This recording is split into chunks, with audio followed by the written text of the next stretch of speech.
Grease brings the wicked. This video is purely for entertainment and does not infringe on copyrights or laws. The rights to the novel and image belong to the original author. We do not claim ownership. Don't like waiting and want to listen to this fanfic in full now? Subscribe to our Patreon, where you'll find the best fanfics. Chapter 126. The Woman in the Scene. At dusk, 3 chariots crossed the vast sea and arrived at Sicily one after another. At this time, smoke was rising from the camp. The female god of the kitchen who stayed at home was actually cooking honestly. Seeing that her abducted slave god had successfully returned, Hestia did not think much about it. She immediately got up from the fire excitedly and rushed forward to greet Athena and others who were familiar with her, chattering about the new dishes she had developed today. Looking at the face that was a little blackened by the smoke in the sunset, but faintly proud, Lorne raised his hand to touch his forehead and secretly complained in his heart. With this IQ and vigilance, let alone guarding the vegetable garden in the future, it will be difficult to even guard yourself. Alas. With almost simultaneous shaking of the head and sighing, Lorne and Athena's eyes met, and they couldn't help laughing. The two of them only looked at each other, and then, under the nose of the victim Hestia, they completed multiple information exchanges, complimenting the stove goddess on her increasingly sophisticated cooking skills and homekeeping ability, and by the way, finalized the after-dinner entertainment. I heard that there is a kind of seaweed called kelp in the sea, which can play a wonderful role in enhancing the freshness when boiled alone or added to food. As for where to find it, Athena, the goddess of wisdom who has half the blood of the ocean gods, Athena's mother is the ocean goddess Metis, and is knowledgeable, said that she might know some information, and can take Hestia to look for it at night. However, deep diving is more dangerous. If you want to find that kind of algae in the dark and lightless seabed, you need a top collector, toolman. And then, almost without the reminder of Lorne and Athena, the stove goddess whose IQ automatically connected, set her sights on the god of light who brought his own light source at night. Hearing that the goddess he pursued had actually made an invitation for the first time, Apollo was immediately extremely excited and accepted the invitation with great joy. In the corner, looking at the eager blacksmith, Lorne and Athena, who were singing the same tune, looked at each other and raised the corners of their lips at the same time, revealing a sinister smile. Due to the uncertainty of species and the vague geographical location, it may not be so easy for Apollo to find the so-called algae that can enhance the flavor and freshness. Of course, most of the time he will return empty-handed. After all, Lorne forgot to say that kelp is mainly distributed in another country, which seems to conflict with the Mediterranean environment. Apollo, who was completely unaware that he had been arranged clearly, ate a few mouthfuls of hot rice in order to perform as well as possible in front of the goddess, and then hurriedly took the 9 muses with him, followed the footsteps of Athena and Hestia, and went to the sea to find the legendary freshness-enhancing material. As the 3 main gods and their subordinate gods gradually walked away, Artemis put down the half-eaten barbecue, stood up, coughed at the hunting nymphs around her, and announced seriously, "It seems that we are on duty tonight. You guys should work in groups of 3 to keep an eye on the nearby sea area. Don't be like those muses, who are touched by gods and monsters without knowing it." The nymphs nodded solemnly, and then obeyed the order of the main god Artemis, spread out to the surroundings, and built a sea defense line to protect the entire Sicily island.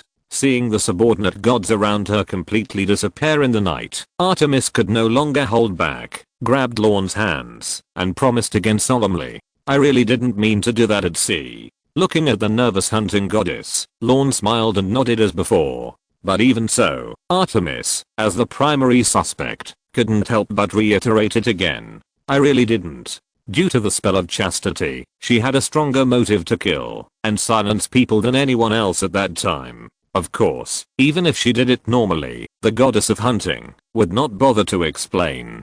And the only reason that could make her so humble and worried about gains and losses could only be some special reason. It seems that Artemis has fallen deeper than he expected, and it is no wonder that Apollo couldn't help but take action against him so quickly. Lorne sighed secretly and nodded seriously again. It was that woman who started it first. Hearing that Artemis pointed the finger at her rival Athena without hesitation, Lorne was a little amused. If that were the case, Lady Athena would not have left us alone.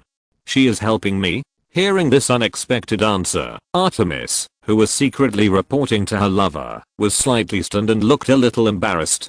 Seeing that the time had come, Lorne took the opportunity to clear Athena of suspicion. Look, I told you, this is an accident, and you are the only one who would take it seriously. Realizing that she was too worried about gains and losses, Artemis couldn't help but lower her head in shame, and at the same time, she felt a little more complicated about her rival. I misunderstood, she is quite nice. Then, the female hunter in the firelight looked at her lover in front of her with embarrassment, and murmured with regret. There are still 15 days before the full moon.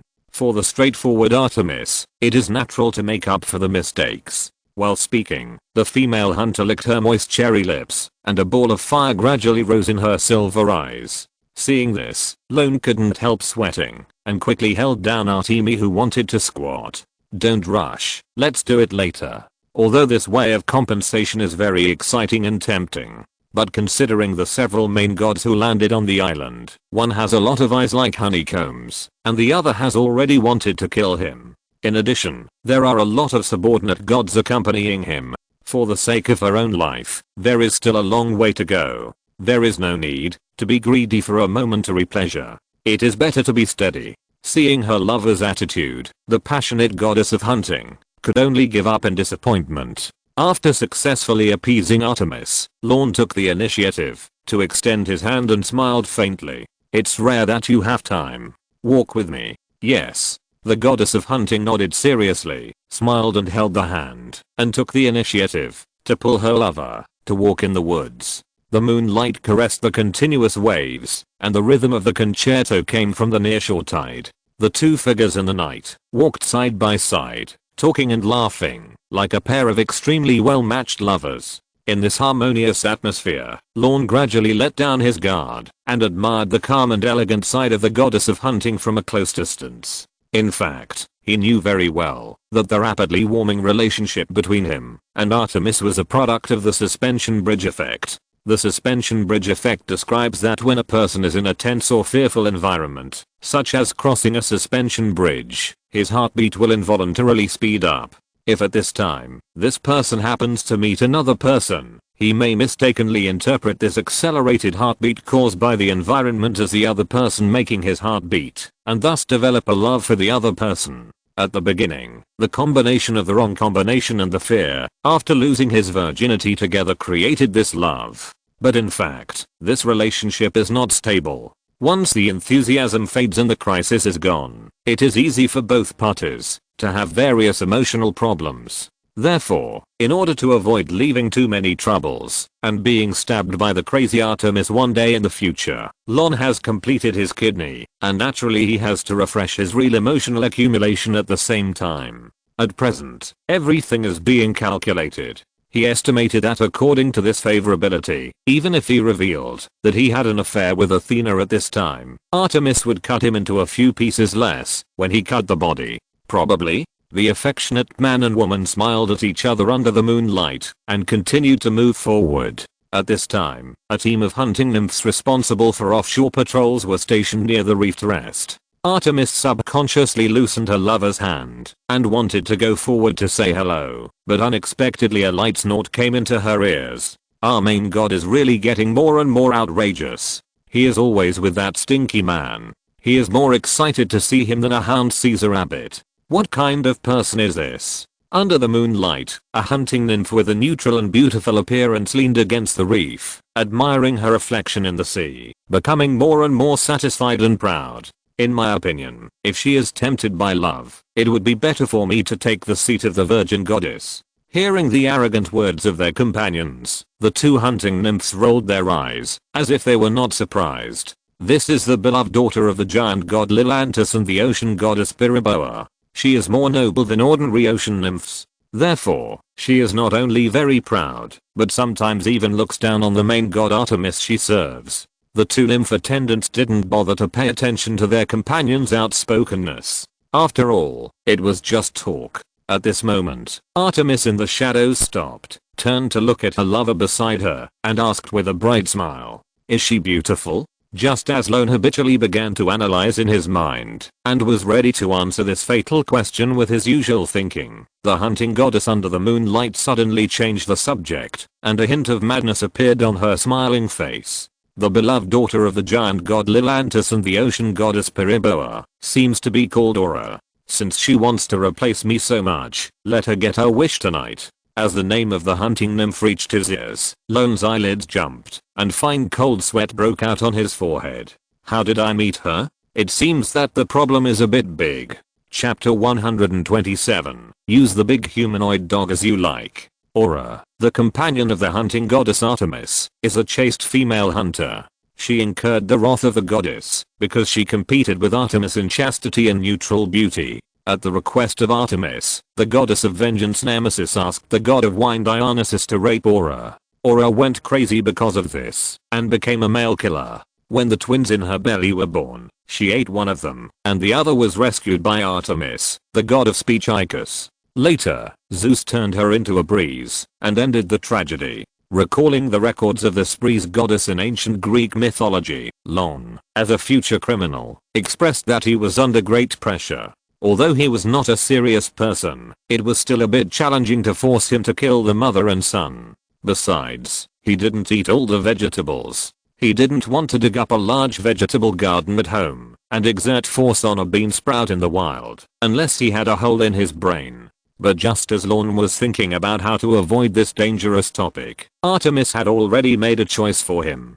The moonlight on the sea flickered, and the three-person team that was resting was slightly startled. Then, as if they had received instructions from the unknown, they looked solemn, dispersed from each other, and ran in three different directions, gradually moving farther and farther away. Aura, who was in charge of the near shore, crossed the beach to the west, and walked into the woods by the sea, holding a bow and arrow in her hand, observing the surroundings vigilantly. However, after walking deep into the dense forest for a long time, the surrounding scenery was all unchanging trees and vines. Occasionally, a few disturbed birds and squirrels jumped up, and a nervous female hunter almost shot an arrow. Finally, after patrolling for about a quarter of an hour, the breeze goddess, who had been startled several times, could no longer bear it. Taking advantage of the fact that no one was around, she spat at the roots of the tree and couldn't help cursing. There's nothing. What did Artemis ask us to check? Has that woman been so affectionate with that stinky man recently that her brain has burned out? Are you talking about me? At this moment, a faint voice came from behind. Aura subconsciously turned around and froze, her pupils shaking. Under the caressing moonlight, a brain-broken hunting goddess stood under the mottled shade of the tree, looking at her with a smile. And next to this goddess, a stinky man was raising his hand to touch his forehead, as if he couldn't bear to look at her. Cursing secretly, there is probably nothing more embarrassing than running into the right person. Moreover, one of them is her immediate superior. Gurgle, the clear sound of the throat moving, was unusually loud in the quiet forest. Aura swallowed a mouthful of saliva, and her proud face turned a little pale. When did you come? Just when you said you wanted to sit in my seat. Artemis stepped forward step by step, smiling gently and brightly. But the smile in the silver pupil made Aura's hair stand on end, and her body couldn't help but tremble slightly. As a native of the Greek god age, she certainly knew what kind of character those goddesses were. Insulting her main god, and being caught on the spot. She could almost foresee that her end would not be too good. However, Aura's eyes fell on the two hands clenched tightly under the moonlight, and her expression was shocked. You actually have an affair? After a moment, the hunter's eyes lit up, as if she thought of something, and her face burst into ecstasy, as if she had grabbed a life-saving straw, and she snorted triumphantly. I won't tell anyone about you and this stinky man, but in exchange, your highness, you didn't hear anything just now. Lorne sighed faintly, looked at the complacent breeze goddess in front of him, and closed his eyes directly without resistance. He had seen people seeking death before, but this kind of person who was eager to reincarnate was the first one he encountered. It was because she was protected too well by her parents that she was so outspoken and self-righteous. Didn't she think about what it meant for Artemis, a virgin goddess, to hold the hand of a strange man and appear in front of her? Besides, you are alone now. Seeing this, instead of thinking about saving yourself, you are so bold as to threaten and mock your main god. Girl, how many lives do you have? At this moment, listening to Aura calling her a stinky man, Artemis smiled more and more brightly and raised her hand slightly. But, in an instant, the cold moonlight in the night sky was like a long river of mercury pouring down on Aura's body. Bang! Suddenly, the proud breeze goddess was struck by lightning and fell to the ground without resistance with a plop, and her bones made a crisp sound of being overwhelmed. Then, Artemis turned her head and looked at her lover tenderly. What position do you like? Front or back? Hearing the lewd words blurted out, Lorne couldn't help but sweat. This topic seems a bit dangerous, right? Have you thought about it? Artemis blinked, without any annoyance on her face, just smiled and hooked her finger forward. Crawl over here. In an instant, Aura, who was kneeling on the ground, felt a burning pain in her heart, and an irresistible force spread throughout her body along with the boiling blood. A moment later, the arrogant breeze goddess, using all 4 limbs, like a puppy who has just learned to walk, crawled stiffly and mechanically over the dead leaves on the ground, and came to the 2 of them. Artemis lowered her arms slightly, holding up the pretty face full of panic in her white palms, and scratched and rubbed Aura's chin with her fingertips, as if teasing a beautiful and irritable humanoid dog. Damn man. You are kneeling in front of him now. Aura, who had lost control of her whole body, could not speak, but there seemed to be a ball of angry fire dancing in her eyes. She had never suffered such humiliation in her life. Unconvinced, seeing that defiant look, Artemis laughed even more happily. As a hunting goddess, she liked those prey that were difficult to conquer the most. Snap. With the crisp sound of snapping fingers, Aura, who was crawling on the ground, buried her head and rubbed her cheek against Lorne's trouser leg, and then opened her mouth uncontrollably, spitting out the pink tongue, and buried her head to lick the instep of the dandruff man. Like a large humanoid dog, trying to please and get close to its master. Seeing that tongue covered with crystal saliva was about to fall on the instep of his foot, Lorne subconsciously took a step back. Why? Don't you like it? Seeing her lover's evasive reaction, Artemis tilted her head and looked at the anger rising under Lorne with some confusion. Lorne looked at the ashamed and numb face under his feet and sighed helplessly. Not to the point of, she insulted you. This is the punishment she deserves. Artemis looked at her lover tenderly and spoke as a matter of course. Surprisingly, it was because of this. Looking at the beautiful face mixed with purity and madness under the moonlight, Lorne's heartbeat unconsciously accelerated a few points. It must be said that he had never met such a girl who was so emotional and active, and whose emotions were extremely enthusiastic. It was simply that it made people want to escape, but also couldn't help wanting to sink into it. In the brief eye contact, Artemis showed a sweet smile, looking obedient. But since you don't like it, forget it. I'll let her go now. Let her go? I don't mean that. Lorne smiled and shook his head lightly. Let her go? Are you kidding? The woman had seen everything that happened between him and Artemis. If he let her go out and talk nonsense, it would be a big trouble. Besides, he had heard the stinky man that he had been scolding all the way. Due to the excellent family tradition, he was not very mean. However, compared to the behavior of forcing the little head to dominate the big head, Lorne was more concerned about maximizing the benefits. I mean, she has other uses. Hearing this, Artemis nodded without hesitation. It's up to you. Use her however you want. After getting the authorization from the hunting goddess, Lorne looked at the humanoid dog lying on the ground again, with a meaningful smile on his face, and a glimmer of scarlet light appeared on the fingertips of his slightly raised right hand. The ominous smell of blood and frenzy filled the air, and Aura, who was crawling on the ground, was terrified and shuddered. Chapter 128 Laobo, I want to eat fish. Half an hour later, a golden arrow shot out from Sicily, rose to the sky, and exploded with a sharp whistle. At the moment of seeing the signal, Apollo, Athena, Hestia and others in the distant sea, as well as the hunting nymphs near the sea, all changed color. Something happened. Almost at the same time, the main gods and subordinate gods turned into streams of light, broke through the night, and rushed to the scene of the crime. As soon as everyone arrived at the scene, a strong smell of blood came to their noses, and the surrounding grass and trees were broken and in a mess. Artemis knelt in the center of a huge pit, her face pale. What's wrong? Athena's heart sank, and she asked first. Artemis turned her head, and a trace of blood splashed on her beautiful face. After seeing the people who arrived, she finally calmed down, and spoke with some shock. Just now, something came out of the sea and attacked us.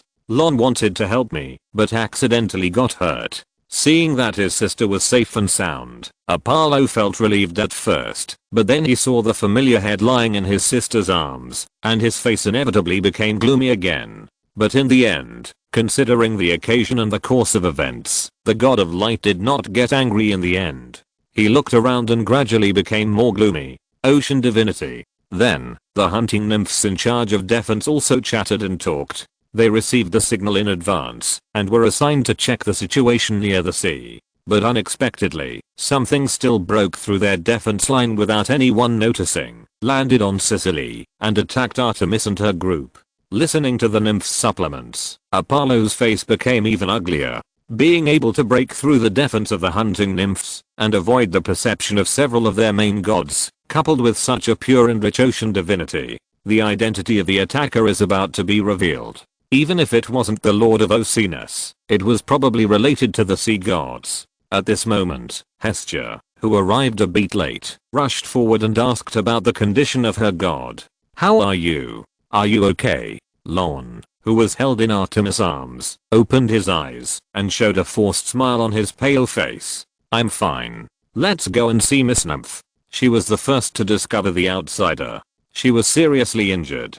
The hunting nymphs looked from afar, followed the large bloodstains and the mess on the ground, and soon found another injured person behind the bushes. Aura. Seeing the familiar face covered in blood, the nymphs hurriedly stepped forward, helped this colleague up, and tried to wake him up. However, after a period of infusion of magic potion and input of divine power, although Aura woke up, her pupils were dilated, and she kept muttering some vague words. Obviously, this was not just a physical injury, but her mental state seemed to be problematic. "Let me try." At this time, the elegant Apollo took the initiative to step forward, showing a very friendly smile, gathering a ray of warm white light on his fingertips, and gently tapped Aura's forehead. "Wherever there is light, darkness and confusion will surely dissipate. Tell me, who did it?" As he approached, Apollo asked softly, wanting to find the culprit who dared to attack his sister as soon as possible. However, the moment Aura saw Apollo's face, her eyes, which were originally chaotic and confused, were instantly covered with bloodshot.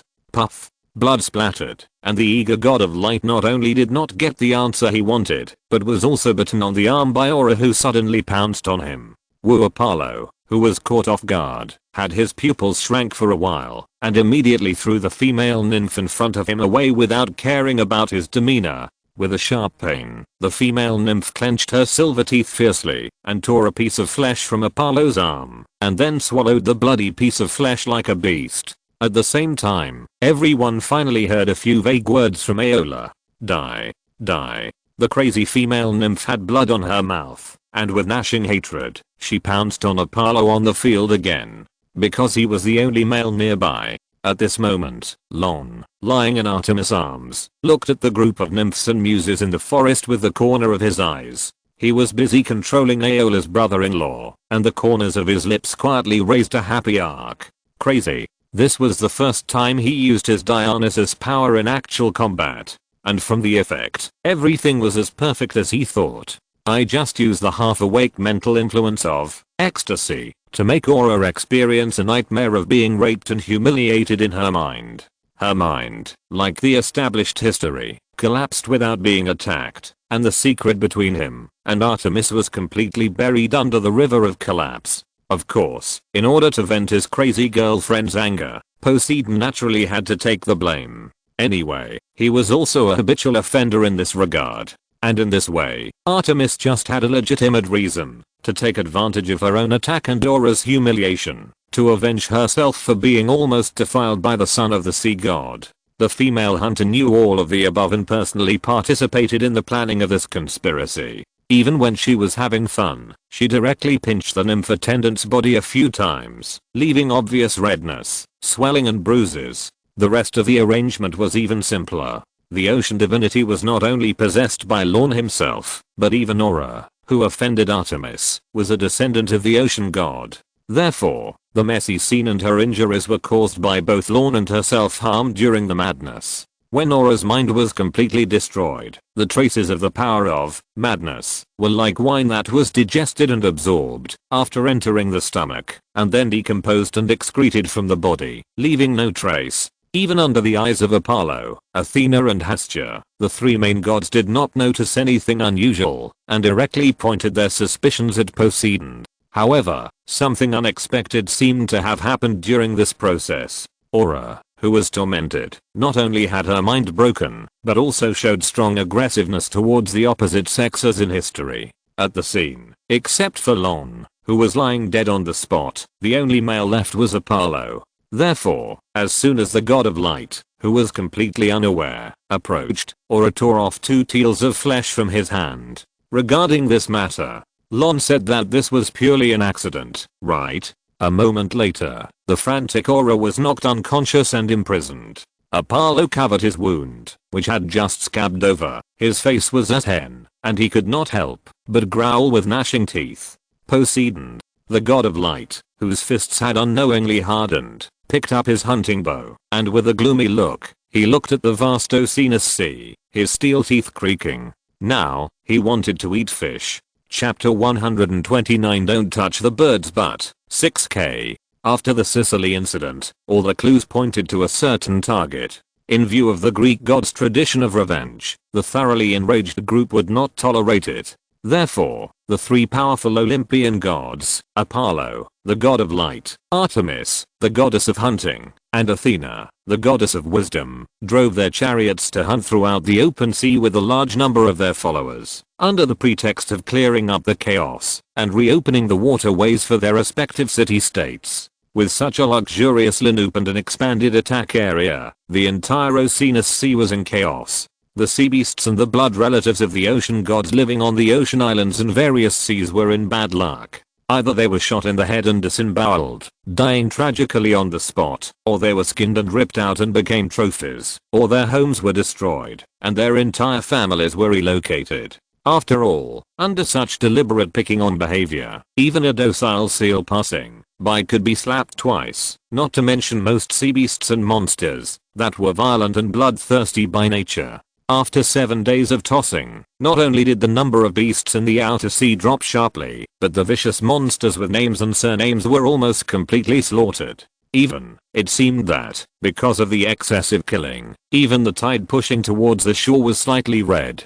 The sea beasts and monsters that had been rampant on the sea for many years felt scared for the first time in the face of the dimensionality reduction attack of this Olympus evil group, and fled to the inland sea in groups, trying to seek help from the overlord who protected them. However, hundreds of miles deep into the inland sea, not only did the Atlantis patrol army that usually patrolled in groups disappear, but even the original blood family of the gods were gone. In desperation, the sea beasts continued to swim back to the inland sea, or simply headed for the deeper primitive ocean area. The 3 main gods chased them all the way, and they struggled for several days, but they could only stare at a group of uncivilized sea beasts. They didn't even see the shadow of an Atlantean, let alone the sea king in charge. Legend has it that the continent of Atlantis and its affiliated islands are hidden in the deep sea and the stars. It is a sacred place of the ocean that even the god Zeus may not easily find. As long as they are hidden, almost no outsiders can find the entrance. The main owner has no way out. Seeing that he is about to be killed through the oceanus sea, the 3 main gods can't help but blacken their faces. Finally, on the night of the 9th day, Sicily Island welcomed a visitor from the sea, but it was not the sea god Poseidon, but an old man wearing a linen robe and looking kind. As if attracted by the honest and gentle temperament, a white sea bat was landing on his shoulder, gently combing its tail feathers. The old man of the sea, Nereus. He is the product of the divine fusion of the old sea god Pontus, ocean, and the earth goddess Gaia, earth.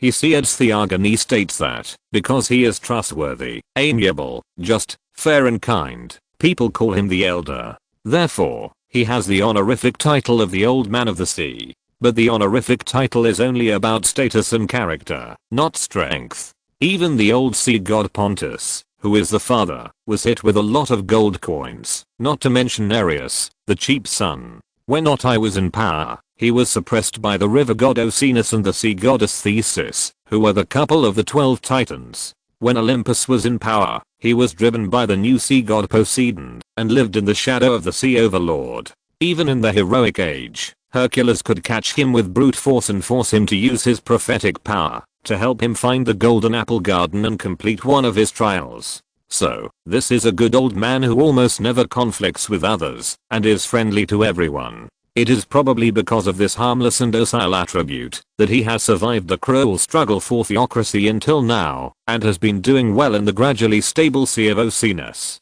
Of course, it is also possible that he is now the father-in-law of the sea god Poseidon. In the deep sea bed stands the magnificent palace of Poseidon, the great brother of Zeus and the shaker of the earth. Poseidon ruled the sea, holding a trident. As long as he moved his hand slightly, the waves would obey. In the depths of the sea, living with Poseidon was his wife Amphitrite, the daughter of the old sea god Nereus, who could predict good and bad luck. She was snatched away from her father by the great master of the sea, Poseidon. Yes, according to the records of mythology, Amphitrite, the queen of the sea, was the daughter of the old man Nereus. In the flickering firelight, Lorne looked at the old man in the sea with a friendly face, wearing a coarse linen shirt, holding a cane, standing stiffly in front of the 3 Olympian gods, lowering his eyelids slightly, and his flashing eyes were thoughtful. The lobbyist is here. At the same time, in front of the fire, Grandpa Nereus, why are you here? Athena was the first to show a bright smile, and took Nereus' hand, appearing friendly and familiar. I was just about to visit you recently, and by the way, I'll see Aunt Thetis. How is she doing recently? Is she okay? With a suitable topic, the kind-looking elder couldn't help but breathe a sigh of relief, and sat down with Athena in front of the fire, smiling and nodding in response. She's fine, and she's always thinking about you. The name Thetis occupies a large space in Greek mythology. She is one of the 50 daughters of Nereus, the old man in the sea. She is a sister of Amphitrite, the wife of Poseidon, the god of the sea, and the second wife of the future Greek hero Peleus. That is, the mother of Achilles, the great hero in the Trojan War. At the same time, when the newborn Hephaestus was thrown off Mount Olympus, it was also Thetis who raised him, so she was also the most respected adoptive mother of Hephaestus, the god of fire. With such 2 good sons, it would be hard for her not to be famous. Of course, she herself is also famous for her wisdom and beauty, and is the wisest among Nereus' 50 daughters. Because of this stunning beauty and wisdom, she and another sea goddess, the original goddess of wisdom, Metis, had many common topics, and became good friends.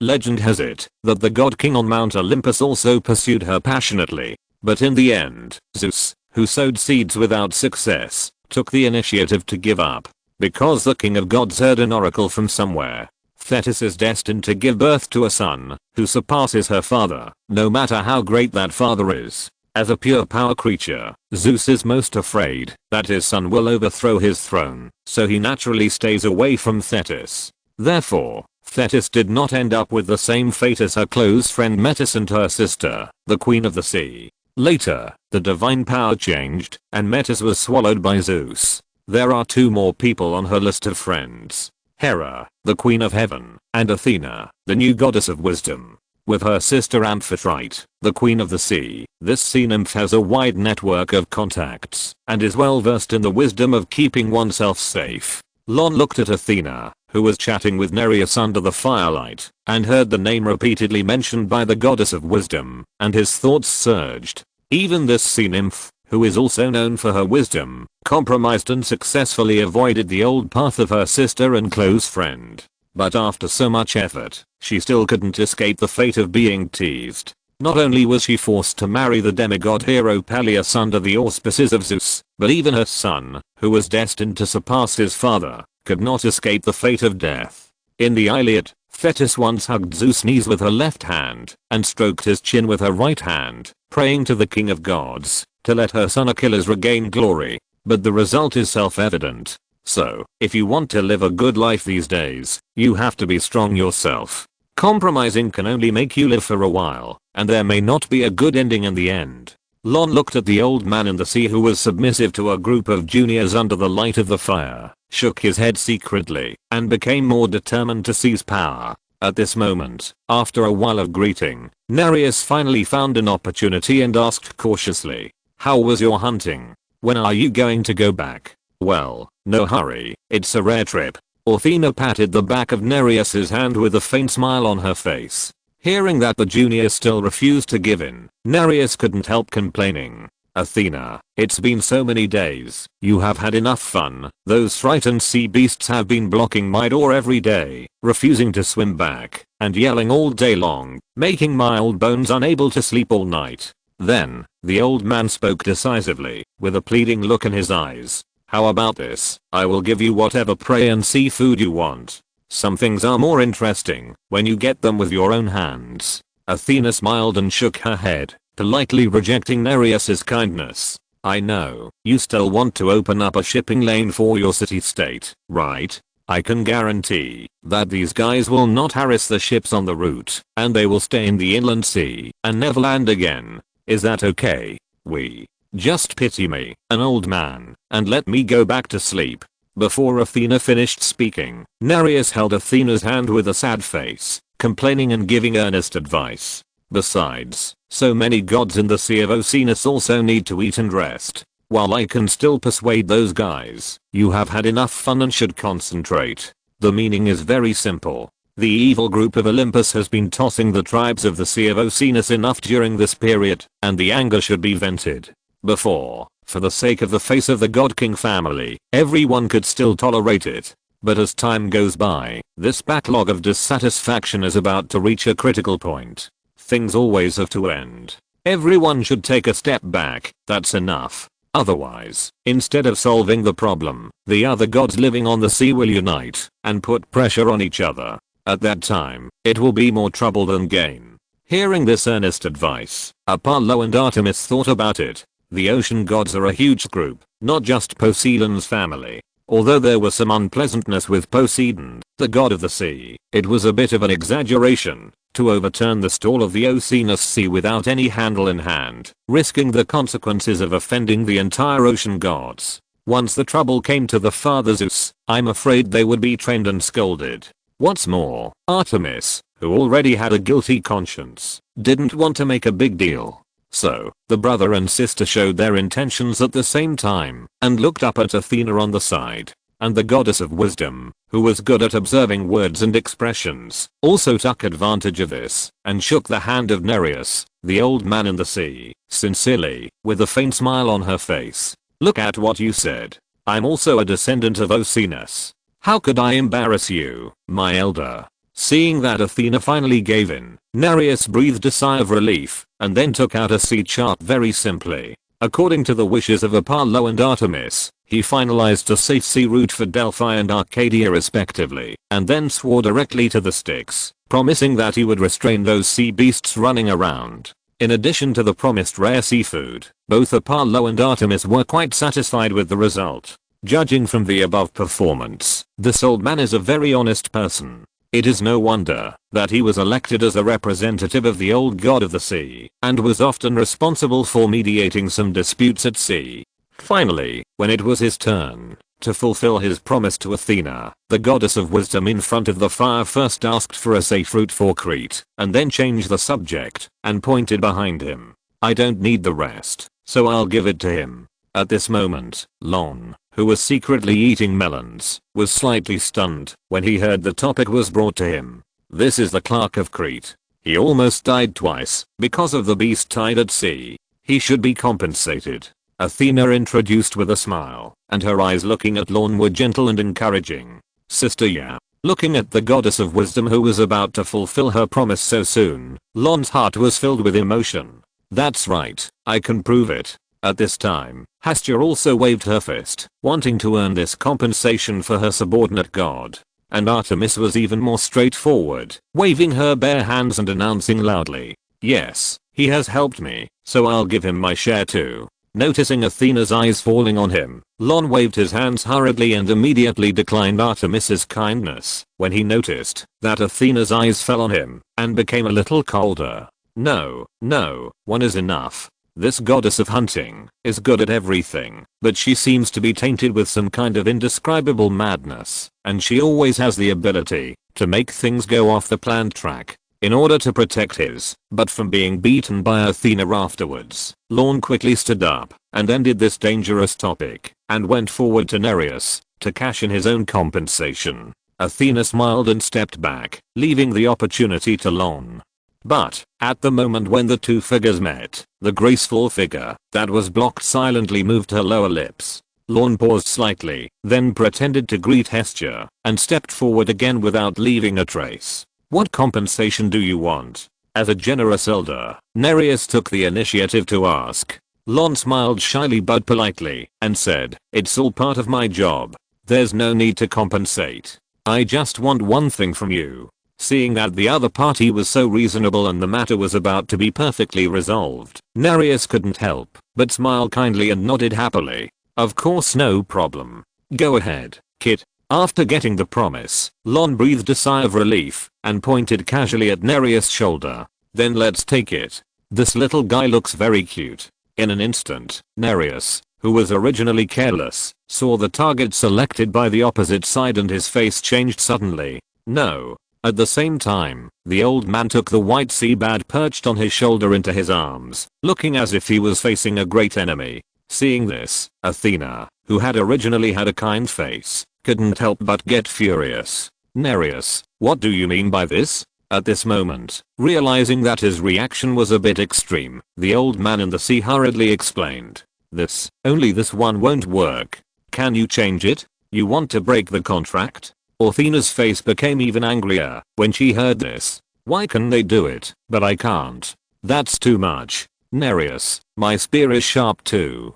Do you really think there's no one on Crete?" Hearing this curse, Apollo and Artemis, who were treated well on the side, felt uncomfortable, and their eyes looking at Nereus also changed slightly. Is such low-level differential treatment an attempt to sow discord? It's too straightforward. No, Under the angry stares of the three Olympian gods, Nereus was speechless and had no words to defend himself. His red old face looked embarrassed and helpless. Just when the old man in the sea felt a little embarrassed, a voice like the sound of nature broke the tense atmosphere. "Old man, since you don't want to give up this little guy, forget it." With some regret on his face, Lorne pointed to the white seabird in Nereus' arms and took the initiative to lower his request. "Just give me a feather as a souvenir. After all, this is a gift from the goddess.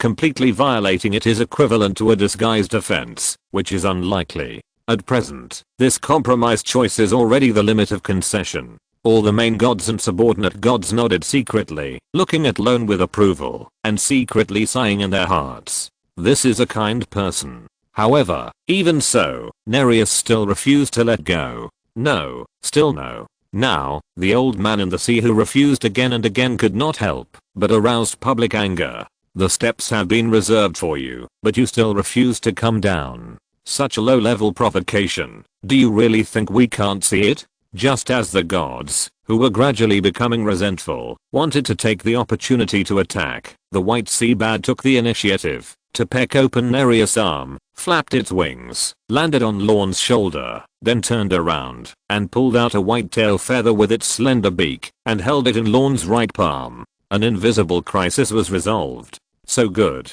Seeing the sea bat's humane and intelligent performance, Lorne couldn't help but admire it, raised his left hand, and stroked the little guy's head all the way to its tail.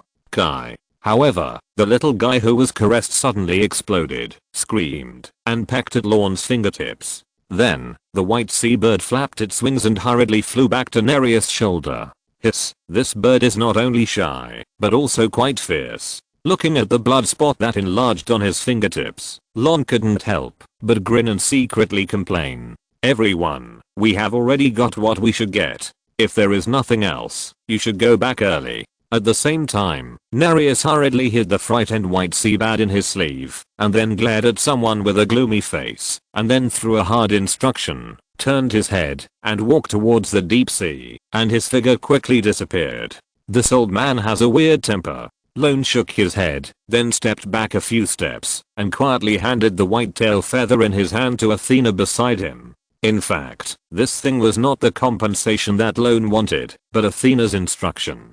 Pull the feathers of that bird for me.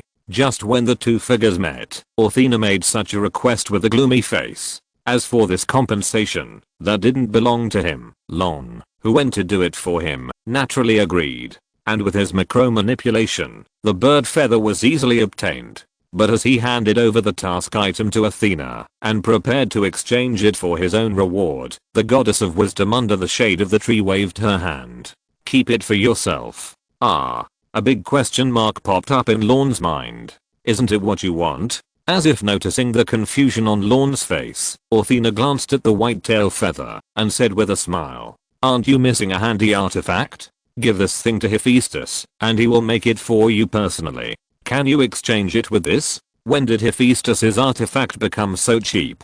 Suddenly, Lorne's internal complaints stopped abruptly. Looking at the white tail feather in his palm, he turned his neck stiffly, looked at Athena under the shade of the tree with horror, and swallowed a mouthful of saliva with his throat gurgling. You mean, 10. Athena yawned immediately, interrupting Lorne's question, and then walked towards her chariot. What are you talking about? I don't know anything. Hearing the indifferent words and the goddess of wisdom with a smile on her face, when she ran away, Lorne's heart, which was hanging in the air, fell completely. Then, it fell to the ground, and broke into 8 petals. According to the records of the gods, the family of the old sea god Nereus was proficient in the art of transformation, and among his 50 daughters, one was the most proficient in this skill. The answer was about to come out. Lorne looked at the deep red blood spot on his fingertips, recalled the silk-like touch of the white seabird, moved his throat again, swallowed a mouthful of saliva, and 2 huge characters appeared in his mind. Finished. At the same time, the white foam on the sea surged. A nymph fairy, who had both the temperament of a young girl and the demeanor of a noble lady, stood in the waves. She glanced at the corner of her skirt, that was torn open behind her, then turned her head to look at Sicily shrouded in sea fog, her white teeth chattering. Chapter 130 Fire Prevention, Theft Prevention, and Girlfriend Prevention. On the blue sea, Nereus looked at his disheveled daughter and approached her. Thetis, I'm sorry for wronging you. The old man in the sea was full of heartache and regret. It's all my fault. I shouldn't have let you come with me. Father, what are you talking about? The beautiful blonde nymph, her face was as calm and gentle as the ocean, and a hint of anger flashed in her blue eyes. Do you want me to watch you go on an adventure alone? Hearing his daughter's serious concerns, Nereus couldn't help but smile and waved his hand nonchalantly. Just pass on a message, and persuade those children not to mess around. What's the risk? However, looking at the cheerful father in front of her, Thetis shook her head and reminded meaningfully. Father, if it's that simple, why didn't His Majesty the sea god come in person? This is your sister's request. What does it have to do with Poseidon? So I say, Amphitrite is getting more and more outrageous. Seeing that her good father was still covering up for that family, Thetis couldn't help but reveal a hint of anger on her face. Olympus owned family affairs and conflicts. Poseidon, the person involved, hid away, but instead asked Amphitrite to relay the story and let you, an outsider, come forward to mediate and guarantee. Don't you think this is too much? Nereus was silent for a moment and sighed helplessly. After all, they are your sister and brother-in-law, and the Sea of Oceanus is also our home. Facing her father who was still immersed in the fantasy of a harmonious family, Thetis couldn't help but speak more seriously. If it's just guarding the house, it's fine, but you also made a promise for him. Once you break the oath, you will be in big trouble. Then, she looked up through the vast sea fog, and looked at the misty island in front of her. She said solemnly, and as far as I know, the God King family has never had the habit of abiding by contracts. That's for the future. Nereus waved his hand, interrupting his daughter's rational analysis. It was obvious that he didn't want to continue discussing this topic. Then he took the opportunity to look at his daughter's torn skirt, pointed the spearhead at a disrespectful person, and vomited out the doubts in his heart. Strange, how did that little bastard find you?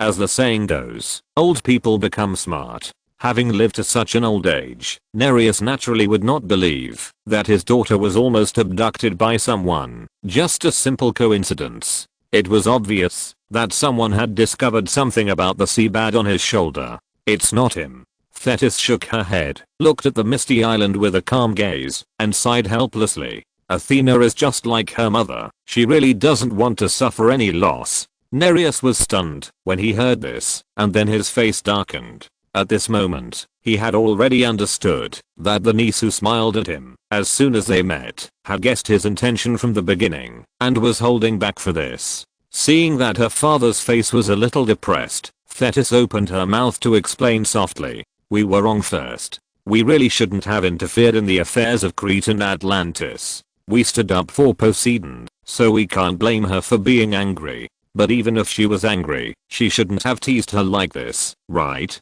Little scoundrel. This gentle sage among the sea nymphs first cursed the close friend who had turned against her, then looked back at the torn hem of her skirt and the reddish finger pressure mark on her skin below, and couldn't help but add another sentence. Both. But in the end, Thetis still shook her head, and a hint of helplessness appeared in her bright eyes. Forget it, I'd better avoid her for a while. Unlike Metis and Athena, the close friends who showed off their sharpness, Thetis, although also known as wisdom, has a different personality. She inherited the good temper of her father Nereus, just like the gentle appearance of the sea, deep and calm, embracing everything. Therefore, when faced with difficult problems, she is used to seeking good fortune and avoiding danger, rather than facing them head on. On the sea, the morning sun slowly rose, and the mist gradually dissipated. It was another new day, the sun was bright, and the clouds and mist dissipated. Father, since everything is fine, let's go back to.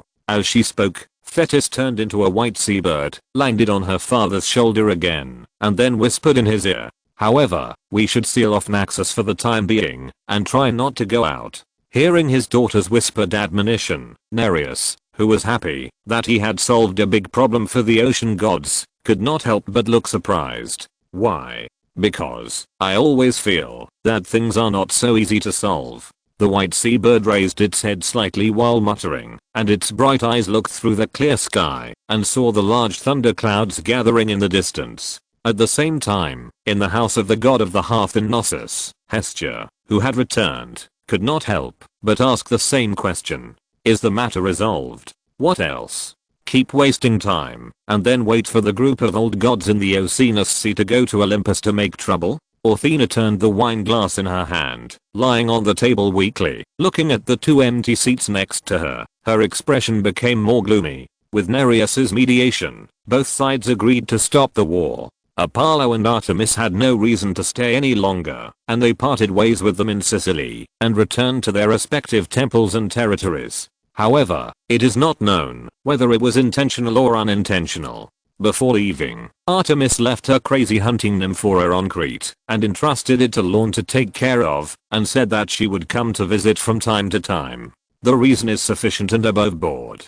But the more so, the more the goddess of wisdom, who is naturally sensitive, can smell a hint of unusual breath. There is definitely something fishy between him and Artemis. Unfortunately, in the next period of time, some people may not be in the mood to flirt with the hunting goddess. Athena raised her head and smiled at Lorne, who was staring at a white tail feather next to her. After returning from Sicily, some people began to lose their minds. As if he had a feeling, Lorne noticed the gaze falling on him, and he came back to his senses in a trance. He looked at the smiling Athena opposite, and couldn't help grinding his teeth. Although he had touched Thetis's body accidentally, he was totally unaware of it. If Thetis wanted to retaliate, he would definitely push Athena out, to block the knife at the first time. She tricked him into plucking Thetis's feathers, and then refused to admit her instigation. This woman definitely did it on purpose. She even tricked him and Thetis together. Women are the most vicious.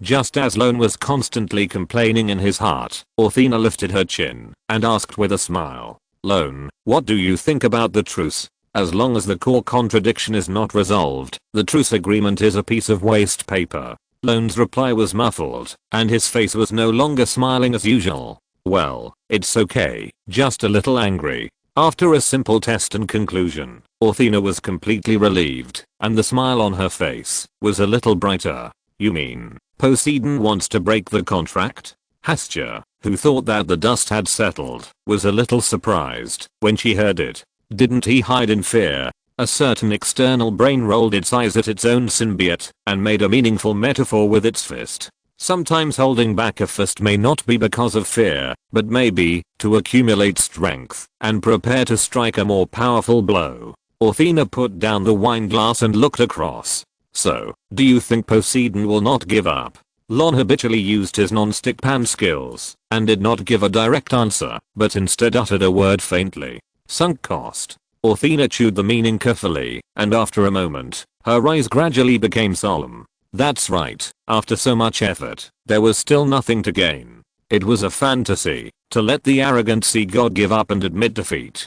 But it was one thing to understand the development trend of the situation, and it was another thing to take the initiative in one's own hands. He refused to come out and couldn't find the entrance to Atlantis. What can we do? Athena, who was distressed by this, had a headache. It is impossible to be a thief for 1,000 days and guard against thieves for 1,000 days. She couldn't stay in Crete and guard this small piece of land day and night. Of course we shook hands and made peace. Lorne smiled, his face sincere. You have been away from Olympus for so long, you should go back and have a good rest. Seeing the meaningful color in those eyes, Athena woke up, as if from a dream, couldn't help but smile happily, and stretched her waist lazily. Yes, I really should have a good rest. The two people at the table smiled at each other, clinked their glasses together, and then drank them happily. The three Gorgon sisters and Hestia, the goddess of the hearth, were confused. The next day, Pegasus pulled the golden chariot out of Knossos and headed straight for the holy mountain Olympus among the stars.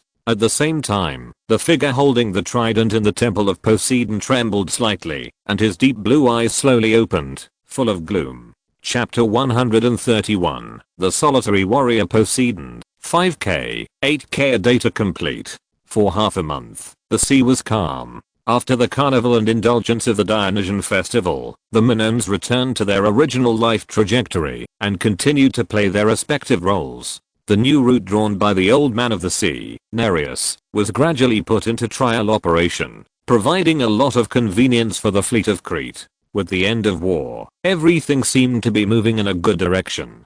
On the attic, Lorne closed a processed report in his hand and threw it into the bamboo basket that was about to overflow. He moved his stiff joints and looked tired and exhausted. Due to the battle on the coastline, the divine blood in King Minos' body had been burned out, and his life had entered a state of twilight. At present, he relied on magic potions and the breath in his chest to hang on, and he could not stand the hard work. Therefore, the entire Crete has entered a long-term monarch offline system. Lorne, who was forced to do something, had to step forward and handle various complicated affairs on his behalf. Fortunately, he had the experienced high priestess, Princess Ariadne, to help him, and Athena, the goddess of wisdom, would teach him some experience from time to time. He was a fast learner and could handle it. Gradually, King Minos, Princess Ariadne, and Athena, the goddess of wisdom, not only put their minds at ease, but also put their hands down, throwing all the troubles, big and small, to him. Since returning from the sea hunting, Lorne has to face piles of reports every day. This vaguely reminded him of the feeling of 996 in the past. So, it really is true. As long as you can endure hardship, you will have endless hardship. Thinking of the top 3 seats on Crete, some were disconnected, some were slacking off, and some were running away. Lorne couldn't help but feel some resentment in his heart, and he directly pointed the finger at the culprit who made him work overtime. Poseidon, your uncle, HU. At the same time, a middle-aged man with a beard, who was mixed in the crowd, sneezed heavily. He was a burly man with muscular limbs, a high nose and deep eyes. His eyes were as blue and deep as the sea. Even if he was walking among the vast crowd of pedestrians, he still felt like a crane standing out from the crowd, which made people feel awe and fear. Unconsciously, the few meters around him had become a vacuum zone where no one approached. After a moment, the middle-aged man with a beard came to his senses and realized that he seemed to be a little eye-catching. He immediately sealed off the breath that leaked out of his body and tried to keep the image of an ordinary middle-aged fisherman. Looking at the pedestrians who were still unconsciously avoiding him, he couldn't help but show a trace of contempt in his eyes. A bunch of cowards, the weak shrimps in the sea are braver than you. The middle-aged fisherman, or the disguised Poseidon, snorted and judged in his heart while looking around, looking for his target. Finally, after walking around for several streets, he looked up at the Minoan temple standing on the top of the mountain and the 3 additional statues of gods in the square, his eyes full of jealousy. In order to get this unique belief, he tried his best and even sacrificed his own son, but in the end he made wedding clothes for others. Thinking of the frustration and humiliation in recent days, Poseidon's fist hidden in his sleeves hardened. Wait, this matter is not over. Just as Poseidon was secretly angry, a gust of elegant fragrance passed by, bringing the meaning of pure white like the foam in the sea. The sea god disguised as a fisherman turned his head subconsciously, and could not help but see a cold and beautiful face. It was a tall cold beauty. The purple long hair over the knees, like a waterfall, was scattered on the shoulders, and it was shining with a bright luster as she walked, as if she had life. The amazing waist-to-hip ratio revealed infinite temptation and intoxication. The originally clean and elegant white sacrificial clothing on her body only highlighted her charming aura and wonderful figure, making people unable to help but have the desire to conquer her. Wait for us. With a burst of dissatisfied grumbles, 2 petite figures with the appearance of young girls squeezed out of the crowd and trotted behind the tall and cold beauty, habitually sneering. Medusa, you idiot, why are you running so fast? She is probably showing off that she is taller than us and has longer legs than us. I didn't. The purple-haired cold beauty turned around and tried to defend herself. The mountains on her chest swung out with the ups and downs of the movement and accidentally almost hit the 2 pretty faces coming towards her. Heh, isn't it just a few more pieces of meat? What's there to be proud of? It's so tiring and heavy, it really looks ugly. We are still the cutest. That's right. The 2 tablets first stood on the left and right of the tall cold beauty, mocking her vigorously, and then pinched her waist proudly, like a peerless beauty surrounded by stars. TSK. In the distance, looking at the cold beauty who was blocked, Poseidon in the crowd couldn't help but turn black and made a not very elegant sound of disgust. He subconsciously tilted his head and looked at the graceful figure with fiery eyes. Unfortunately, he didn't stay on this street for long. The cold beauty who stood in front of the stall and wanted to choose some books was dragged to the top of the mountain by the 2 impatient tablets. Let's go. Why buy those broken books and wine? There are not many in the temple. Under the gradually falling sunset, 3 figures, 1 big and 2 small, and the 3 sculptures on the square complemented each other. Poseidon, who was mixed in the crowd, looked from afar, his eyes flickered faintly, and his heart gradually became hot, like a flame ignited by something. At night, the moon was dark and the wind was high. A damp and slightly salty vapor blew through the soldiers patrolling the square from the foot of the mountain and the priests on duty. Under the cover of the night, the vapor gathered silently in front of the door of the great temple, revealing a burly figure. At this time, it was close to midnight. The magnificent great temple was empty and silent, with only 3 figures, 1 big and 2 small, kneeling in front of the burning holy fire, praying and singing every day. Who with a gust of air pouring into the hall, the holy fire in front of the statue jumped violently, and the edge was faintly stained with a strange blue. Someone. Almost at the moment of noticing the abnormality, the 3 figures, 1 big and 2 small, turned around suddenly and looked at the door behind them vigilantly. Or rather, the figure that suddenly appeared in front of the door. Medusa was startled at the sight of the bearded middle-aged man with a sinister face and a strong sense of danger. She asked, "Who are you? The temple is closed at night and outsiders are not welcome here. I'm here to collect a debt. Athena owes me something." Poseidon answered casually, and then he ignored the other party's warning and walked into the great temple he had coveted for a long time. "What do you owe me?" Uriel on the right couldn't help asking curiously. "A son." Poseidon grinned, looking forward with an aggressive and fiery gaze, and said, "Since she is not here, you will pay her back." "Ah. You actually want to do something bad to us. It's all because we are so beautiful." Uriel and Stheno in front of the statue, one panicked and the other complained, subconsciously hugged their chests and accused this cruel fate. Looking at the 2 flat bodies without any flesh on their bodies, posing in front of him, Poseidon's face twitched first and then turned black as the bottom of a pot. "If you don't want to die, get out of here. I'm talking about the one behind." Suddenly, the great temple fell into a strange silence. The two sisters who were still arguing just now put down their hands protecting their chests and looked at each other with smiles. This sea toad just said that it wants Medusa? Yes, it seems that it wants to catch her back and work hard and then give birth to children every day. Sea toad? Poseidon was furious when he heard this. His handsome face turned blue with anger and his chest was heaving, making him speechless. However, just when he finally calmed down and wanted to curse, the two sisters who were looking at each other in front of the statue suddenly turned back and looked at him together. Two pairs of purple eyes filled with dreamy colors suddenly brightened, revealing an extremely gloomy coldness and murderous intent. Like two completely enraged poisonous snakes. When their eyes met, Poseidon's body was instantly covered with a lifeless gray-white color, and his body and mind gradually became heavy. But as the ocean divinity in his body noticed something strange, it suddenly erupted from the acupuncture points around his body, forming a blue flame, which washed away the gray-white layer on the surface of his body. In an instant, the closed mind and 5 senses flowed back into his body, and Poseidon, who had regained his mobility, was immediately shocked and angry. Curse? It turned out to be a petrification curse that could even affect the main god. How could a mere subordinate god have such a powerful divinity and power? TSK, you're not dead. What a bummer.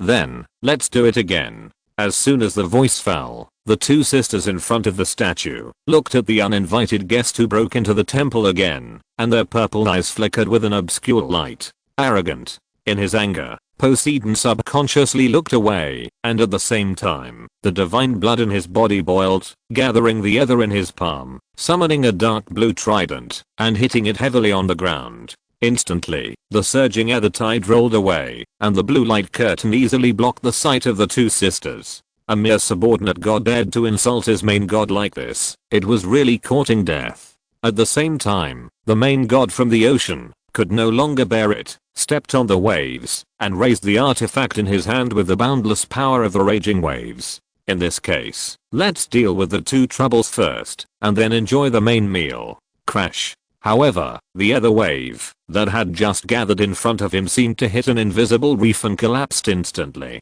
Without the defense of the water light, Poseidon's angry eyes suddenly focused on 3 pairs of dreamy purple eyes. This time, even the cold beauty participated in it. The complete Gorgon divinity was humming and eroded into the body of the sea god in an instant, causing his forward body to stagnate on the spot. Not good. Realizing that the situation was not good, Poseidon subconsciously clenched the trident in his hand and struck the ground hard. Swoosh. In an instant, 2 sharp sounds of breaking through the air sounded, and a golden and a silver arrow descended like a meteor, knocking the trident in Poseidon's hand away. Artemis. Apollo. Seeing the iconic divine brilliance, Poseidon's face changed drastically, and he immediately realized that something was wrong. At the same time, the temple was brightly lit, forming a maze barrier that seemed to be sealed. A beam of brilliant golden light projected from the statue to the center of the hall, gathering into the heroic figure wearing golden armor, holding the Aegis shield in one hand and the spear of victory in the other. It's really not easy to meet you in private, uncle. A low and elegant voice sounded in the hall. The fully armed goddess of wisdom looked at Poseidon, whose figure was frozen in front of her, and a meaningful smile appeared in her bright eyes. This is a trap. Seeing that the eldest niece who was supposed to leave Crete actually came back and appeared alive in front of him, the sea god at this moment didn't understand that he was the one who was caught. Looking at the big fish in front of her, Uriel couldn't help licking her pink tongue. Her eyes were burning. I caught it. I want to eat more this time. Nonsense. They were obviously conquered by my charm. The biggest share should belong to me. Stheno on the side took the credit without hesitation, without any intention of giving way. Since they swallowed the divinity of the 2 demon gods Keto and Forces in succession, they fell in love with the pleasure of plundering divinity. Hearing that the 2 tablets in front of him actually began to discuss how to bite him and who should take the most credit, Poseidon's expression became even uglier. Charm. No wonder after taking a look at them during the day, his mind was full of the impulse to ride them under him, so as soon as it got dark, he dazedly plunged into the great temple of Athena. Normally, he would not be so careless. Poseidon regretted making up for his lustful behavior, while angrily denouncing the enemy's despicableness in his heart. Obviously, he forgot that it was not the charming Uriel and Stheno who attracted him, but the hot Medusa. But now that things have come to this, there is no point in saying more. After all, as a great hero, Poseidon's reaction was straightforward and decisive. At the critical moment, he immediately focused his mind, burned the divine blood in his body, shattered a corner of the divine core, and forced his sea power to the extreme. Even if he had to recuperate for a long time in the future, it would be better than falling into the hands of this niece and humiliating himself to beg for peace. But, in an instant, the blue divine flame soared into the sky, turning into a dazzling light band, and forcibly broke through the double constraints of the petrification curse and the maze barrier. Puff. After a dizzy spin, Poseidon, who returned to the great temple, turned pale and vomited a mouthful of golden blood. Cracks covered his exposed skin. It seemed that the sea god would be torn apart at the slightest touch. But at the same time, the three Gorgon sisters who were in charge of controlling the situation were also struck by lightning, staggering back with a muffled groan, and tears of blood seeped out of their tightly closed eyes. After all, they were the main gods standing on the top of the pyramid, and they were also the kings of the sea who dominated one side. The three Gorgon sisters were proud enough to be able to temporarily block the opponent's actions and force them to damage their own divine core. Want to run? Not that easy. Seeing Poseidon turned into a blue water light, breaking through the roof of the great temple, and escaping madly towards the sea, Athena, who had stabilized her body, immediately leaned back, and her back pulled out an exaggerated arc, like a bowstring full of power. Then, the spear of victory in the goddess's hand, whistled and shot out, heading straight for Poseidon in the night sky. My iron wall. My fortress. It comes from the stars, rises from the sea, and will never fall. The immortal country of Atlantis. At the critical moment, Poseidon, who had a premonition of danger, turned back suddenly, raised his right hand, and chanted quickly. In an instant, a miniature of a city cluster with 10 partitions and a concentric circle structure appeared in front of Poseidon, turning into a water blue iron curtain. Boom. Boom. Boom. In an instant, Athena's spear of victory and the golden and silver arrows flying in the night sky were forcibly rejected, and Poseidon was unharmed. However, in response, the city cluster nurtured in the light and shadow shook violently, and the ground was torn apart, engulfing the wailing figures and collapsed buildings, leaving behind a lot of scars. He actually transferred the damage directly to his own kingdom of God, using his own people and guardian cities as shields. Hiss, so cruel.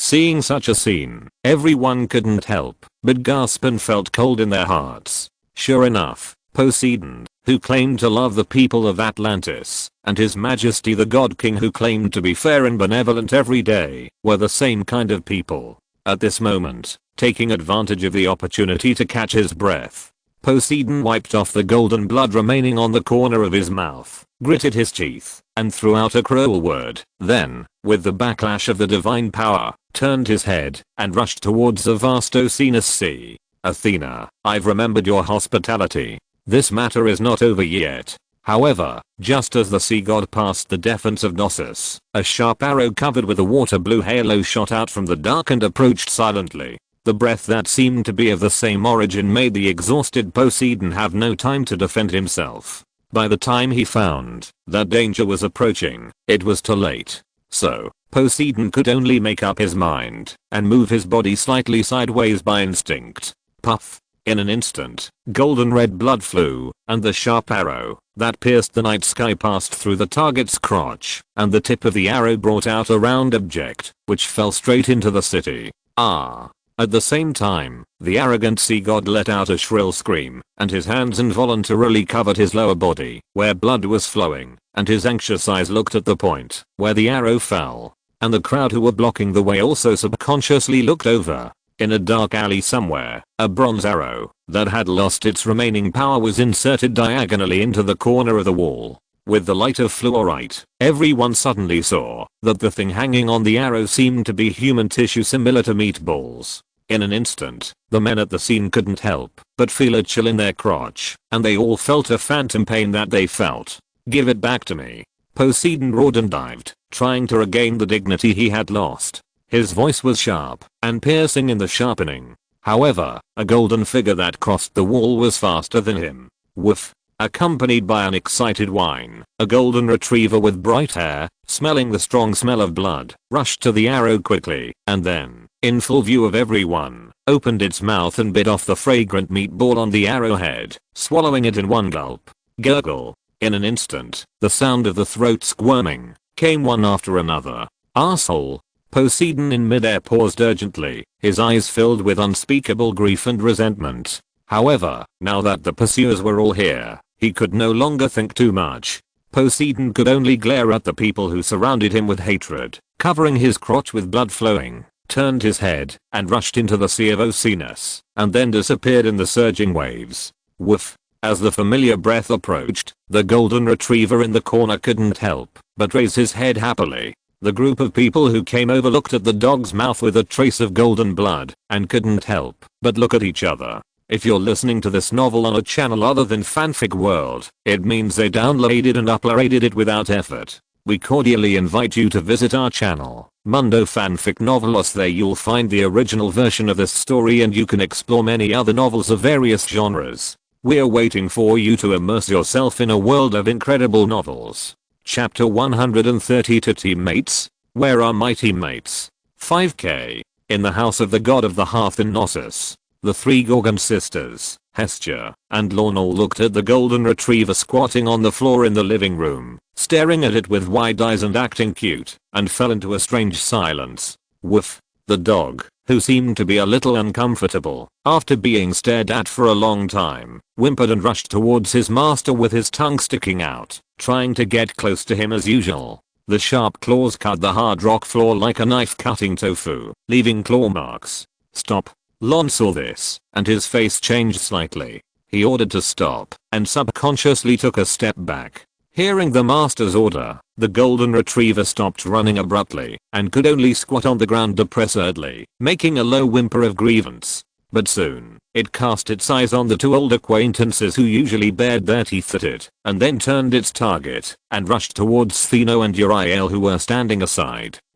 Don't come over here. In an instant, the two fearless Gorgons were frightened and screamed and closed their eyes. At the same time, they held Lorne's arms on the left and right, using him as a human shield, and holding him in front of them. Feeling the huge force that was about to break his arms, and the dog's face gradually enlarged in front of him, Lorne, who couldn't dodge in time, cursed in grief and anger.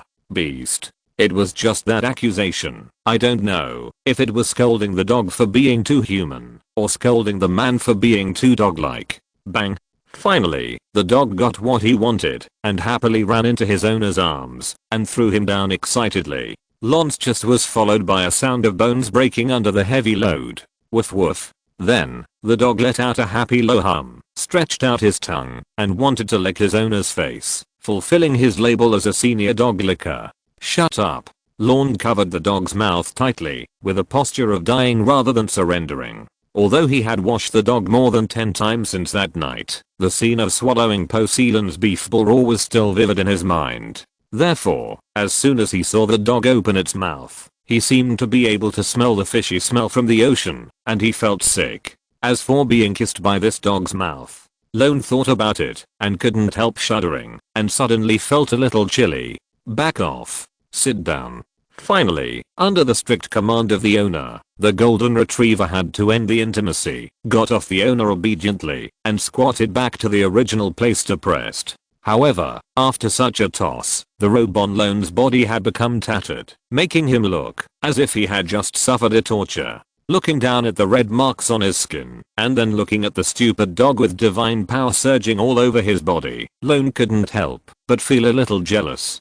Thinking back to the past, he wanted to get some divinity from the 12 main gods and those blood relatives of the gods, and he had to risk being killed. As a result, a group of people here worked hard for several months, but in the end, it was the stupid dog who got the advantage. Half of Poseidon's patriarchy. When Lorne thought of this, he couldn't help but kick the stupid dog again.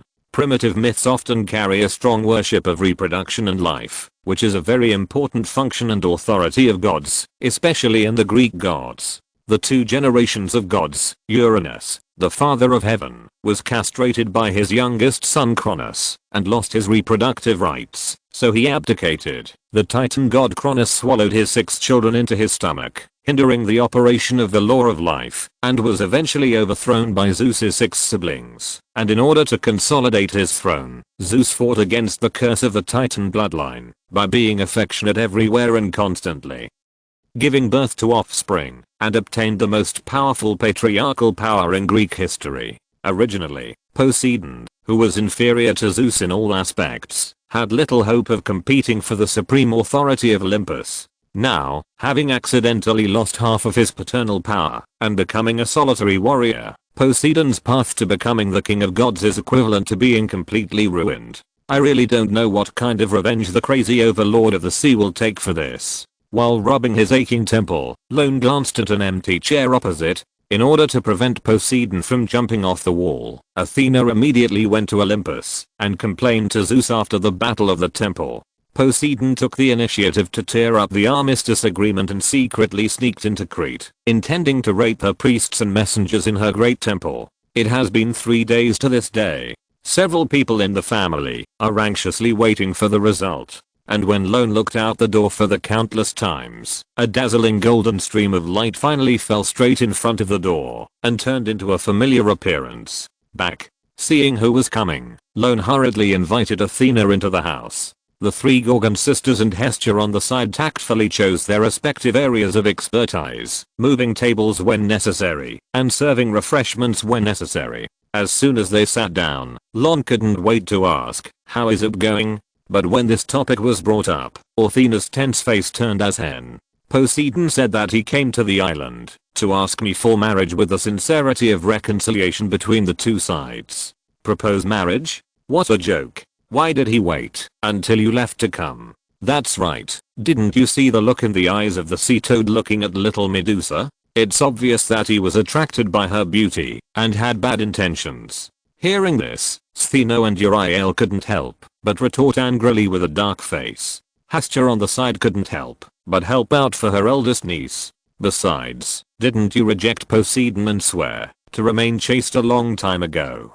How could he not know? However, Lorne turned a deaf ear to the indignation of the 3 people and instead looked seriously at Athena opposite him and asked faintly, "What did the god king say?" "The father god blamed me for hurting my uncle. Even if I disagree, I can't treat an elder like this," Athena said, and there seemed to be 2 balls of anger in her bright eyes. "Then what?" Lorne continued to ask. "Of course, he went to find his next lover," Athena sneered and mocked. Obviously, this was both an expected result and the usual routine of the father god. After hearing Athena's answer, Lorne sighed, propped up his arms on the table, rubbed his sore temples, and murmured, "Trouble." Athena pursed her lips, and her face was also gloomy, looking at the 2 people in front of her with gloomy clouds. Hestia on the side was quite puzzled. "Hey, wait, didn't we all win? And we beat up that Poseidon? Why do you look like you lost?"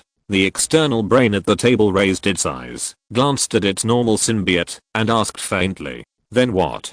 Poseidon used the humiliation as an excuse to gather the power of the sea gods and Atlantis and directly flatten Crete. Zeus doesn't care. Hasn't His Majesty the King of Gods taken care of it? We were wrong first, disrespecting our elders and destroying his foundation. Isn't it right for us to be retaliated against? Isn't it right? Hestia retorted subconsciously, and the confusion and resentment in her eyes deepened. Shouldn't we rebuke Poseidon? I clearly saw that guy was the first to do something wrong. Facing Hestia's questioning, Lorne spoke slowly. It doesn't matter what you think. The key is what the God King thinks. Even if that's the case, there should be a distinction between right and wrong, right? I can see that this is clearly Poseidon's fault. Only children distinguish between right and wrong. Adults care more about the pros and cons. The deep groaning completely killed the topic. Hestia wanted to speak up to defend herself and defend her simple sense of justice and right and wrong for thousands of years. However, she opened her lips and teeth for a long time, and in the end she couldn't say a word of rebuttal. She just looked at her subordinate god and asked a question from the heart.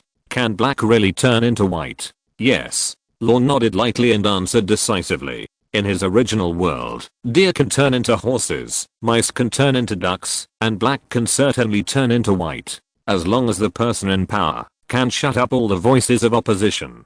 Finally, after getting this answer, the glimmer of hope in Hestha's eyes was completely shattered. She just drooped her head and murmured in despair. But this is not right. So, we are trying to build a world where we can distinguish right from wrong and good from bad. Hestha's heart trembled, and she looked at the face full of smiles and warmth, and the large area of grey covering her eyes was gradually washed away. That's right. Even if you have power and can reverse black and white for a while, you can't completely distort truth and justice. Justice will not be tamed or killed, because truth exists forever. Hestha couldn't help but think of her aunt, the goddess of justice Themis, who parted ways with Olympus after the first queen of gods Metis was swallowed by Zeus. At this time, Athena on the opposite side also glanced at Lorne, and the gloom on her face was gradually replaced by a touch of praise. She really likes this kid more and more, because what he said is exactly what she has been trying to do. TSK, I shouldn't let. Athena glanced at Hestha, who was trying to steal her girl next to her, and her mood, which had just improved a little, became more depressed. After simply comforting his own main god, Lorne looked at the extra empty seats on both sides and asked again. By the way, why didn't Apollo and Artemis come back together? Where are they? As soon as this was said, Athena's face turned black. The goddess of Carlito is physically and mentally unwell, and they are going to visit their mother on the island of Chaos. Who said that? Apollo. The second day, after arriving in Olympus, he took the letter from the goddess of care, and took Artemis away with him. Lorne heard this and said nothing, and his face became ugly. Would a nearly immortal god get sick easily? And physically and mentally unwell? Are you kidding me? In addition, why did this disease come early or late, but at this time? Isn't it too coincidental?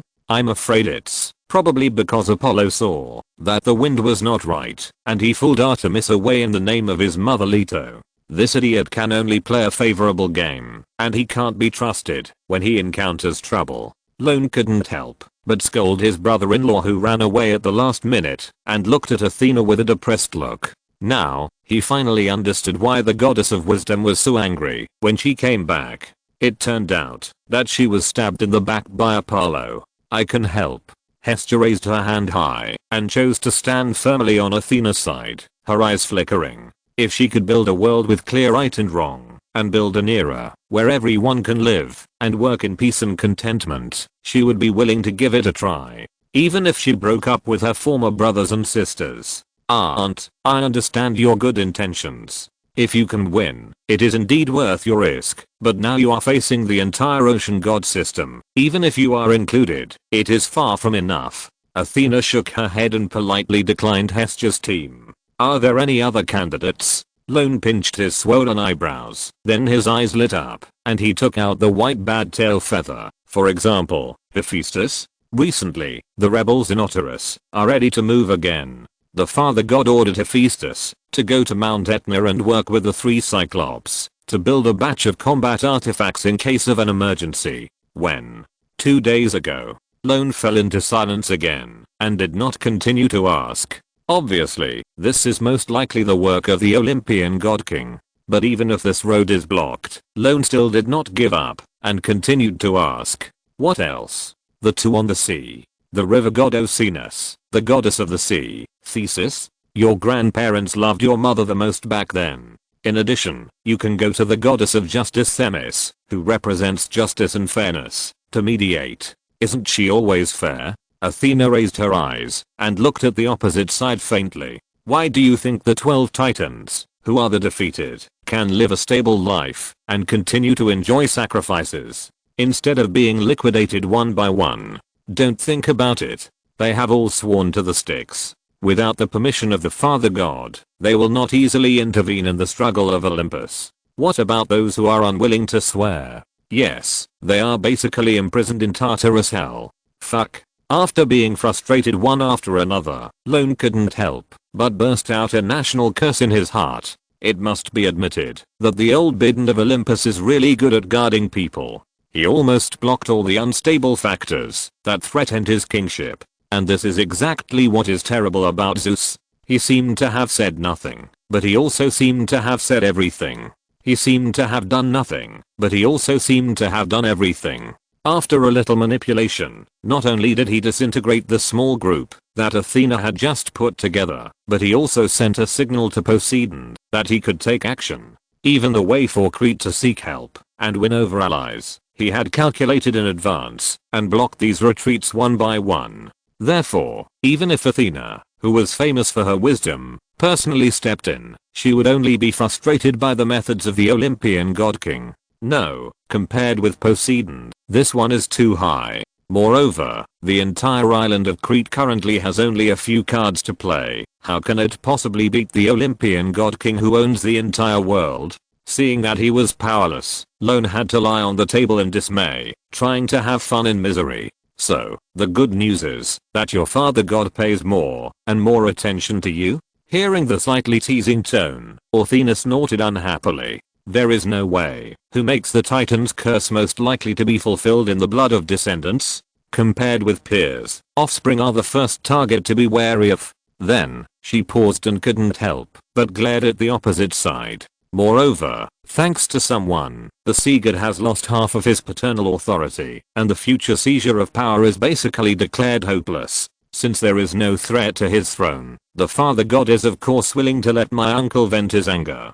Can we make peace? What do you think? Facing Athena's dim gaze, Lorne immediately frowned, kicked the dog lying under the table. It's all your fault. You ruined the goddess's plan.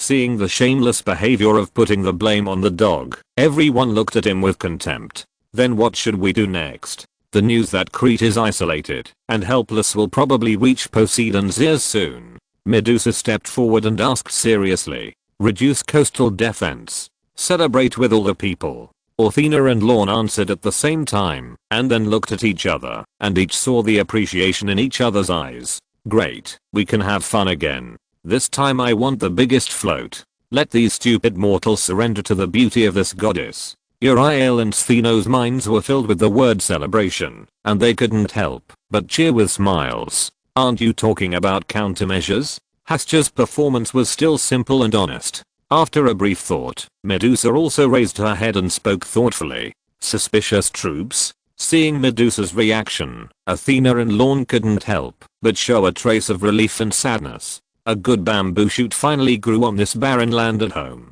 Of course, this is not only the credit of Lorne and Athena, but also related to Medusa's own love of reading, continuous learning, and efforts to integrate into human society. Seeing that Medusa only guessed roughly and still had some half understanding, Lorne took the initiative to explain.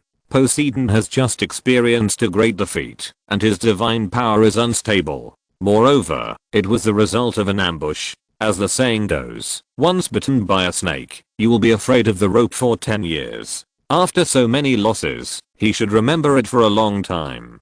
So, the more unprepared and relaxed Crete is, the more Poseidon will doubt whether there will be a trap waiting for him. Athena immediately added and told Medusa about the countermeasures that she and Lorne had reached in different ways, and Medusa listened very seriously. Since she was revered as the goddess of snakes by the people of Crete, she has developed a desire to protect this land and has been working hard for it. But fake is fake after all.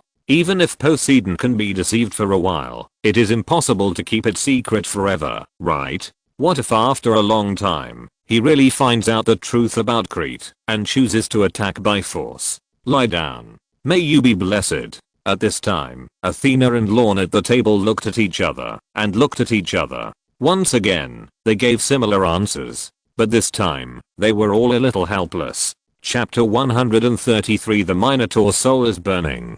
For half a month, the city of Knossos was immersed in a cheerful and relaxed atmosphere. Farming, storage, brewing, trading, ordinary people continued their original life trajectory, looking forward to a better year in the future. They did not understand the struggle for divine power, the conflict of faith, and the few acres of land under their feet and the light of their home were all they had. They did not understand the military and national affairs that the superiors were worried about. They only knew that under the governance of the great mother goddess Athena and the secretary Lord Lorne, more and more wealth was flowing to Crete, and their lives were getting better day by day. Therefore, the smiles on everyone's faces were sincere and enthusiastic, without a trace of acting. It seems that, because of this sense of reality, the sea is always calm. With Athena taking over, Lorne was able to withdraw from the busy government affairs and continue to secretly develop his Dionysian religion and draw faith from the joy of mankind. Unlike those detached gods of heaven in Olympus, he is a god of the world, born with both divinity and humanity, experiencing death and rebirth, and finally being promoted by people's faith and pursuit. Therefore, the mortal world is the soil for him to take root and grow. As for this above-board behavior of poaching, Athena turned a blind eye.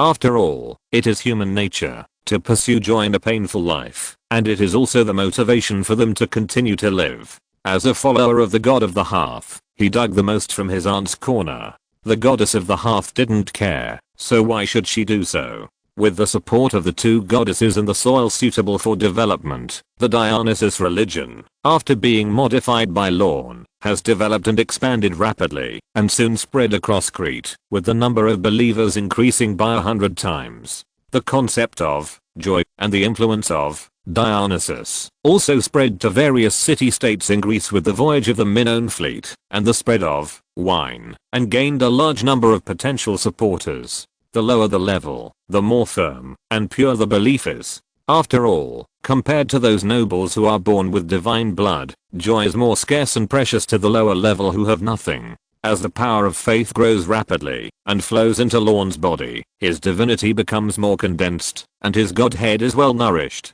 The accumulated blanks will soon allow him to carve the second divine law. However, the business is big and the team is in its infancy, so he needs to do many things by himself. Lorne, who is busy strengthening himself and taking care of the sea, is inevitably a little overwhelmed.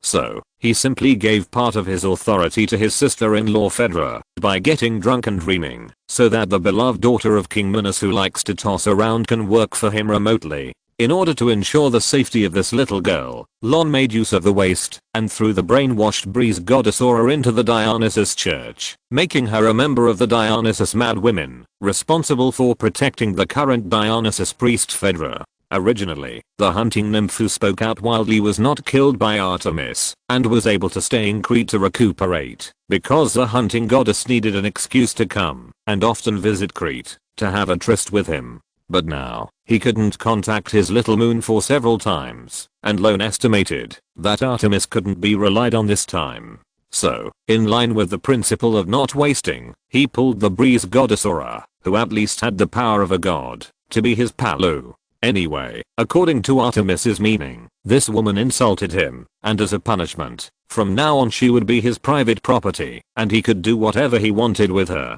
Since it can be used, and is easy to use, just use it until you die. Work hard, you are fighting for the cause of human liberation. A certain cult leader threw out a fair reason, and decided the fate of the breeze goddess as the future guardian of the religion without any mercy. However, even if he used all the cards he had at the moment, Lorne still felt powerless. Whether it was facing the development of the sect or the situation in Crete, it seems that we need to develop our own subordinate gods as soon as possible. As Lorne thought so, the heart of the native Minotaur of Crete began to stir again. The three graces under Aphrodite, the 9 muses and the god of medicine under Apollo, and the god Pan under Artemis. Mine. All of these can be mine. However, although the idea is beautiful, strength is crucial in the Greek age of gods. Now as a new god, Lorne is not qualified to challenge the authority of the group of main gods. Of course, distant water cannot quench thirst, and the covetous Poseidon will not give him the opportunity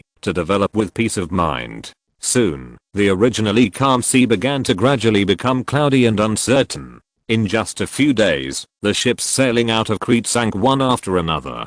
Some were hit by reefs due to sea fog, some were torn apart by storms, and some encountered sea beasts. Lorne and Athena, who rushed home in an emergency, exchanged glances, and their hearts sank at the same time.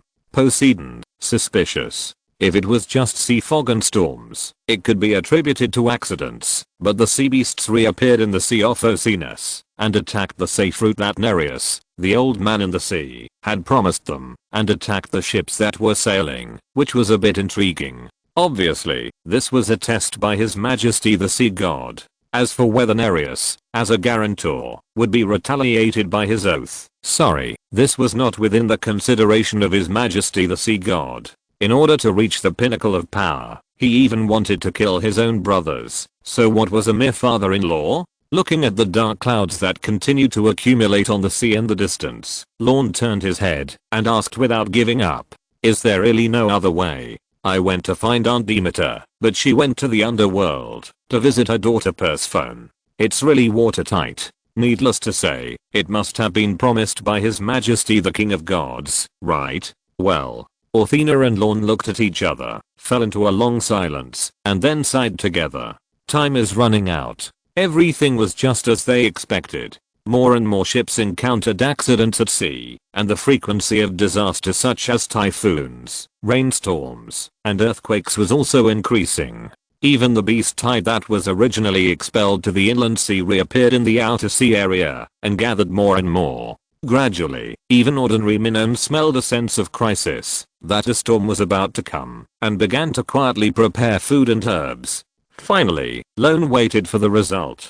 But it did not come from the sea, but from the random dice in his mind. The 12-sided dice on the altar turned quietly, and the 3 wave lines representing Poseidon and the 5 snake patterns representing Athena emerged one after another, and then transformed into 3 golden oracles. The first blasphemy, choose to assist Athena, the goddess of wisdom and war, to fight against the upcoming disaster at sea. Success will randomly seek a blessing from Poseidon. The second blasphemy, choose to assist Poseidon, the god of the sea, to guide the Minoan civilization to the end in advance. Success will randomly seek a blessing from Athena. The third blasphemy, choose to fight against Athena and Poseidon at the same time, annihilate the fire of wisdom, collapse the glory of the sea god, make the Minoans cry, and sink Atlantis. Success will seek a blessing from Athena and Poseidon at the same time. Seeing the 3 identical forks of fate, Lorne's face changed slightly, and the fluke in his heart was completely dead. Looking at the unstoppable storm on the sea and the panicked mortals in the city, he fell into a long silence. This time, which side should I choose? Should I follow the established destiny, or continue to resist stubbornly? Finally, as if thinking of something, Lorne raised his lips and burst into a joyful laugh. A mad flash in his eyes, and the answer came out. I choose 3. At the same time, the first 2 oracles in his mind automatically dissipated, leaving only the last one, teasing and mocking both fate and resistance. Chapter 134. Your Majesty, please offer your head. What happened? So happy. Downstairs, Hestia heard the noise, and walked up to the balcony. She looked at Lorne standing on the edge of the railing and laughing loudly, and asked with surprise. Now that the enemy was approaching, and bad news came one after another, the whole island of Crete was immersed in a gloomy cloud. She really couldn't figure out what was worth being happy about. Nothing, just figured out some things. Lorne turned around, smiled faintly, and then stretched his stiff waist, got up and walked down the balcony. Let's go. Where to? The palace of Knossos. I want to see King Minos.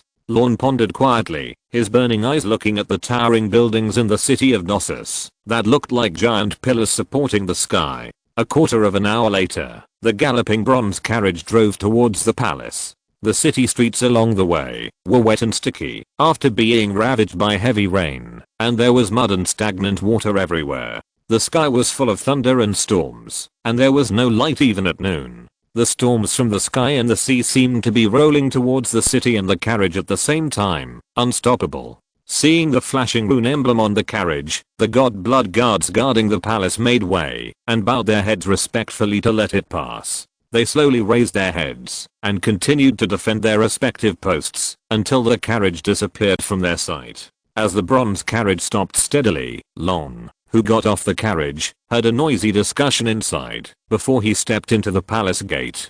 King, the water level along the coast has risen sharply and is constantly washing towards the shore, submerging the outer walls of Nausea and Gidus. The central plain area from Kydonia to Knossos has become a swamp, and most of the grape seedlings and grain seeds have died. The drainage system in Knossos has also been overloaded. More than 127 houses collapsed in 3 days, and the walls on both sides have softened to varying degrees. Inside the palace, The temple priests who were responsible for collecting information from various places and the messengers of the city defense army stationed on the coastal defense line reported the terrible situation one after another.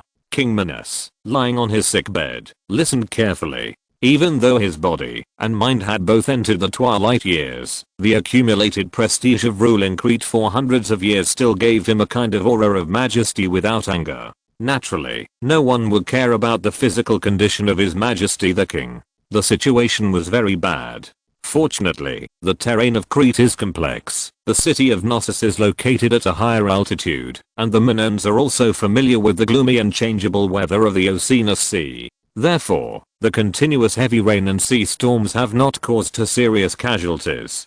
But even so, the waterway has been cut off, and the tide is approaching step by step. The situation facing Crete is also quite severe. Moreover, unlike the last beast tide, this time it was Poseidon who took action personally. The weather factors such as tides, storms, heavy rains, etc. alone almost destroyed the coastal defense line that the Minoans had spent months of hard work and efforts to build. Yesterday, my friends and I climbed the watchtower and found many traces of sea beasts in the offshore waters. The fourth daughter Phaedra couldn't help but interrupt, trying to show her concern for the country and the people. Well, the coastal defense line has suffered 3 waves of attacks from sea beasts today. Although the number is not large, it is a very dangerous signal. The second daughter Ariadne took the opportunity to step forward to add, with a serious and worried face. However, under the attack of the 2 daughters, whether intentional or unintentional, King Minos, who had been barely holding on, could not catch his breath and coughed violently. For a moment, the priests and generals on the field looked at King Minos with less awe and more confusion and fear. The atmosphere on the field also fell to the freezing point, becoming depressed and dull. Can this battle really be won? After serious thinking, everyone's mood fell to the bottom. Seeing the uneasy look on the faces of the priests and generals, King Minos' eyes revealed even more sorrow and unwillingness. Originally, his body was no longer suitable for showing up, but Her Majesty Athena went to Olympus again early this morning to try to find the father god Zeus to mediate. In order to appease the mentality of the priests and generals, he decided to come out briefly to fulfill his duties as a king. However, the situation was far worse than he imagined, and it was almost irreversible. At the same time, he accidentally got angry and exposed his weak side in public. Boom. Just as the atmosphere in the palace became more and more depressing, the ground shook, and people cried outside the city. Several lamias with changed colors swam to the shore under the cover of rain and slashed the 2 soldiers who were checking the drainage and several civilians who were transporting supplies.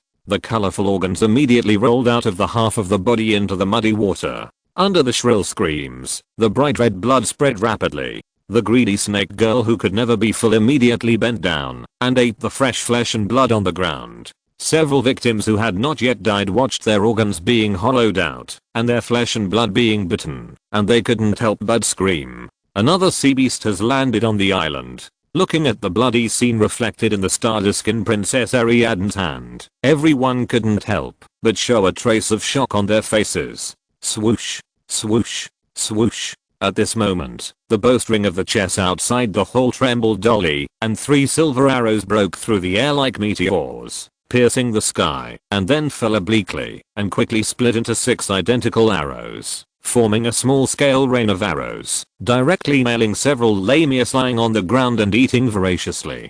Then, a slender figure holding a bow in one hand, accompanied by a biting wind, stepped into the main hall, and coldly examined the priests and generals in the hall. What are you panicking about? Haven't you hunted enough sea beasts?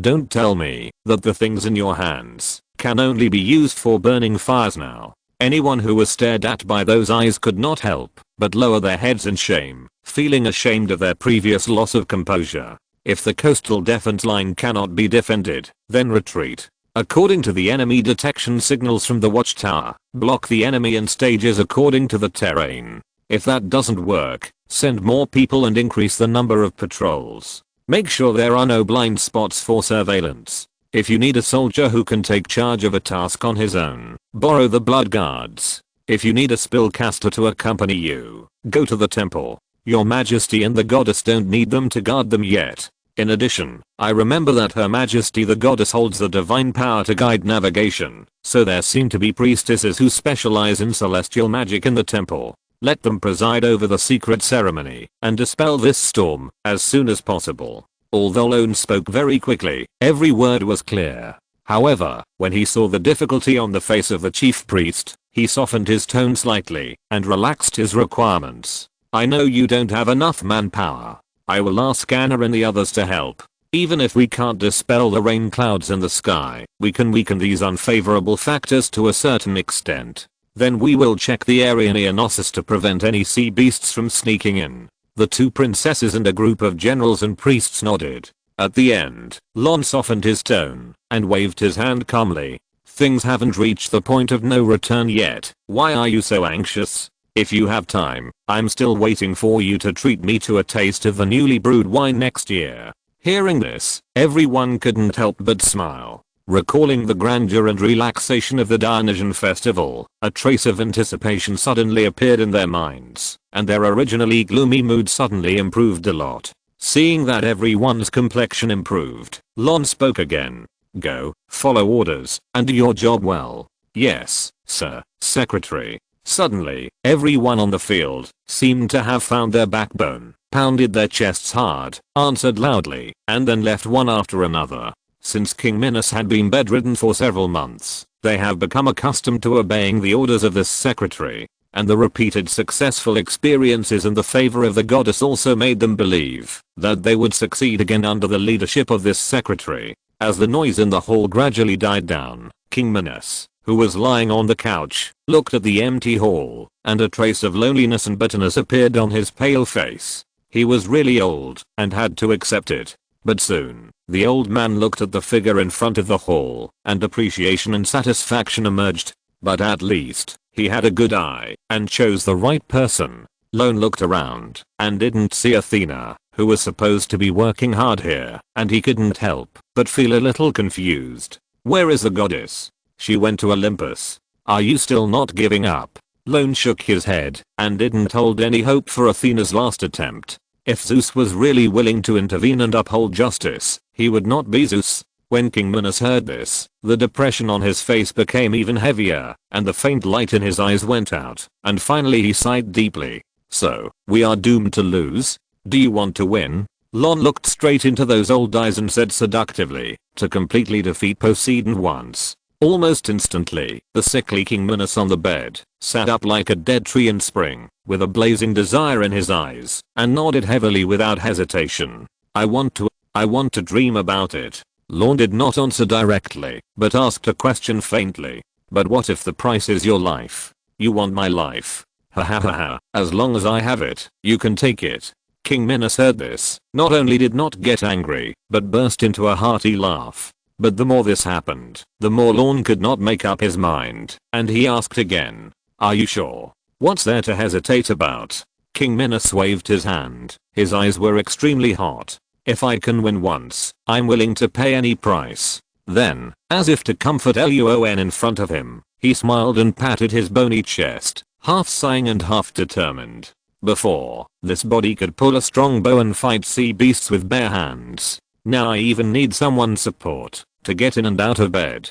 Anyway, I'm dying. Living a few more days is just a way to survive. I want to use the remaining half of my life to exchange for a chance to win, to fight for a glimmer of hope for my descendants. After saying that, the old man turned his head and looked at the figure in front of the bed with a burning gaze. So, do you have a way to make me win? Before, I only had a 30% chance, but with you, now I have an 80% chance of winning. Lorne answered truthfully, and then looked at his half-brother in this world, with a hint of complexity in his eyes. Don't hesitate, don't regret, just do whatever you want to do, whether you succeed or not. I have to thank you. King Minos, who was completely unaware of this blood relationship, raised his hand and patted Lorne's shoulder, his eyes sincere and blazing. Because you not only took on the responsibility I should have taken on, and protected Crete for me, but also allowed me to not die of old age on my sickbed during my lifetime, but to play another round with that old enemy on the sea. Then, the old man raised his skinny arm, and grabbed at the sea and sky in the distance, his 5 fingers clenched, veins popping, as if he was playing a game with an invisible fate. This time, I want to win him by half a move.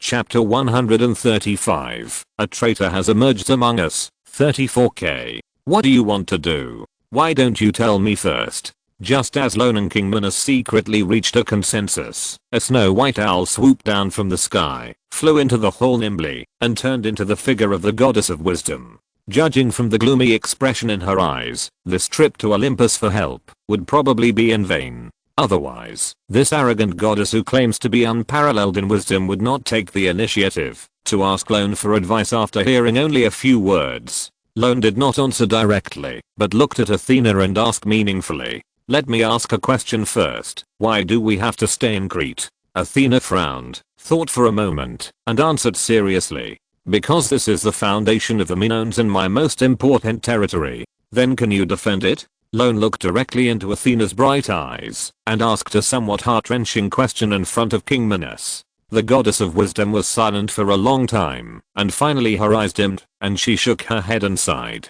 "No. Now the situation on Crete has deteriorated to an irreversible point. The Minoans are not only facing the Overlord and his army on the Sea of Oceanus, but also the biased father god on Mount Olympus. Even if Athena claims to have infinite wisdom, it is difficult to reverse the situation without chess pieces. Although she is so arrogant that she doesn't want to admit this result, the facts are facts and cannot be disputed. She can't hide it from the little guy in front of her who is almost as smart as her." At this moment, getting a definite answer, Lorne spoke leisurely. "Since you can't hold it, why don't you take a step back? You let me escape." In an instant, Athena was enraged, and a fierce momentum burst out in her bright eyes. She is the god of war who holds victory. No matter what kind of powerful enemy she faces, she has never been cowardly and escaped. "No, I said retreat, not escape. It's different." Lorne waved his hand and reiterated seriously. Athena sneered at this, her eyes flickering. "Don't play word games with me. If we can withdraw from the coastal defense line today, we can withdraw from Knossos tomorrow, and then we can withdraw from Crete. Once we are defeated, the sea gods will be able to press on immediately, and under the strong pressure of the Atlanteans, the Minoans will have no way to regain the lost land. What else can we call this if not escape?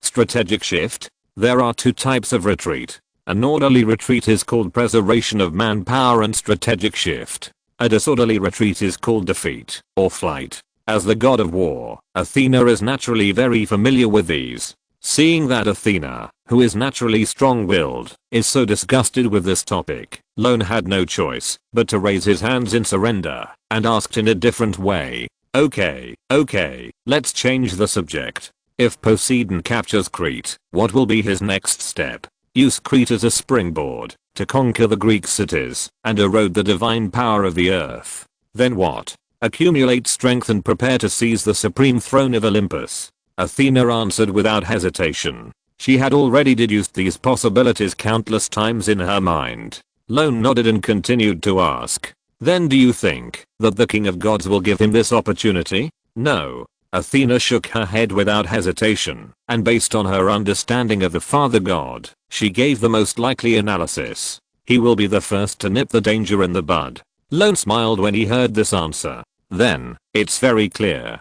Poseidon's ultimate goal is to get his hands on the supreme throne of Olympus, and the goal of the king of gods is to eliminate all unstable factors that endanger his rule. This place seems to have nothing to do with us. In this case, why can't we take a step back?" Suddenly, Athena's eyes lit up, and her face was thoughtful. "You mean, leave the position vacant, let them play against each other?" At this moment, Lorne's dagger was revealed, and his eyes were full of ill intentions. "You want to pull the father god down and let him deal with my uncle?" Athena was tempted, but then she thought about it seriously and shook her head. "You think too simply. The father god will not be so easy to get off." "Not necessarily." Lorne smiled indifferently and raised the corners of his lips happily. "As long as Crete loses badly enough and Atlantis is strong enough, do you think the god king will be able to sit still?" Athena frowned, her mind full of complicated thoughts, and she didn't speak for a long time.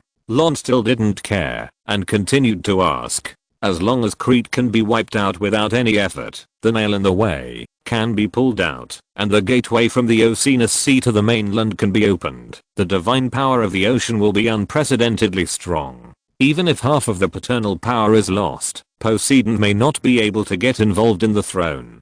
So, do you think the God King will wait until that moment? No. This time, Athena's answer was firm and clear. She thought of her devoured mother goddess in her mind, and a deep coldness appeared in her bright eyes. She gave the same answer as before. He will nip all dangers in the bud. Moreover, he would rather kill the wrong one than let him go. Lorne added with a sneer, thinking of the thunder in the sky that night, and the other self who died at birth. At this moment, Athena had understood Lorne's true intention. So, you want me to give up Crete, and choose to give in? Not only must I give in, but I must give in miserably. As he spoke, a deep mockery appeared on Lorne's face. Since the God King wants to weaken your power through Poseidon's hand, then let him do as he wishes. We will be completely defeated, and give the stage of confrontation to the two brothers. Father God is not that easy to fool. Athena still doubted the feasibility of the plan. Lorne sighed, and his voice turned lower. So, we need a real defeat, and a discarded child of sufficient weight.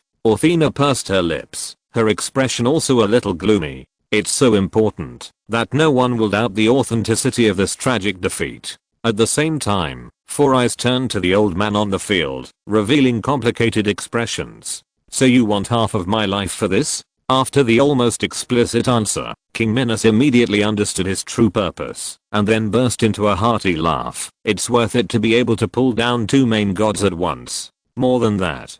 Seeing the old man's resolute attitude, Lorne couldn't help but open his mouth to add, revealing the secrets he knew. In recent years, I heard that His Majesty the God King has been trying to locate the location of Atlantis. After all, those are the old humans who survived the flood.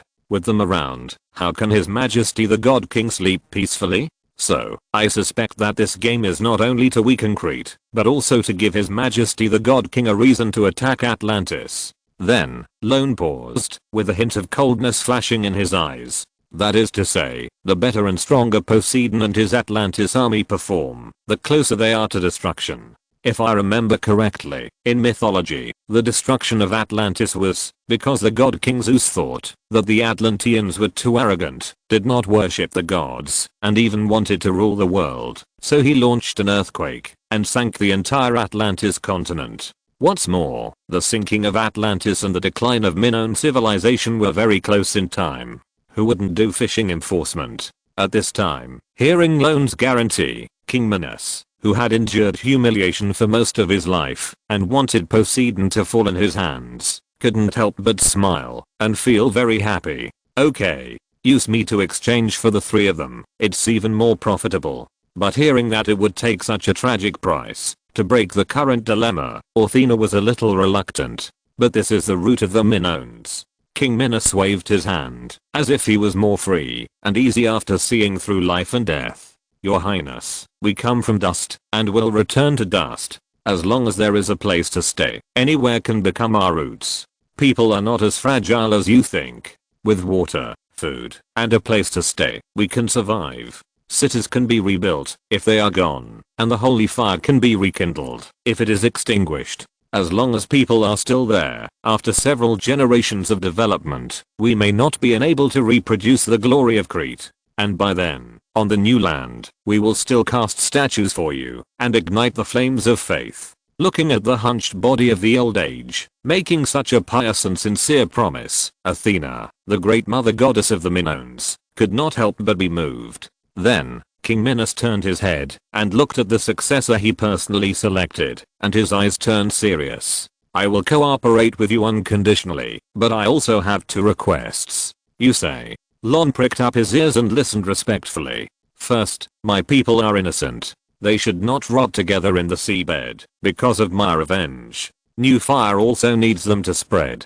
Don't worry, I have planned it. Before that, I will transfer the living forces of Crete as much as possible in batches. Hearing Lorne's solemn answer, King Minos' expression was even more relieved. Second, the glory of Crete was created by me. Even if it is destroyed, it must be destroyed in my hands. Poseidon wants to conquer Crete and the Minoans, but it is impossible. I want him to get nothing, even if he lands on this land, except my body. Of course. No one can take the glory of Crete from you, not even the gods. Lorne agreed again without hesitation. These were all issues he had considered. Unfortunately, he hated the seeking as much as King Minos. Since he was forced to cut off his arm, how could he let Poseidon, the instigator, get any advantage? Athena, who had been standing aside in silence for a long time, finally couldn't help but speak up to remind them. When she heard this, "Are you too confident? Do you really think that your little tricks can escape the perception of the gods? If you just destroy yourself, they will definitely find out the clues of the setup. Indeed, there are differences between divinity and divinity. If it is not done by the ocean gods themselves, it is easy to arouse suspicion." Lorne nodded in agreement, but then spread his palms and a happy smile appeared on his face. But what if, at this, in an instant, a ball of blue light appeared on his hand, illuminating the entire palace hall, gentle as water, deep as the sea, ocean divinity, and it is an extremely pure ocean divinity that is very close to Poseidon. In an instant, Athena and King Minos on the field looked at each other, unable to hide their shock, and even the look they gave Lorne was a little weird. Could it be that there is a traitor among us? Chapter 136. 5 elements are bad, deserve a punishment. 64k. The next day, angry roars resounded throughout the palace. "I'm not dead yet. You want me to bow to those foreigners on the sea? As long as I'm alive, there's no way." The 5 princes who were once again recalled from various city-states and went to the palace to report on their work were passive and preparing for war, and tried to dissuade Crete from seeking peace with the Atlanteans, which angered King Minos. As a result, the old lion was so angry that he stopped recuperating and rushed out of the inner hall. In public, he whipped his 5 sons half to death. If it weren't for the second daughter, who was the chief priest, and the generals on the field, King Minos almost sent his 5 disobedient sons to the underworld. But it seems that he inherited his father's stubborn character. Even though he was dying, the eldest prince Androgeus still spit out blood and spoke from the bottom of his heart. "Father, we can't win. Are you going to kill everyone?" As soon as these words came out, everyone was awed. Although as the situation became clearer, almost everyone had thought of this possibility, but at best it was just a thought. But now, even the old king's own flesh and blood have made such a conclusion. The future of Crete can almost be imagined. Okay. Hearing the eldest son's rebuttal, the old man laughed in anger. "If you want to live, no one will stop you. I'll give you 3 days to get out of Crete immediately." Then, the old man looked at the ministers whose faces changed, and he was not polite, once again showing his toughness and stubbornness to his ministers and citizens. "Who else? Anyone in the city who wants to leave can go with them. I will never stop them.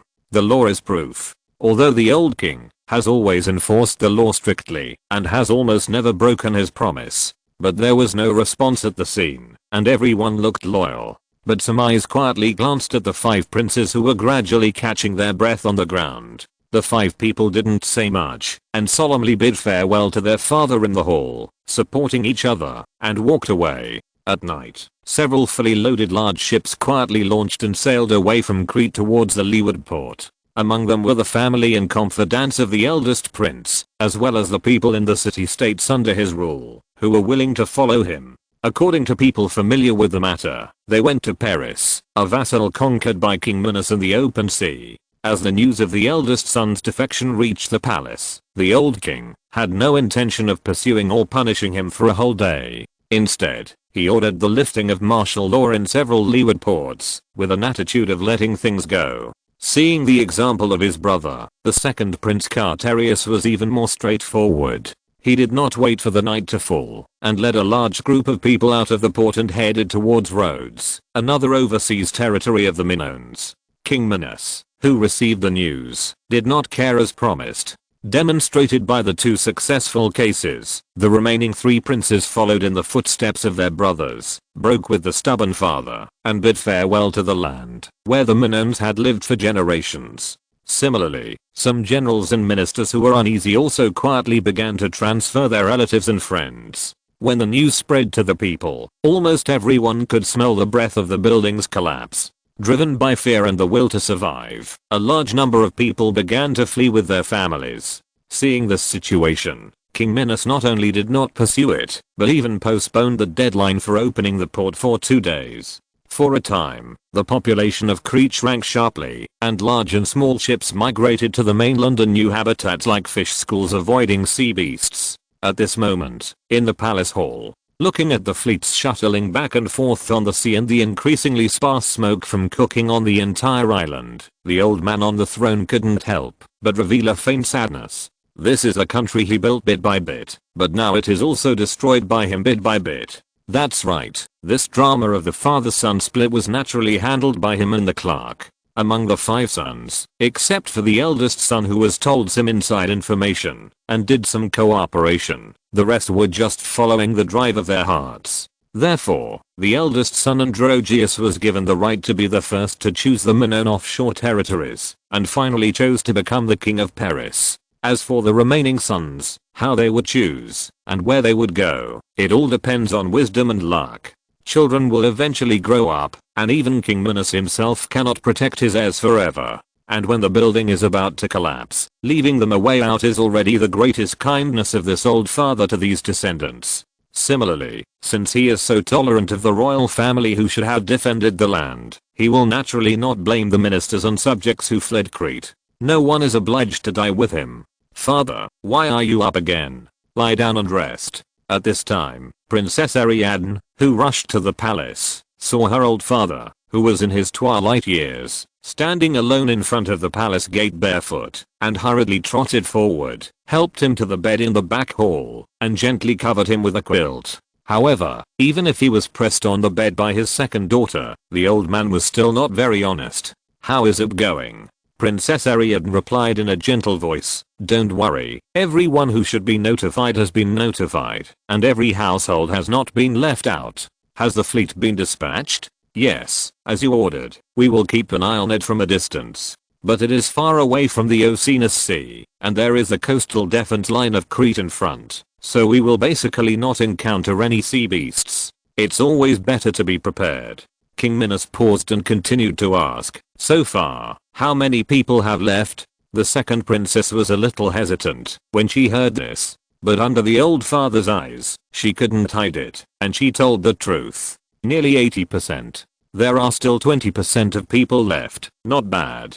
King Minos grinned and said to himself. Hearing the old father's words, the second princess, who thought it was a sarcastic remark, immediately spoke to comfort him. That's just the other city-states. More than 30% of the people in Knossos chose to stay and are willing to stand with you until the last breath for this homeland. The same goes for me and my sisters. King Minos shook his head and smiled without saying anything. He just looked at the setting sun that was sinking inch by inch below the horizon and murmured, it's been 5 days. Those who should leave have left. The second princess felt the sadness in her father's words. She wanted to persuade him again, but before she could open her mouth, an old hand fell heavily on her shoulder. Then, at midnight tomorrow, you will take your 2 sisters and the rest of the people and leave by boat. There are 300 god blood guards are left for you on the boat. From now on, they will all obey your command. Hearing King Minos' instructions, the second princess's face changed. She was at a loss at first, and then she knelt down and swore. Father, I won't leave. I will never abandon you. I know you have proved your loyalty to Crete. The old man nodded, a comforting smile on his face, and his skinny right hand gently stroked his daughter's soft hair. That's why I personally entrusted the purest fire of the Minoans to you. Suddenly, the second princess's mind rang with thunder, and all the things that happened recently were gradually connected, and the answer came out of her mouth. Did you plan this early?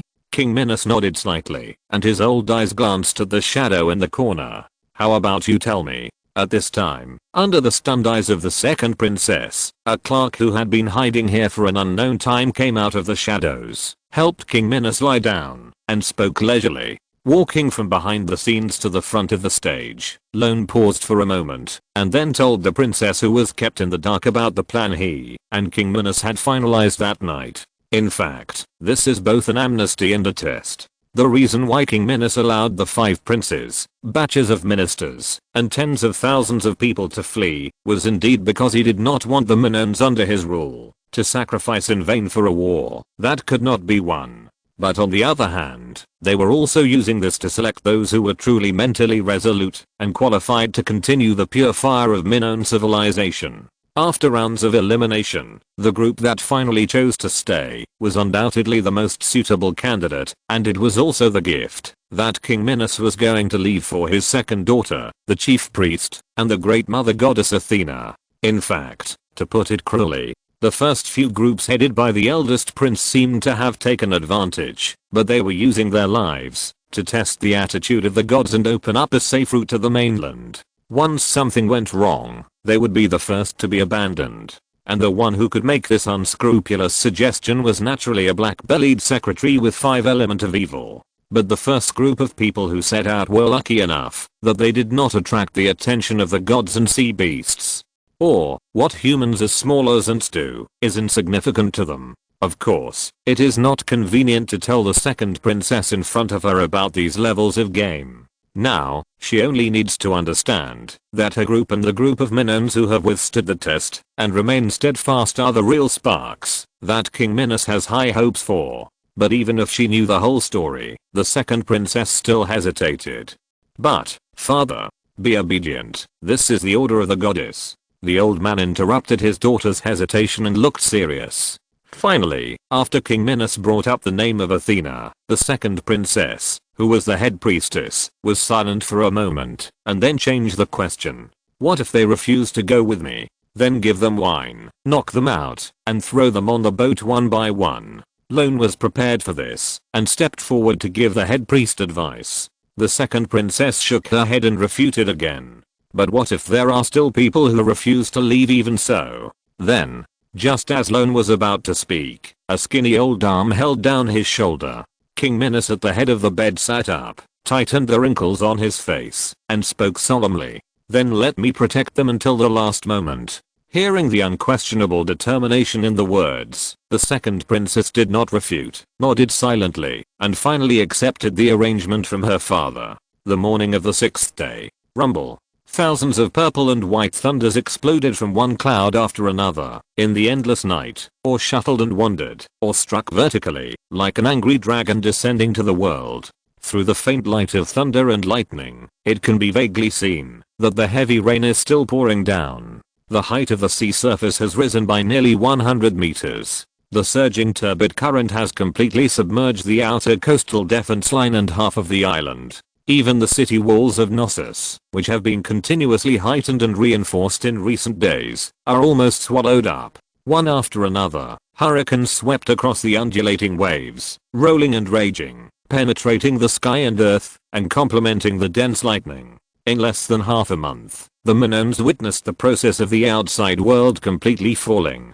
Dang. Accompanied by the crisp bird calls, the exciting knocking sound came from the great temple. The bright light wheel shone with the starlight, projecting the star map and celestial outlines in the sky into the night, as many as 88 faintly. The golden light patterns that appeared and disappeared from time to time, with a strange rhythm, rippled around, and finally spread to the outside of Knossos and poured down. It was like a beautiful canopy covered with tassels covering this fortress city. And those large groups of rain clouds and storms that originally floated from the Sea of Oceanus were expelled from the protection of this golden starlight, and could only wander and surge dozens of miles away. Even the floods on the ground had to retreat and detour, and could not invade them at all. A quarter of an hour later, Athena, dressed in military uniform, walked out of the great temple, and came to the palace, to give a serious reminder.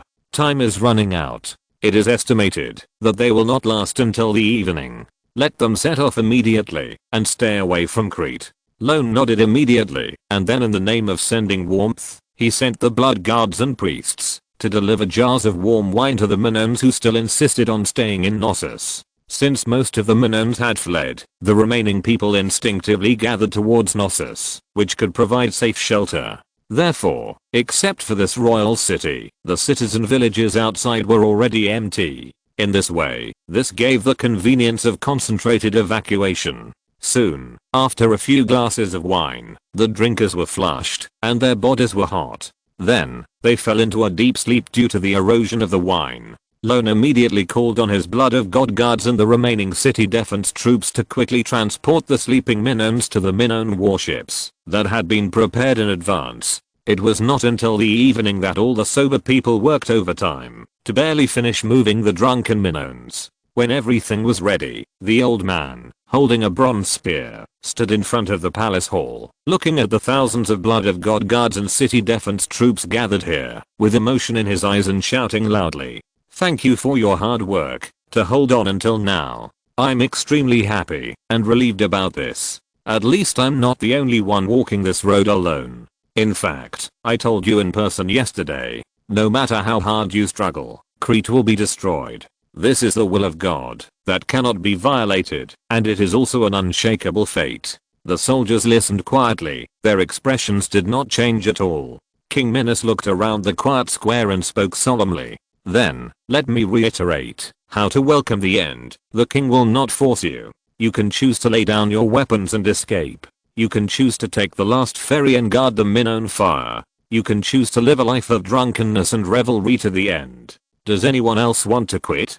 At this moment, groups of sea beasts and sea gods who control storms and raging waves have appeared on the sea in the distance. The dense and heavy rain like a waterfall also penetrated the gradually torn golden barrier and hit the soldiers' skin and armor, making a crisp sound of tinkling. But the whole square was still silent. No one moved, and no one made the slightest sound. Their relatives and friends have boarded the ship, and their children are behind them. There is nothing in front of them to stop them from showing their edge. Just like a sword without a scabbard, they can swing it without hesitation to the target in front of them. King Minos nodded slightly, his eyes deep and calm. "It seems that all of you have expressed your willingness to fight. Knowing this outcome, you still decided to fight against it. What a foolish act. What amazing courage. This is probably a hymn that even the muse cannot compose. So, the last elite of the Minoans, listen now. Climb the city wall immediately, pick up your weapons, and fight for me until the last moment."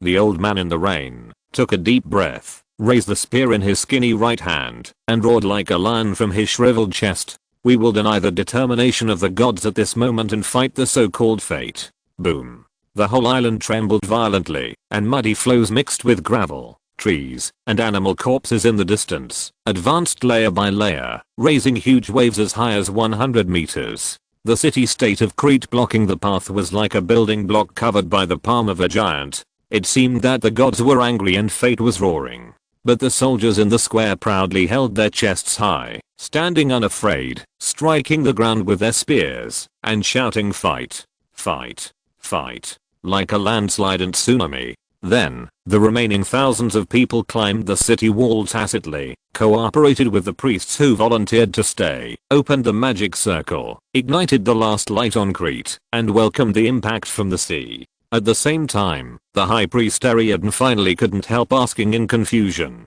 before leaving the safe haven, "Goddess, where should we go?" Athena had a plan for this, and the answer she had been thinking about for a long time came out. "Athens, the king there will take you in. I once gave the divinity of the snake to their ancestors and helped them build the country." Lorne heard this and thought about it. According to legend, Cecrops, the first king of Athens, had a human body and a snake's tail. During the reign of Cecrops, both Athena and Poseidon wanted to become the patron saint of Athens. They agreed to give the Athenians a gift each, and Cecrops would choose the one they liked better. Poseidon pierced the rock of the Acropolis with his trident, and a spring appeared, but the spring water was salty and people thought it was of little use, while Athena pierced the rock with the spear of victory, causing an olive tree to grow. Cecrops decided that the olive tree was a better gift, because it brought wood, oil and food, so he accepted Athena as a patron saint of the place, and Athens got its name. In addition, the fourth king of Athens, Erychthonius, who was said to be the offspring of Hephaestus, the god of fire and the earth, was also carefully raised and taught by Athena. After that, the fifth king Pandion, the sixth king Aegeus, and the seventh king Theseus all received more or less help and inspiration from Athena. Among them, Theseus was the one who sacrificed the Cretan bull to Athena and brought the high priest Ariadne to Athens. According to legend, the prosperity of Mycenaean and Athenian civilizations was due to the Minoans who fled during the natural disasters and brought them the spark of civilization. Therefore, based on the above clues, it is enough to prove that Athena had long seen the decline of Crete and made preparations in advance. But she had never made up her mind on how to choose. At this moment, the goddess of wisdom paused, then bit her fingertips. Throughout a strand of golden red blood, merged into the forehead of the chief priestess, and gave instructions in a deep voice.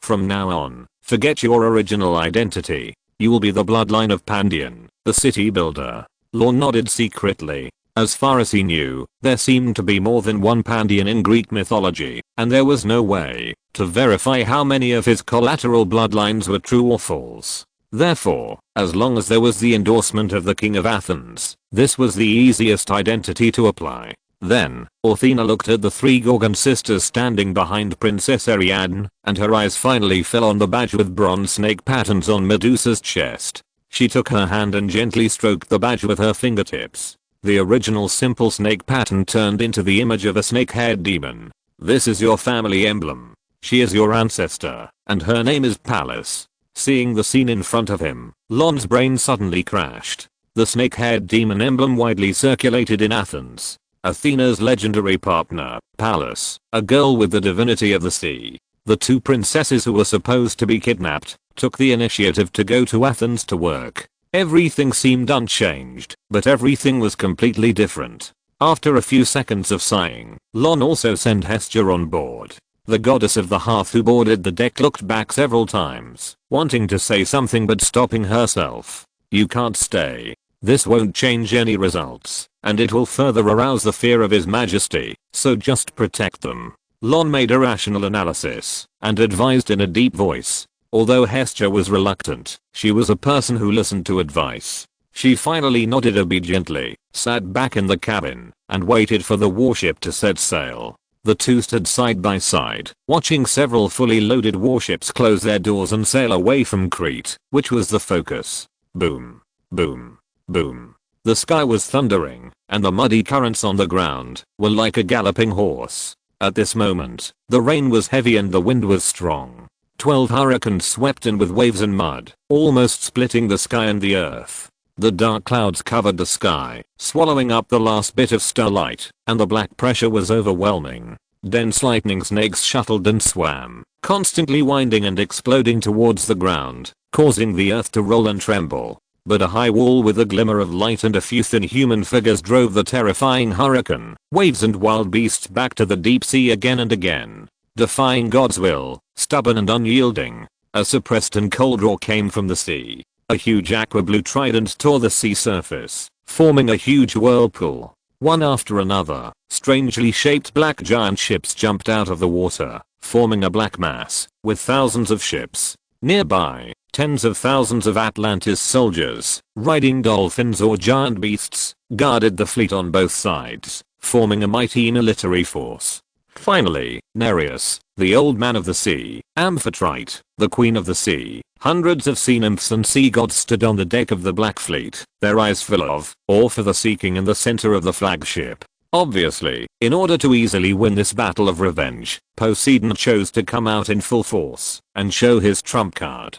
Because he not only wants to win easily, but also to deter those sea gods who are ready to move. Even if one is missing, he is still the lone king of the Sea of Oceanus. At the same time, Lorne and Athena, who were looking at each other from a distance, looked back and looked at each other, and the last stone in their hearts fell. Finally, it was caught. Chapter 137. Our great Atlantis is the world's #1 in technology. On the sea, the Black Fleet from Atlantis was advancing through the waves, unstoppable.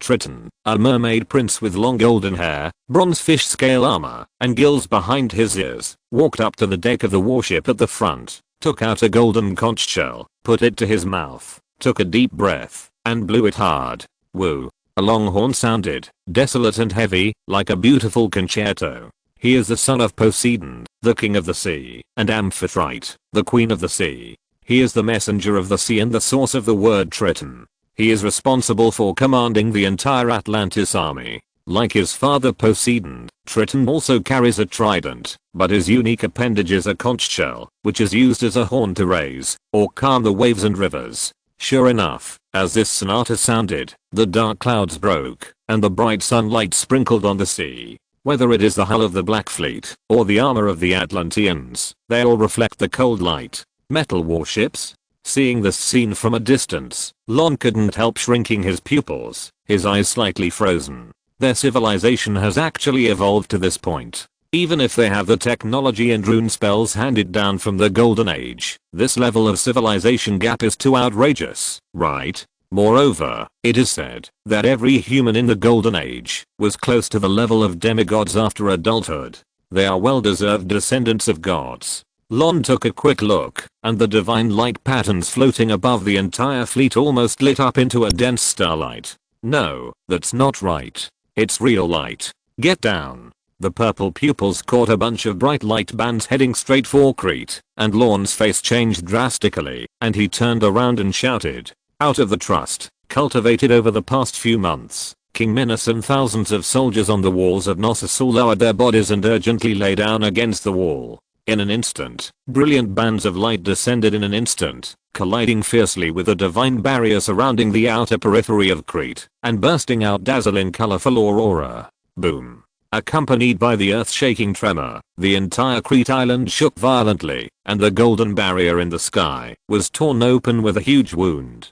Then, the bands of light continued to move forward, like a sharp sword, sweeping across the Crete mountains, and cutting off the towering main peak by 100 meters. In an instant, the ground shook, and the dark red magma formed by the melting of countless soil and rocks flowed freely from the mountains, and down the mountains, and billowing smoke rose straight up. Lorne turned his head, his eyes swept across the unrecognizable Crete mountains behind him, and then turned his head to look deeply at the twinkling stars on the sea. The special devices that rose one after another on the deck of the fleet created such amazing destructive power. It is a huge hexagonal in cross-section, columnar glass-like material.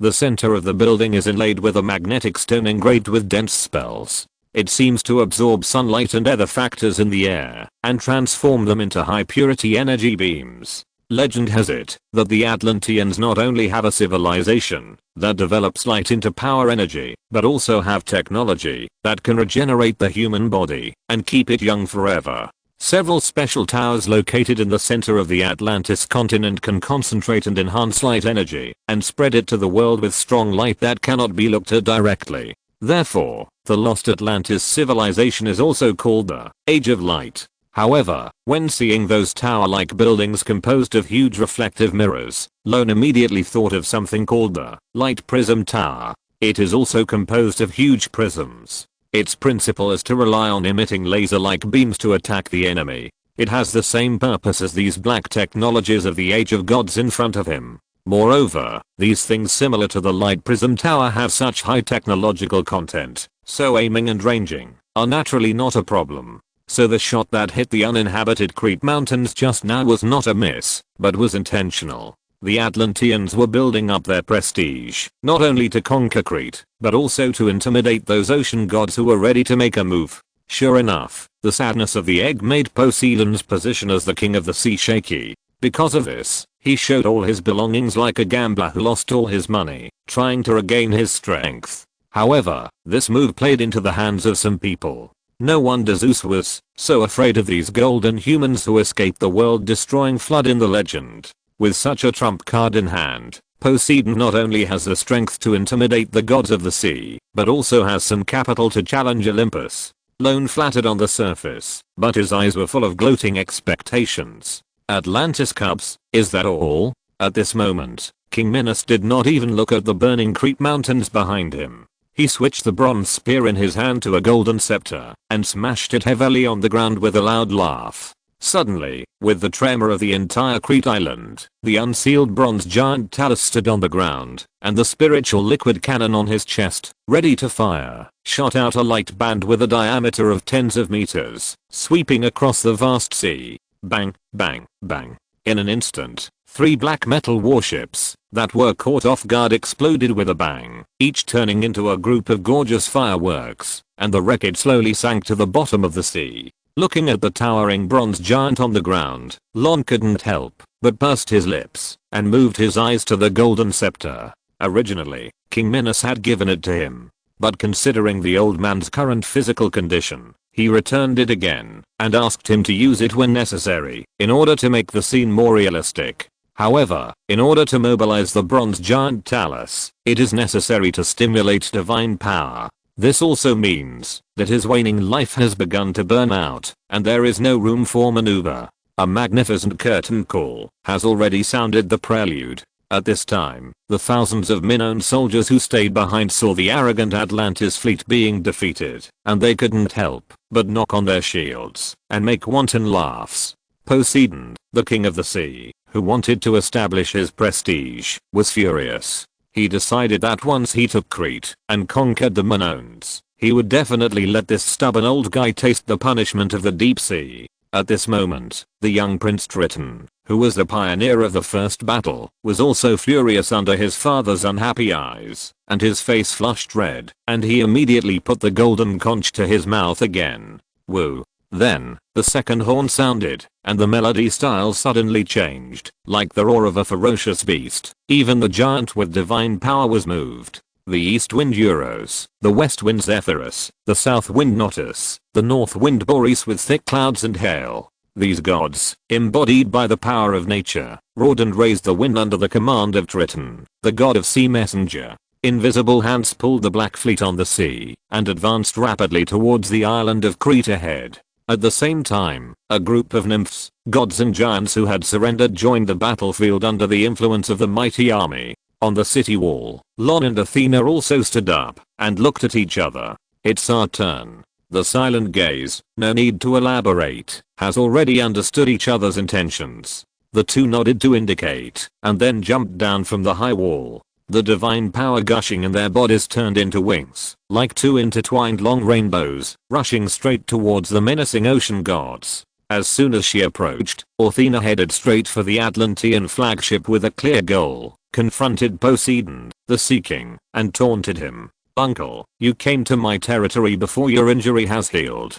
Do you want to send the other one as a betrothal gift? It must be said that as the goddess of wisdom, Athena knows how to mess with people's mentality and deal high real damage when it comes to scolding people. You. Suddenly, the solitary testicle warrior on the deck heard the words. His face turned pale, his hands trembled slightly, and he looked at his smiling niece and was so angry that he couldn't speak. Then, Poseidon, who was filled with grief and anger, said nothing and directly picked up the trident and rushed towards Athena. The two intertwined and collided light and shadows, erupting a series of sonic booms and divine power shocks, fighting from the stalemate in the outer sea all the way to the inner sea far away from the front line.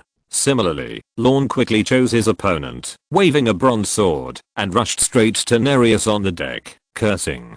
Chapter 138 Poseidon, I didn't. Don't talk nonsense. Didn't you say that we should make peace and open up a shipping lane? We trusted you so much. Hearing this, the old man in the sea blushed, wrapped his hands in soft sea foam, and hurriedly parried. It must be said that as a good man, Nereus still had some face. Because of the shame in his heart, he basically only defended and did not attack. A dignified ancient god was actually suppressed by the newly promoted subordinate god, and he refused the assistance from other gods. So, all the remaining pressure came to the city of Knossos. As noble golden humans, the Atlanteans were not in a hurry to go on the field themselves. Instead, they drove their vassals who surrendered to them, or the giants and heroes who belonged to the ocean gods, to launch the first round of attacks. The leader of the cannibal giant tribe and Homer's epic Poseidon's son Lestragones, wielded a huge stick, and led his burly and deformed humanoid monsters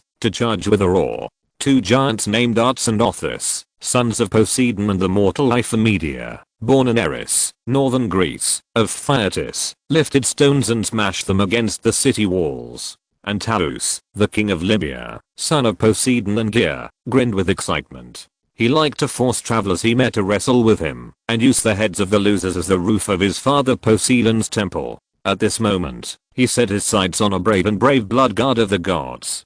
Perilous, the barbarian king of Eleusis in southern Attica, the son of Poseidon and Amphitrion's daughter, raised his giant axe and joined the battle to the frenzied rhythm of the shield dance. Some of his tribesmen and descendants rode on the backs of bulls and played short war songs with double flutes. Some carried weapons made of hoary steel, marched in frantic steps, and shouted excitedly for the upcoming killing. Some rode on the Mygdonian lion, holding the reins in their hands. Some simply pulled the lion's messy mane and fought with the opponents from Crete. From afar, the Atlanteans, as the genuine troops, had not yet appeared on the scene, but their vassals and the strange descendants of Poseidon, the god of the sea, were already densely packed together, almost like a colony of ants that had discovered their prey, covering the sea. It has to be admitted that Poseidon has too many children, and the family climbing is even more outrageous. From regions to specific city-states, except for the vague father of a god and a father of a person, Zeus seems to be more normal. In various versions of records, Poseidon directly or indirectly mentioned nymph lovers. A rough estimate is that the total number of Poseidon's wives and lovers is as high as 40 to 60, and the number of children is between 100 to 120. Moreover, this is only the existence of names and pedigrees clearly mentioned in mythology. As for wild lovers and offspring, it is even more difficult to count.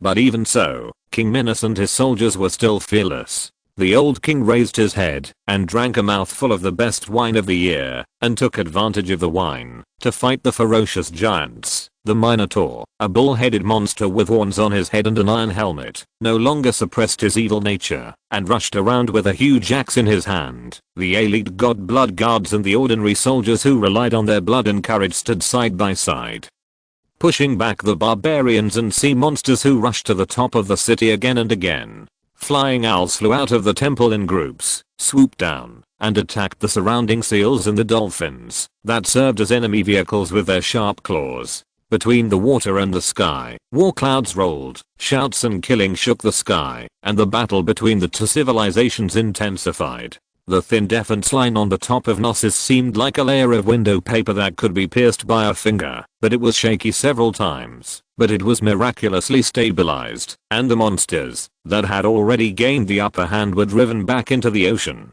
The people around him died one by one, and King Minos, who was gradually left alone, struck the golden scepter in his hand to the ground again, sending out a tragic and heroic sonata of fighting to the death. But, at this moment, at the edge of the battlefield, Lorne, who was fighting fiercely with Nereus, heard the agreed signal, turned back and looked at the top of the city, where there were no more people. His eyes flashed, and when the old man in the sea waved his hand, he went up without leaving a trace. Bang! Accompanied by a dull roar, the figure that suffered a heavy blow fell obliquely into the sea. Suddenly, Nereus was stunned and looked at his arm in some surprise. He seemed to have saved some strength. At this moment, as soon as Lorne entered the water, he swam towards the deserted island called Santorini not far away with a clear goal. The azure ocean god power formed a protection, making him feel like a fish in water, and in the blink of an eye he rushed to the root of the island.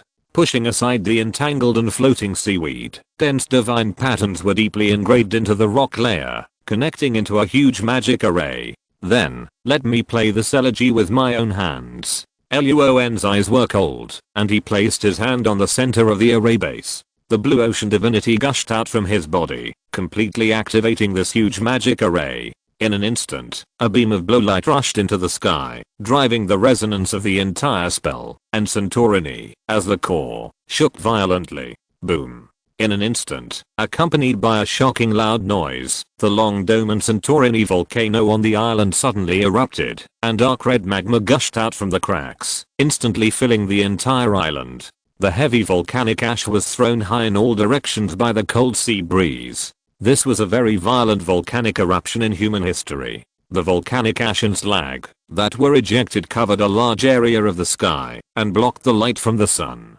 Not only were the species on the island buried under thick volcanic ash almost instantly, but the aftermath spread to the coastal islands in a blink of an eye. The nearby island of Crete was the first to be hit. The Atlantis vassal armies that had just landed on the coast were all unstable. At the same time, the entire seabed made a dull sound. A huge tsunami caused by the volcanic eruption was advancing rapidly, with the waves reaching a height of 100 meters. The raging waves mixed with pure ocean divinity rolled southward, and the moment they landed on Crete, they destroyed the cities and villages along the way, and headed towards the city of Knossos unstoppably. Wow. Under this tremendous power, that originated from the combination of divinity and natural disasters, a group of barbarians who were the vanguard were swallowed up by the huge waves. Even the city of Knossos, which was unbreakable in the eyes of the Atlanteans, collapsed in an instant. The entire island of Crete turned into an ocean. Prince Triton, who was the vanguard, was now full of surprise and gloom. He clearly remembered that his father had said that he wanted to obtain the entire island of Crete. However, before he could raise any doubts, the Atlanteans saw the strong wall blocking their way being completely torn apart by the power from the sea. They could not help but cheer excitedly and praise the name of the king of the sea together. Their main god controlled storms, raging waves, and earthquakes. He was extremely powerful and noble. He once again led the Atlanteans to win the glory of victory. If you're listening to this novel on a channel other than Fanfic World, it means they downloaded and uploaded it without effort. We cordially invite you to visit our channel, Mundo Fanfic Novelos. There you'll find the original version of this story and you can explore many other novels of various genres. We're waiting for you to immerse yourself in a world of incredible novels. Chapter 139 Salute to the Dying. With the thunderous cheers of the Atlanteans, the storm and the raging waves became more severe. At this moment, on the island of Crete, which had turned into an ocean, a giant bronze hand reached out from the water and used up its last strength to lift its master, King Minos, to the great temple on the top of the mountain. Only there, because of the protection of the light of wisdom, was it lucky enough to become the last pure land in this natural disaster. Then, the underwater bronze giant Talus gave up resistance, as if he had completed his mission, and was dragged to the bottom of the sea by the dense sea beasts in the deep sea. In the fierce storm and surging waves, the skinny old man, leaning on the golden scepter, walked up to the great temple on the top of the mountain step by step, completing the final pilgrimage to the great mother goddess he served, and finally stood in front of the door like a pine tree, guarding the sacred fire in the temple that symbolized the continuation of Minoan civilization. Under the water, the blood guards who could have floated up just stared at their king from afar and rushed towards the swarming sea beasts and giants without hesitation. They were fulfilling their promises, fighting for this land and their monarch until the last breath, shedding the last drop of blood, and conveying the echo of civilization with their lives. In a word, we tried our best, we did not succeed, but this does not mean that those who spread the fire will follow the same path as us. I wish you can cross the place where we once fell and go further. I wish our civilization is boundless and eternal. At the same time, the initiator who planned and calculated everything under Santorini Island looked at this shocking scene, slowly raised his right hand, beat it on his chest, and nodded slightly. Then, pay tribute to all those who are going to die. Then, Lorne raised his other hand without hesitation, and unreservedly infused the ocean divinity in his body into the large magic array engraved at the bottom of the Santorini volcano, fully activating it.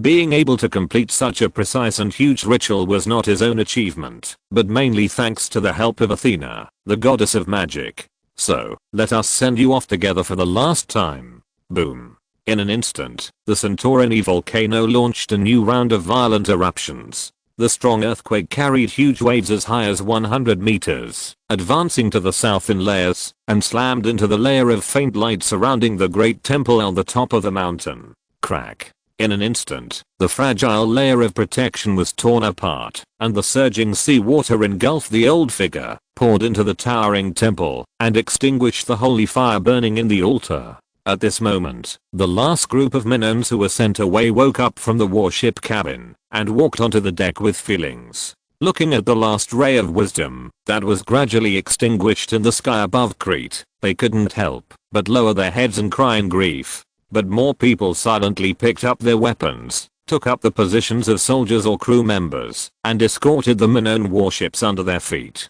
Meanwhile, in the inner sea of Oceanus, the battle was fierce. As the goddess of war and victory, Athena, who was in full force, showed what it meant to be unstoppable.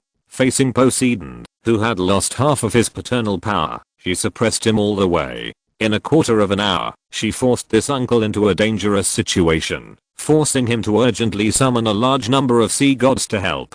But even so, facing the overwhelming enemy and the absolute disadvantage of one against many, Athena was not afraid. The wielding spear of victory was handed out as fast as a meteor, constantly sweeping, piercing, and smashing, and the power was stronger each time. The sea gods who came to help were either injured or disabled when they came into contact. Broken limbs and pieces of flesh flew everywhere, and the spraying golden blood of the gods soon soaked a large area of the sea, attracting the sea beasts who smelled the blood to gather madly and greedily devour the scattered divinity. The shield of Aegis was indestructible. Countless magic divine words and spells collided with this shield and automatically collapsed. Any sharp weapon lost its former glory in front of it. The weapons that rebounded even accidentally injured a group of friendly troops and himself. At this moment, Poseidon staggered back a few steps, holding the slightly trembling trident in his hand, and his deep blue eyes looked at the golden solid defense that could not be splashed by water, with strong jealousy and resentment in his eyes. The Aegis shield is the supreme defensive secret treasure of Olympus. Legend has it that it was made of the fur of a eumalthea, also known as the sheepskin shield. Although it is made of goatskin, it has the exorcist ability to drive away all evil and disasters, and even Zeus's thunder has no damage to it.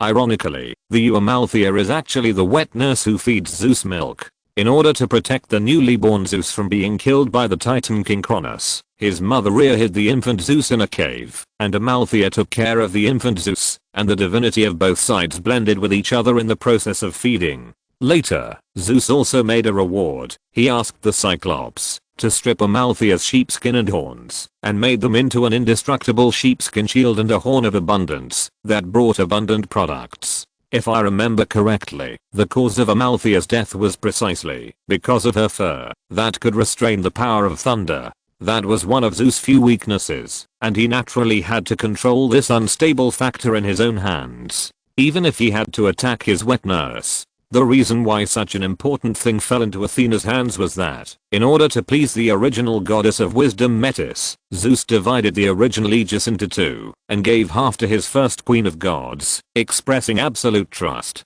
After all, in this age of gods full of intrigues, what form of trust can be stronger than handing over one's own weaknesses to the person beside you? As expected, the original goddess of wisdom also fell, completely let down her guard against Zeus, and obtained the surrender of the goddess of victory Nike with wisdom, and wholeheartedly helped her husband to win the Titan War and establish the glory of Olympus. But this wonderful love story eventually ushered in a more ironic ending. Like the wet goat Amalthea who was skinned and horned by Zeus, the wise Metis also became a stepping stone for her husband. However, the original goddess of wisdom also kept a trick, such as engraving a spell to leave the Aegis shield and the subordination of Nike to her own bloodline. Therefore, Athena was fully armed as soon as she was born from Zeus's brain. In order to curb his own ocean divine power, the king threw his daughter, who was born strong, to the island of Crete, firmly nailing the expansion of the Atlanteans. It's so hateful and hateful. Looking at the goddess of wisdom who was fighting more and more bravely on the field, Poseidon cursed in his heart. In fact, he did not intend to directly offend this niece at first, but chose to secretly tell the whole story of the original goddess of wisdom, and proposed to Athena, trying to imitate the alliance between Metis and Zeus, and unite with this niece to overthrow the ruthless king of gods. However, his sincerity was ruthlessly rejected by this niece, and he was also humiliated. In a rage, he could only start with the Minoan people's beliefs, trying to deceive King Minos' sacrifice and drive Athena out of Crete. But unexpectedly, he met another ignorant old guy who had to hold the stinky girl's feet, and was determined to go against him. Why don't all of them do what I want? Why can Zeus have such smooth sailing, and ascend to the throne? Is it because he was favored by his mother, was sent out of Mount Othryz, and grew up first? Obviously, we were born earlier than him, and we are the older brother and sister. Why should he have everything? This is unfair. Unfair.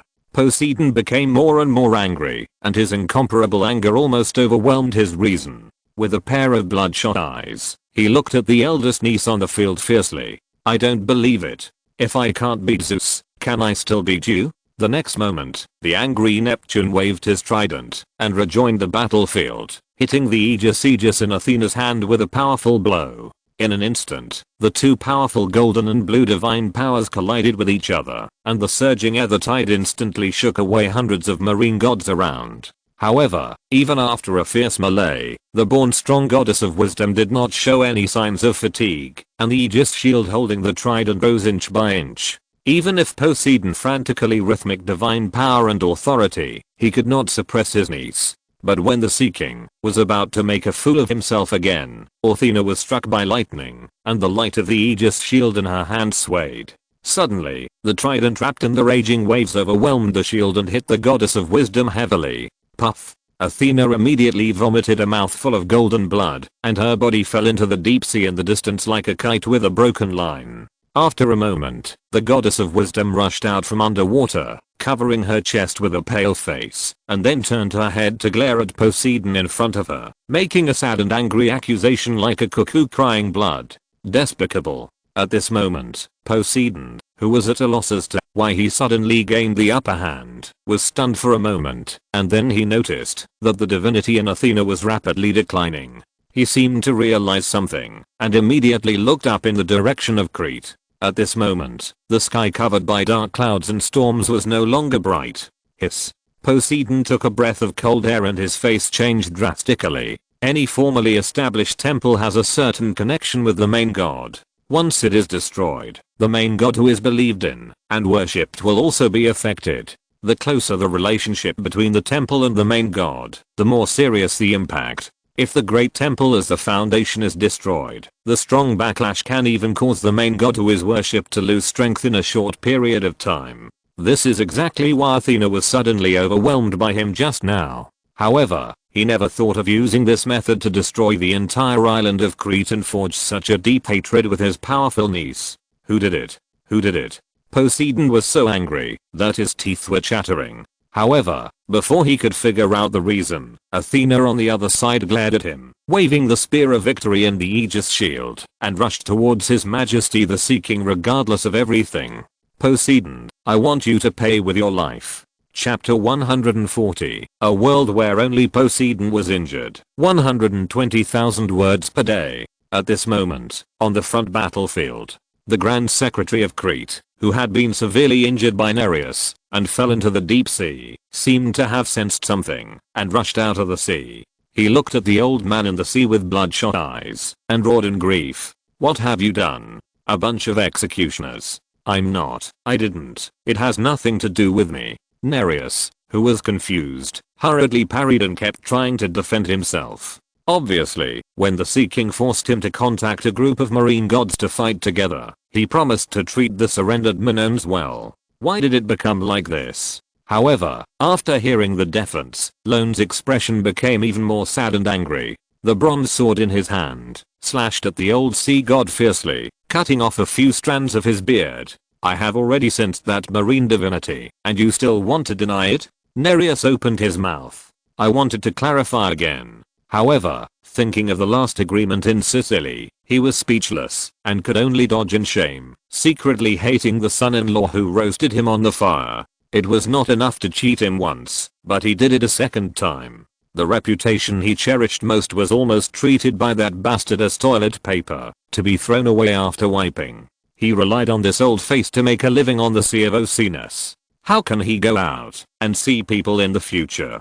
Suddenly, Nereus felt deeply regretful for not listening to the advice of his daughter Thetis and sealing the house at the first time, and spat a mouthful of thick phlegm at the Sea King far away in the inland sea. Poseidon, you are shameless. At this moment, the furious chief scribe of Crete was obviously in no mood to listen to Nereus's grief and anger.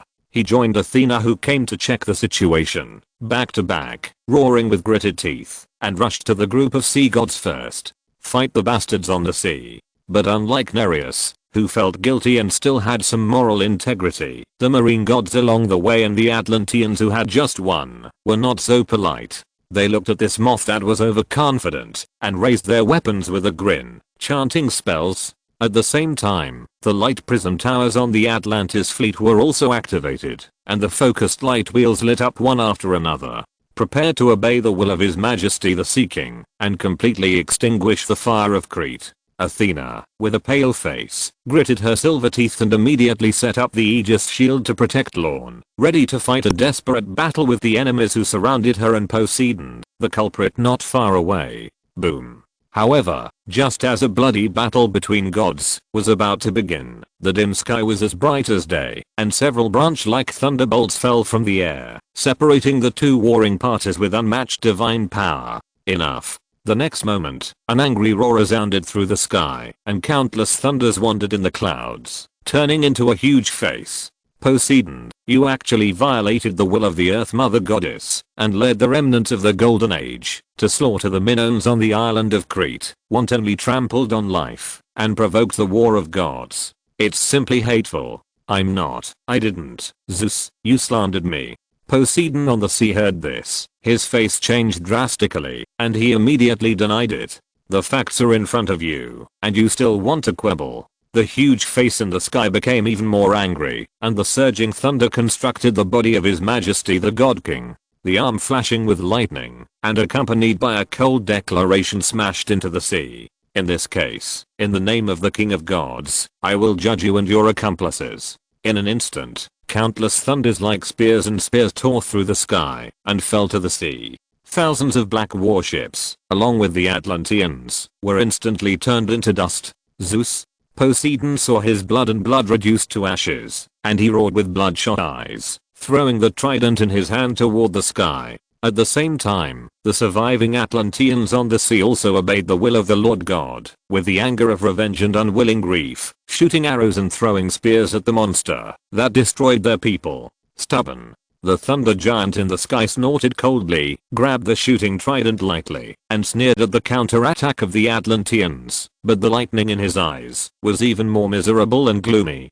The remnants of the old times also want to set foot on the earth and touch the sky. In this case, Atlanteans, I will let you sink into the deep sea forever. With the cold judgment, 3 huge meteorites fell from the sky, dragging long flame tails, and smashed into the depths of the primitive ocean. Boom. Boom. Boom. In an instant, 3 flames shot up into the sky. 3 giants with 50 heads and 100 arms rose from the ashes, roaring and throwing stones, smashing the 12 light prism towers standing around the temple of Poseidon one by one. In an instant, the light went out, darkness descended, and the continent covered by the fog broke into pieces and sank to the dark seabed. As the aftermath of the shock spread from the original ocean to the Oceanus Inner Sea and the Inner Sea, the remaining Atlanteans seemed to be imprisoned by some terrifying force, transformed into the appearance of human bodies and fishtails, and were pulled towards the dark sea where the Atlantis continent sank. The accompanying sea gods trembled at the sight of the 3 towering giants and the fierce power they exuded. The 100-armed giants are called Oronides in theogony, commonly known as Hecatonkles. According to records, the 100-armed giants were the children of Gaia, the goddess of the earth. There were 3 of them, named Briareus, Cottus and Gyges. They were all huge and ferocious monsters, even bigger than the Titans and the Cyclops. Even so powerful that Uranus and the 12 Titans were afraid of them. In the Titan War, in order to get help, Zeus went to Tartarus to release these 3 powerful 100-armed giants, who were willing to serve Zeus. In the battle, the 100-armed giants could throw 100 huge stones like mountains at a time, making the Titans unable to resist. In the end, with the help of the 100-armed giants, Zeus was able to establish a new order in Olympus. The 300-armed giants also became the famous attendants of the God King, defending the throne of Zeus and blocking all external challenges. And now, the God King of Olympus, in a rage, actually threw these 3 monsters into the sea, directly destroying Atlantis. Then they, the thunder giant in the sky, glanced at the silent sea gods, then looked at the 300-armed giants standing on the sea, and ordered in a deep voice, "From today on, you will guard the Sea of Oceanus, and prohibit all usurpation.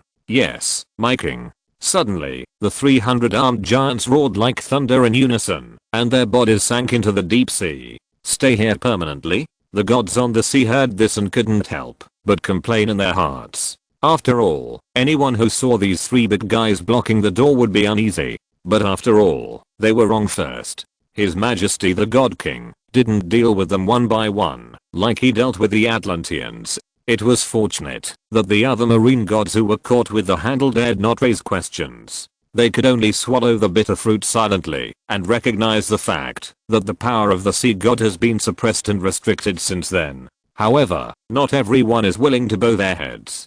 Zeus, on the sea, Poseidon, who had suffered a series of blows, let his long hair fall down and roared at the thunder giant in the sky. His voice became a little sharp and piercing because it was too high-pitched. At this moment, even if the Sea King was stupid, he understood that the so-called indulgence and acquiescence were simply his wishful thinking. From the beginning to the end, his good brother had no intention of letting go of this trump card he had worked hard to save.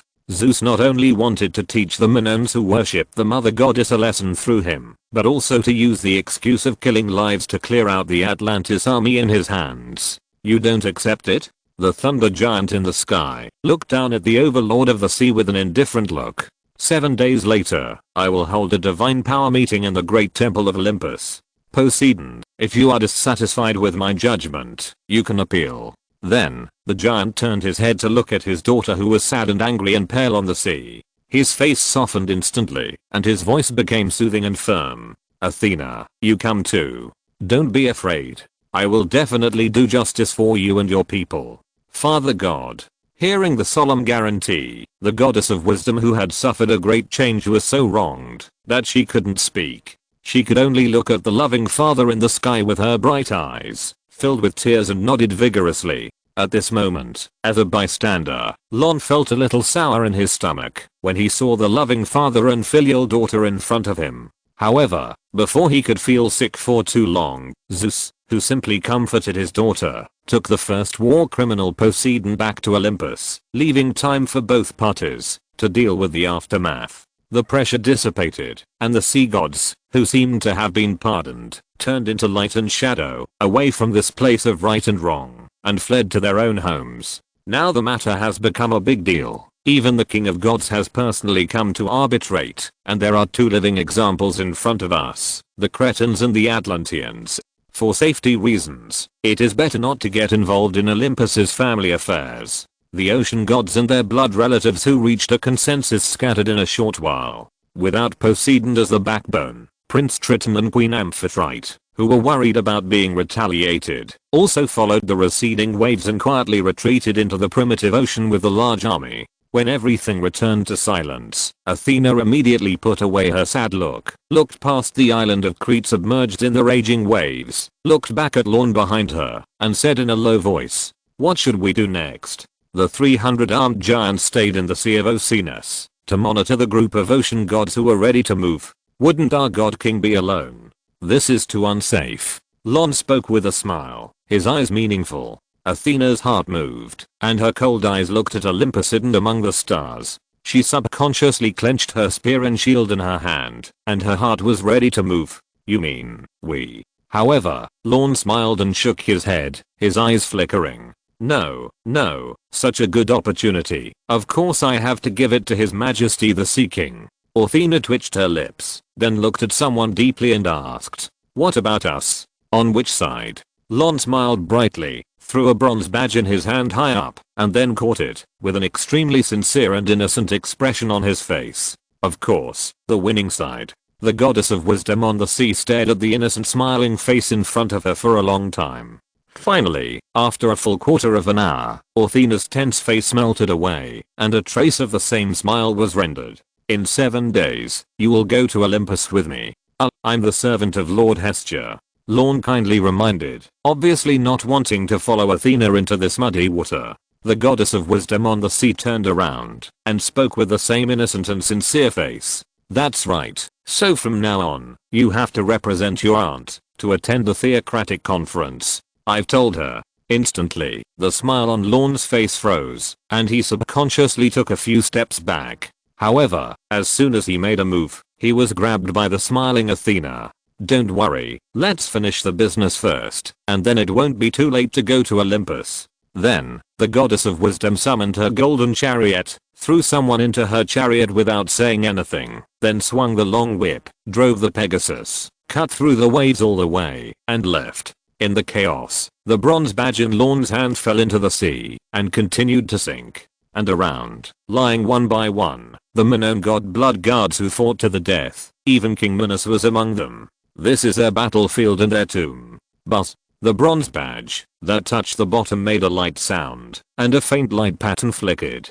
Buzz buzz buzz. At the same time, hundreds of resonances sounded, forming a dense starlight deep in the sea. As the shredded clothes were swept away by the waves, identical bronze badges were hung on the chests of the dead and covered their eyes under the surge of the sea. In ancient Greek mythology, there is a dark river Styx between the human world and the abyss, and Charon is the boatman on this river. All souls who want to cross the Styx must bribe him and give him a coin, and he will let them cross the river safely. Otherwise, he will throw the souls of the dead into the Styx, letting them suffer and drift to hell on their own. He, the god of death Thanatos, and the god of sleep Hypnos are all descendants of the goddess of the night, Nyx. According to the fragments of Bacchylides, Nyx, the body of the night, also has a daughter named Hecate. She is the goddess most respected by Zeus, the son of Cronus. Zeus gave Hecate precious gifts, allowing her to share the earth and the sea that does not produce grain. She also won honor in the starry sky and was highly respected by the immortal gods. The son of Cronus never hurt her, nor did he take anything from what she had received from the previous titans. She still had her own share in the earth, sky and sea, just as it was originally distributed. She is the godmother of Persephone, the queen of the underworld, and guides the way of the dead in the dark night. Therefore, some people say that she is the incarnation of Nyx, the real queen of the underworld. The climax is over. In order to make you feel good, I wrote about 12,000 words today. I hope it's not too much to ask for some monthly tickets and recommendations. Finally, I'll do the math. I still owe 12. 4 equals 8 chapters. Chapter 141 very smooth. 3 days later, a pair of silver-haired handsome men and beautiful women crossed the surging waves and landed on the Attica Peninsula with a look of joy on their faces. They were Athena and Lorne, who disappeared after the battle on Crete. Of course, the two were not idle, but went to do a big thing. That is, to collect debts from the temple of Poseidon. In the last trial of the beast-tide disaster, Poseidon, who was the party at fault, had to compensate the Minoans according to the agreement, but he has not been able to settle the debt so far. In the past, the temple of Poseidon had a large number of people, and Athena could only swallow her anger, even if she was dissatisfied. But now, His Majesty the Sea King has been taken back to Olympus by the god King Zeus for temporary detention. The Atlantis continent has been sunk, and the entire ocean god system has been frightened by the 300 armed giants who fell from the sky, and they have all stayed indoors, fearing that they will become innocent. If we don't take this opportunity to settle the old accounts, it would be a shame to King Minos who died calmly, and those generous fighting spirits. Therefore, Athena decisively took Ron, the nominal only seedling of Crete, to find trouble with Poseidon's family. Because Atlantis fell, Poseidon's hard-earned nest naturally ceased to exist. Amphitrite, the queen of the sea, who had nowhere to go, finally took Prince Triton and the remnants of Atlantis to seek refuge with her old father, Nereus, the old man in the sea. After receiving the news, Athena and Ron rushed to Naxos Island and kindly turned around a few times.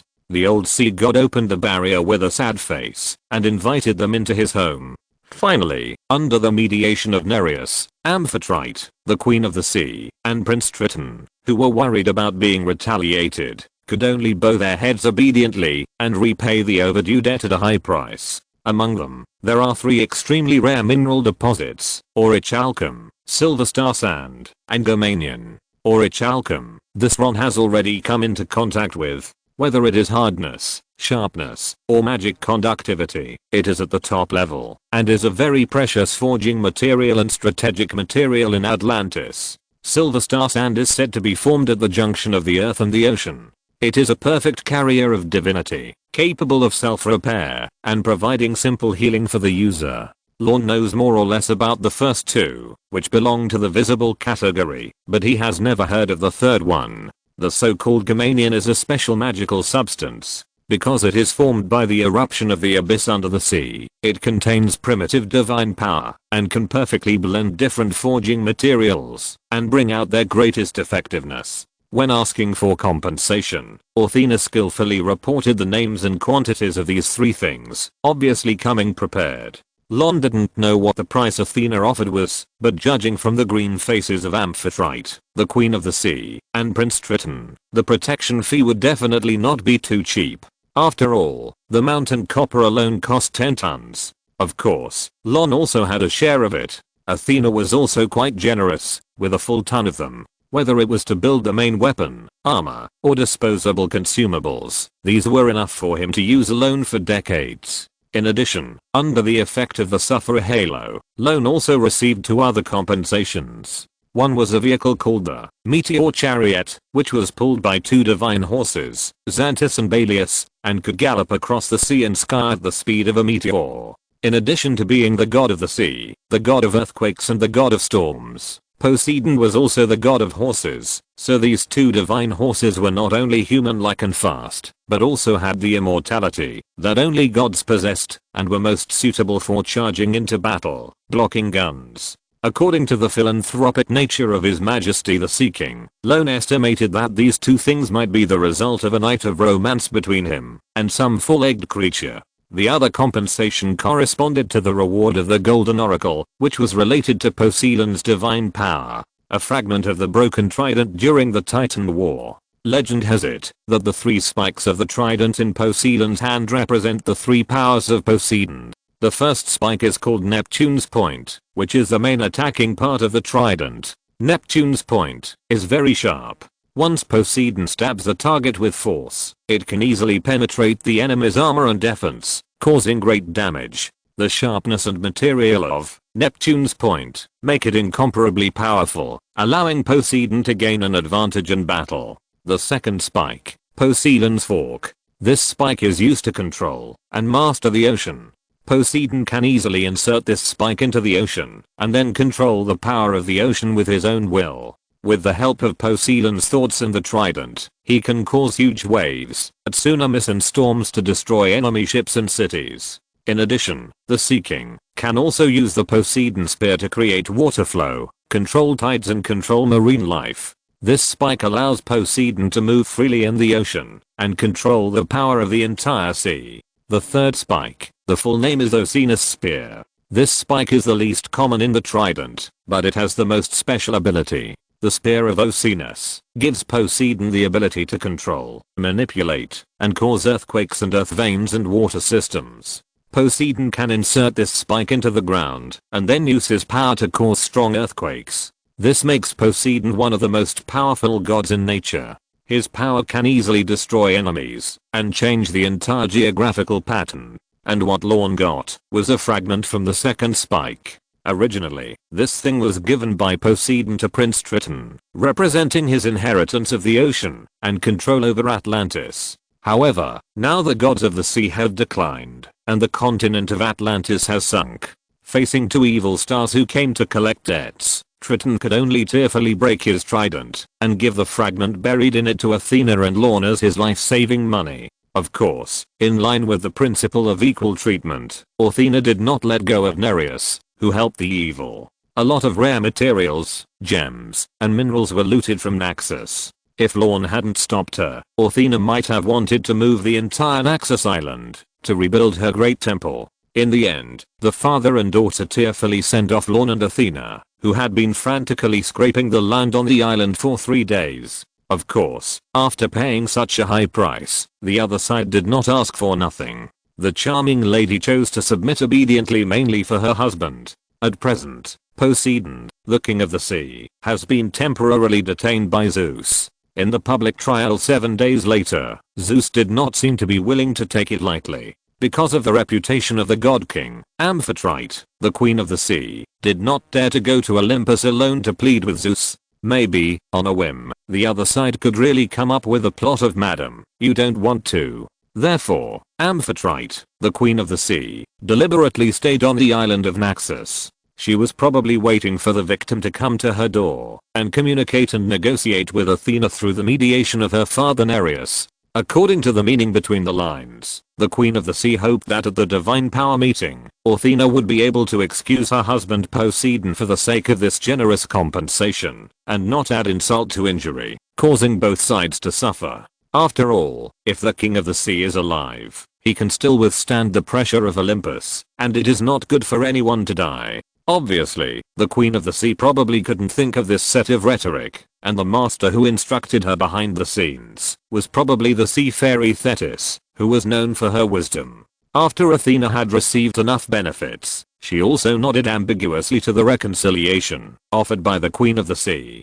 After all, she would have to rely on that uncle to continue to resist and step on mines in the future. Without this windproof wall, some of her small actions would increase the risk of exposure. Therefore, even if the queen of the sea did not mention it, Athena would rationally help that uncle when necessary.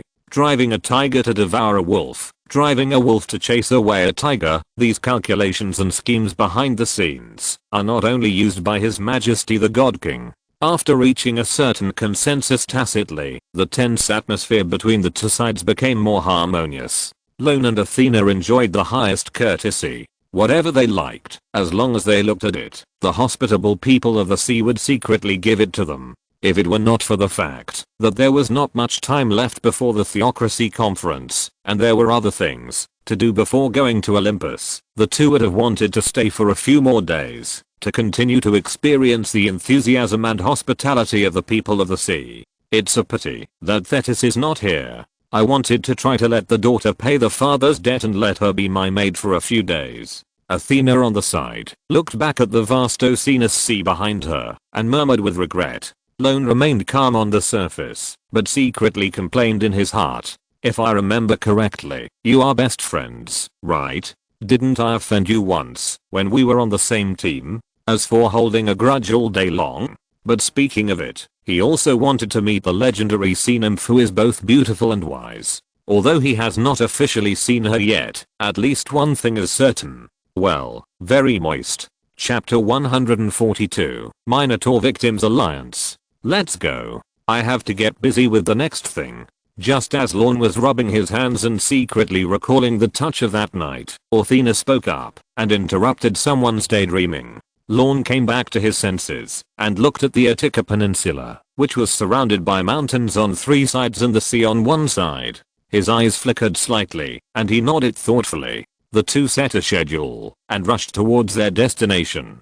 Along the way, in order to avoid certain perceptions, Athena had to change directions from time to time, or cover herself, and Lorne with the power of the labyrinth to disrupt possible perceptions. The journey, which was not far at first, took a whole day and night. Finally, as the outline of a majestic white marble city jumped out of the horizon under the reflection of the morning light, Lorne rubbed his swollen eyebrows and breathed a sigh of relief. At this moment, Athena, who had been nervous all the way, finally relaxed and looked at the city ahead that was different from her memory. Athens, we are here.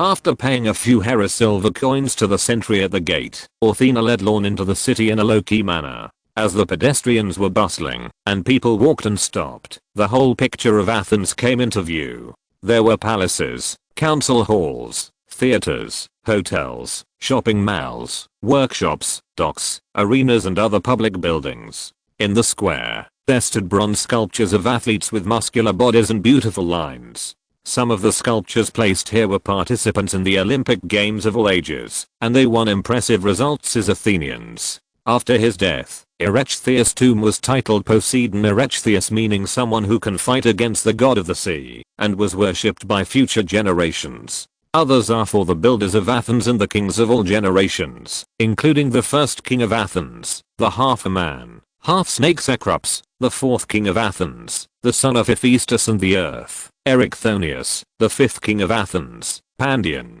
who left many myths and legends, and the new sculpture that has just been erected, the sixth king of Athens, Aegeus. The genealogy ends here, and it is obvious that Aegeus is in power in Athens now. According to mythology, Aegeus is the son of Pandion, the king of Athens, and the grandson of Cecrops, the first builder of the city. The fifth king Pandion was driven off the throne by several sons of his fellow tribesmen Metion, Eupalamous, Sicyon and Daedalus, and was forced to flee to Megara and marry Pyrrha, the daughter of the local king Pyrrha.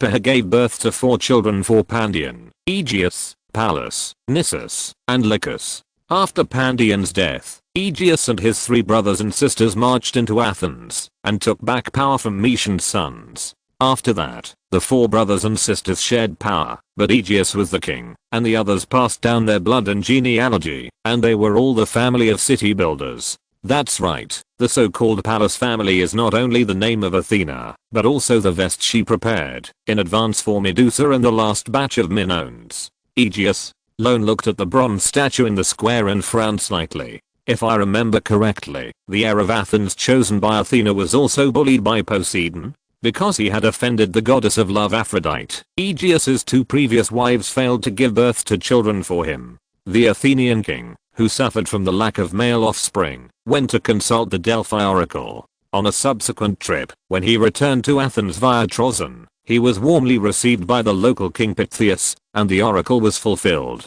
After being drunk, he married the local king's daughter Ethra. So he had a son named Theseus. But in some myths and legends, it is mentioned that on the same night, Athena made Ethra go to Spheria in sleepwalking, and Poseidon, the god of the sea, suddenly appeared and took possession of Ethra. Therefore, Theseus may also be the son of Poseidon. What is even more bizarre is that the hostility between Crete and Athens was precisely because in a Panathenaic games, the eldest prince of Crete, Androgeus, defeated Aegeus in all events, and won the championship. Aegeus was extremely jealous, so he ordered the eldest prince to capture the Marathon bull, a pest that ravaged the area near Athens, but the eldest prince was killed by the bull. This led to the future in which King Minos angrily launched an army to attack Athens, defeated the Athenians, forced Aegeus to pay tribute, and sent 7 pairs of boys and girls to Crete every 9 years. Afterwards, the adult Theseus recognized his father Aegeus, boarded a tribute ship, entered the labyrinth, killed the monster Minotaur, and abducted the 2 princesses, which ultimately indirectly led to the death of King Minos, who was pursuing him, by the conspiracy of foreign enemies.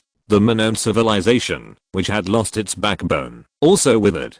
The relationship between Crete and Athens was completely irreversible. After filtering the original historical trajectory of Athens and Crete in his mind, Lorne roughly guessed the cause of the divergence. It was probably because he led the Atlanteans to Crete from the sea, giving Poseidon a reason to act, and inducing the conflict between the 2 sides in advance. Therefore, the eldest prince Androgeus did not die at the hands of King Aegeus of Athens, and the 2 princesses were not abducted. However, because the appearance and age of demigods are very deceptive, it is not yet certain whether Aegeus went out to sow seeds and left a son named Theseus, and there is no way to determine whether Theseus has grown up based on the age of the 2 princesses. Therefore, for the sake of caution, I will find an opportunity to remind Athena and the king of Athens to be careful of Theseus. After all, this may really be the seed of Poseidon. Thinking of the intrigue again, Lorne pinched his swollen eyebrows and consciously looked around and relaxed a little. In the square, many pedestrians stopped to read the achievements they left behind, or touched the sculptures standing one by one, hoping to get blessings from the unknown. When many enthusiastic Athenians introduced these heroes and deeds to outsiders like treasures, they subconsciously raised their heads and chests, showing their pride. In addition to human heroes, there are also many temples in Athens. The most eye-catching one is undoubtedly the temple dedicated to the goddess of wisdom Athena on the highest platform. But compared with the prosperity of Crete, there are obviously fewer believers coming in and out to pray for blessings. After a simple observation, Lorne did not stay too long in the prosperous area, and followed Athena through the Acropolis. The architecture of the Acropolis of Athens is closely integrated with the terrain, and is extremely ingenious. If the Acropolis is regarded as a whole, the hill itself is its natural base, and the structure of the building complex and even the arrangement of multiple parts are coordinated with the natural ups and downs of the base, forming a complete unity, turning it into a solid fortress that can rely on the terrain to fight against the enemy step by step. Through the peacock-shaped mountain gate, the 2 followed the road similar to the veins of the leaf and headed straight for the Ares Mountain in the northwest. Ares Mountain? Hearing this meaningful name, Lorne subconsciously looked at the god of war beside him. It's not me. Athena crossed her arms in front of her chest, hummed slightly, and then explained to Lorne the origin of this Ares Mountain. The name Ares Mountain actually came from the genuine god of war Ares. However, as one of the protagonists, His image is still not so glorious, because the god of war Ares was the first defendant to be tried on this hill, so there was the name of Ares Mountain. As for the course of events, it can be related to the pot king Poseidon. Poseidon, the king of the sea, had a son named Eleutheus, who attempted to rape Ares' daughter Ipsiple. Ares killed Eleutheus to protect his daughter's chastity, and was accused by Poseidon of murder. This was the first murder case accepted by Ares Mountain. The defendant was Ares, the plaintiff was Poseidon, and the judges were the 12 main gods. The gods declared the murder not established, and Ares, the god of war, was acquitted. After that, this mountain was named after Ares, and was called Mount Ares. After hearing the origin of the name, Lorne was speechless for a while. He didn't know whether to complain about Ares' embarrassing position or the consistent operation of Poseidon's descendants. But speaking of it, through this incident, he had a slightly changed impression of His Highness, the god of war, who was his great-grandfather and brother. Ares was reckless, but he was pretty good to his children. He remembered that the legendary Amazon tribe was the descendants of Ares, the god of war, and Naiad, the goddess. Queens such as Penthesilea and Hippolyta were his daughters. Ares loved them very much, and even gave them his own golden belt. It is estimated that it is the one that Lorne is wearing now. However, the Amazons believe in Artemis, the moon goddess. But Ares did not have much intention to pursue this. At least, this is much more sophisticated than Zeus, who held on to Crete and forced his son Minos to death. Let's go, let's take a look. Athena interrupted Lorne's meditation and climbed up the Ares mountain. As they broke through a light film and stepped into the rugged foothills, Lorne breathed a sigh of relief and completed the journey without danger. At this moment, streams of light flew down from the temple above the Ares mountain and fell in front of the two of them, dissipating the light and revealing faces that Lorne was familiar with. It was Medusa, Stheno, Uriel and Hestia, two princesses of Crete. In fact, after the trial of Ares, the entire Ares mountain had become a gathering place for the Athenian city builders because of its sacredness. The Minoan survivors disguised as Pallas's lineage were basically transferred to Ares Mountain under the operation of King Aegeus of Athens to avoid the investigation of the gods. Lorne. Almost at the moment of seeing the two people, Medusa pounced on the person she had been thinking about, buried her head in his arms, and rubbed again and again.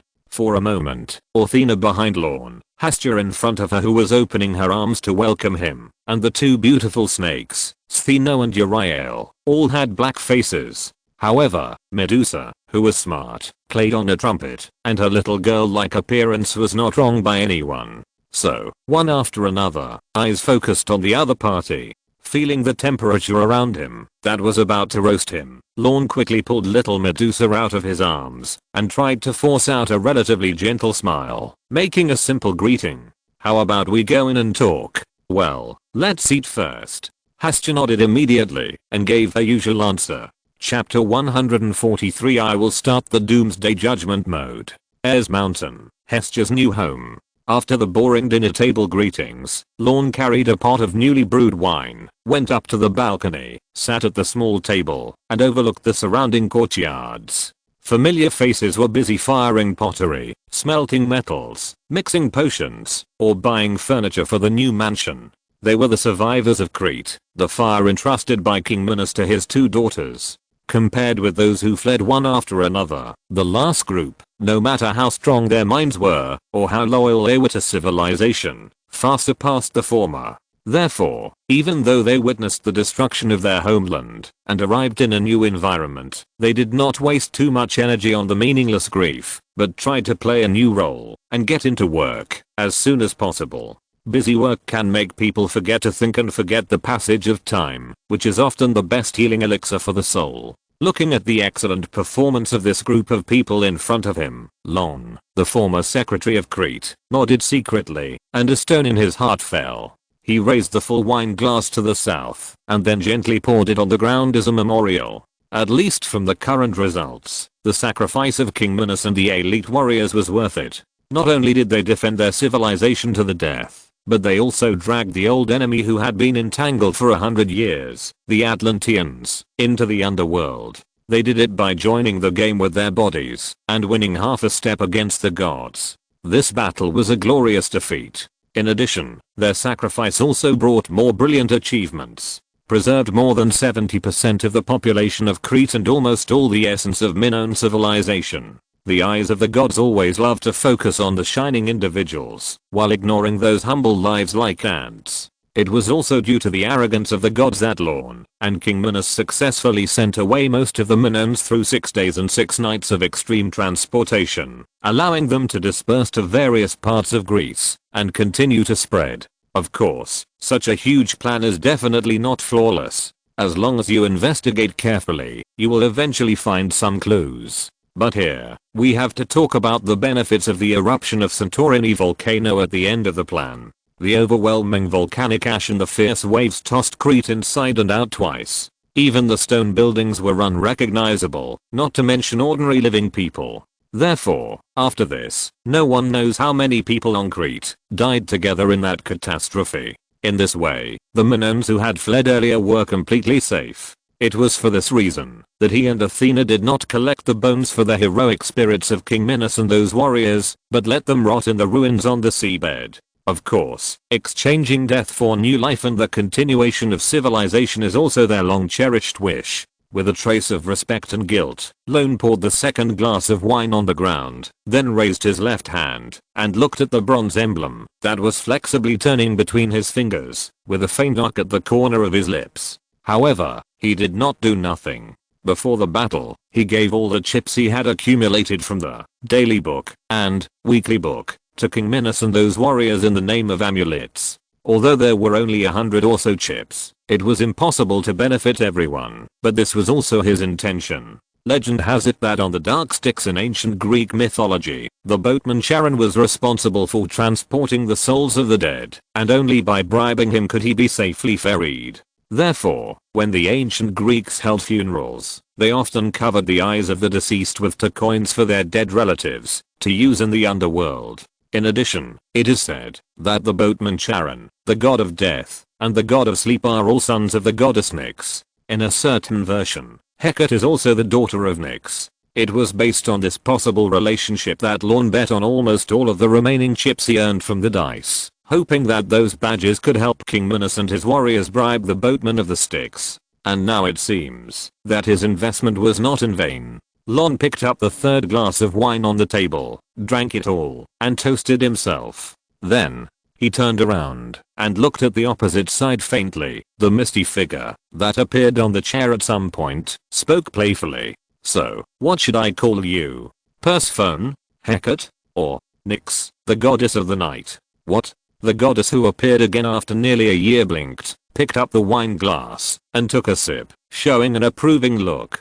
You brewed it? It tastes good. Lorne watched Hecate's performance quietly, without responding, and sneered in his heart, still pretending. It is not enough to rob the dying souls from the Styx, and destroy the order of the underworld with just the identity of the godmother of the underworld. Unless, the entire underworld is under her control. According to the later research on the prayers and images of the two, the three-phase Hecate and the three-phase Nyx are likely to come from the same source. Only the goddess who represents the original dark side of the world is qualified to make Zeus so afraid, and to make the three brothers, Charon, the boatman, Thanatos, the god of death, and Hypnos, the god of sleep, obey her orders and undermine Hades, the god of the underworld. Under the cold gaze, Hecate finally lost, and responded with a faint smile, but still looked unfathomable. The name is just a code name after all, call it what you want. Lorne nodded, as if he understood. Okay, Zaohi.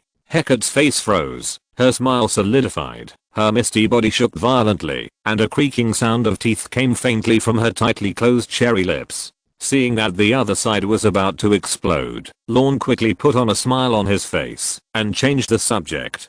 Haha, just kidding. How come the goddess has time to visit me? It must be difficult to enter and exit the underworld. Isn't it because you stuffed so many dead souls into my hands at once? Hecate snorted coldly, her eyes as deep as the night, revealing obvious displeasure, as if she was going to accuse someone. Lorne smiled slightly and didn't care. Why, are you not satisfied with this gift? Gift? Hecate raised her eyebrows and examined the eloquent figure in front of her. She couldn't help but become interested. She listened slightly, ready to give the other party a chance to explain. It's not so easy to change fate. The more fulcrums and helpers, the better. Don't you think they are suitable? Lorne's voice was low, with a bewitching smile on his face. In the Gods box garden, in the destiny world, the most precious thing is a soul that dares to break through all fate. Coincidentally, they are all. Hecate looked normal and asked calmly, although what you said seems interesting, what do I want them to do? Lorne smiled and said, of course, to assist Hades and manage the underworld.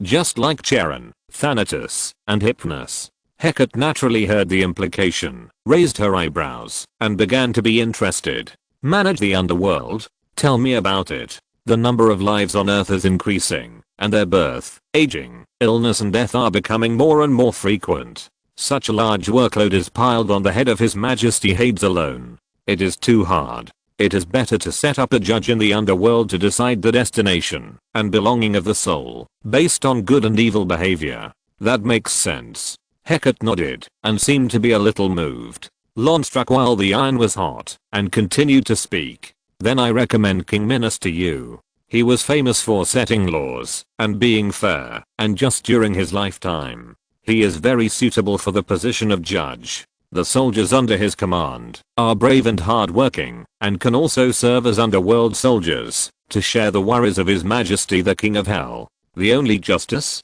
Of course not. A triangle is stable. I suggest a balance of power. Choose 3 judges, 1 to judge speech, 1 to judge behavior, and the last one to judge souls. By voting, decide together where the souls belong. It's barely a good idea. After listening, Hecate just gave a lukewarm evaluation. In addition, I heard that what the gods like most is to swear on the sticks, and they like to break oaths the most. Lorne mentioned it casually, then shook his head and sighed, as if worried about these relatives. No matter how long life is, it will eventually come to an end. No matter how prosperous the order is, it may not last forever. What if one day they are in decline and fall into the underworld and face judgment? Wouldn't that be terrible? Instantly, Hecate's deep eyes lit up with strong interest. Judge the gods? Interesting. Soon, a happy smile appeared on the goddess' face, and she nodded happily. I will advise His Majesty the King of Hell to seriously consider this proposal.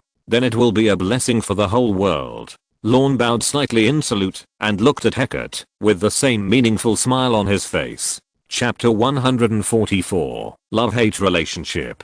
The underworld in Greek mythology can be roughly divided into 3 parts: Asphodrus, where the souls of ordinary people live after death; Elysium, where heroes and innocent pure souls live; Tartarus, where the guilty souls are punished. In addition to all the dead souls, some of the titans overthrown by Zeus were also imprisoned in the underworld. In the Divine Comedy, the poet Dante mentioned the 3 worlds after the death of the dead: purgatory, hell, and heaven. Is there a wonderful sense of deja vu between the 2? That's right, as the ultimate stitching monster in the future Christian mythology is likely to draw on the triple setting of the afterlife in Greek mythology.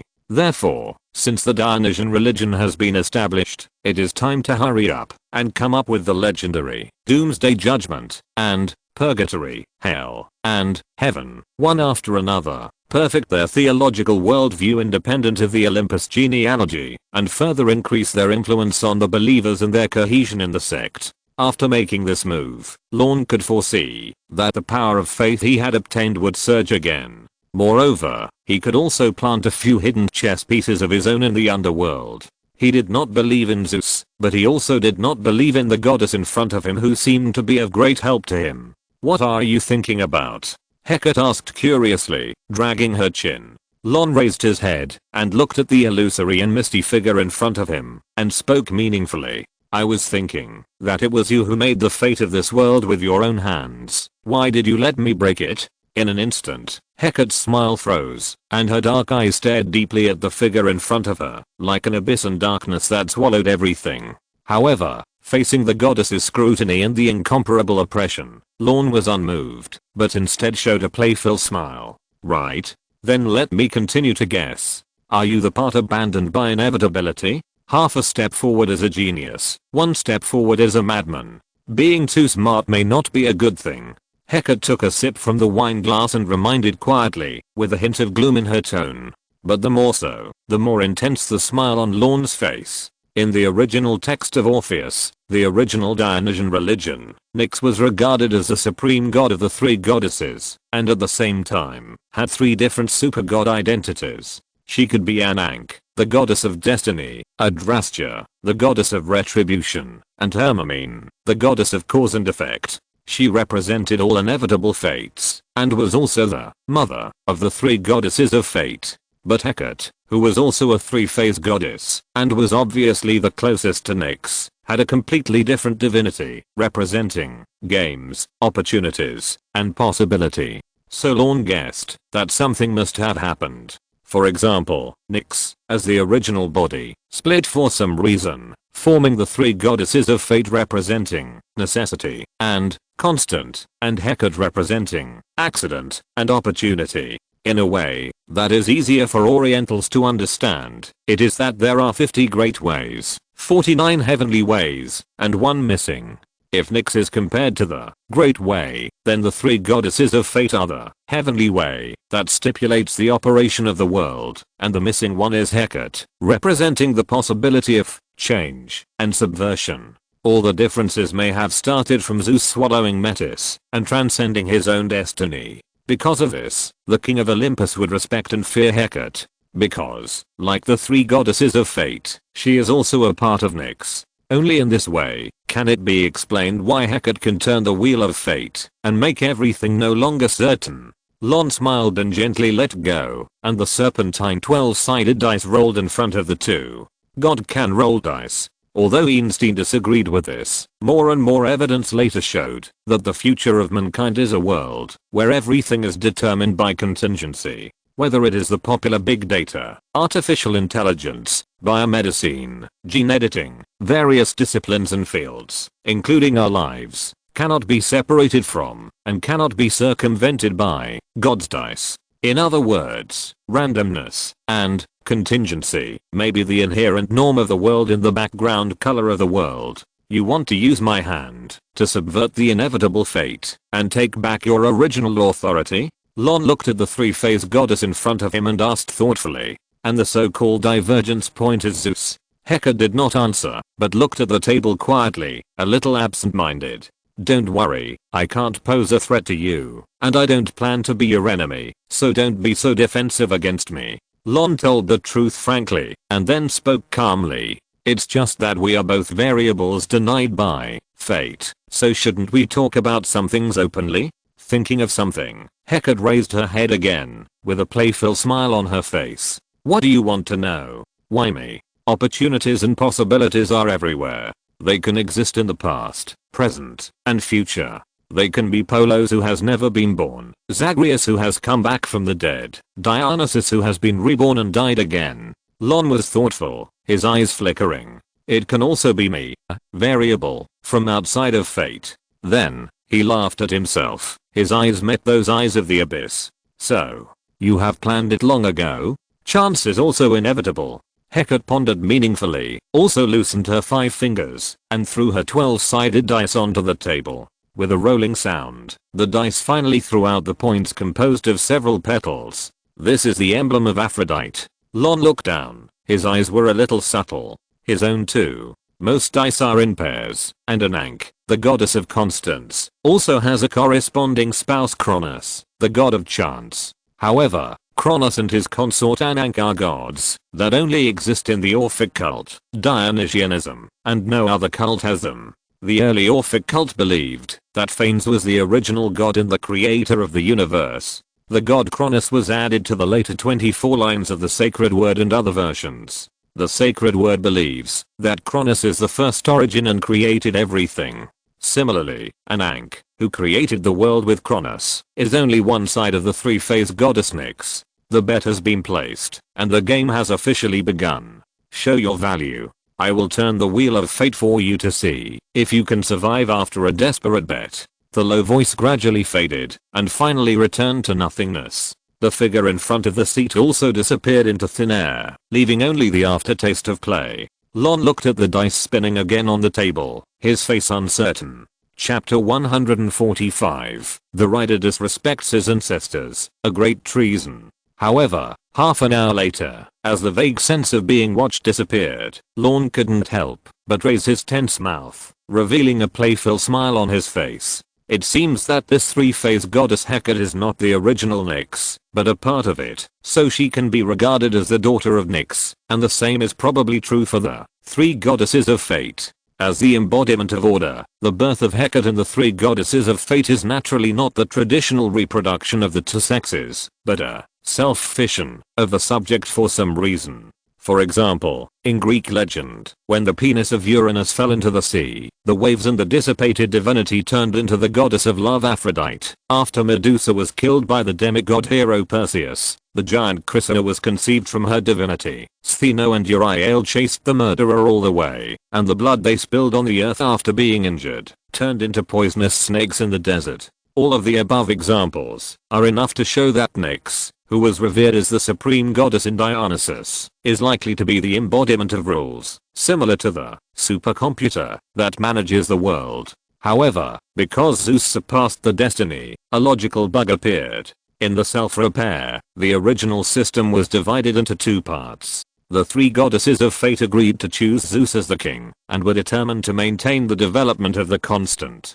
Different from the opinions, Hecate, who represents possibility, was regarded as a virus, and split out. In this world, dominated by fate and destiny, one of the two parties is the inevitable trend, and the other is an extremely small accident. The result of the struggle is self-evident. As the winner, the three goddesses of fate became the ruler of the earth, the sea, the sky and life, and was worshipped by Zeus. From the perspective of Eastern tradition, the two sides are more like the relationship between the heavenly way and the son of heaven. One is behind the scenes, and the other is in front of the stage. Hecate was driven to the underworld, although she maintained a transcendent status, because of Zeus's respect and fear, but this is no different from the prisoners in Tartarus.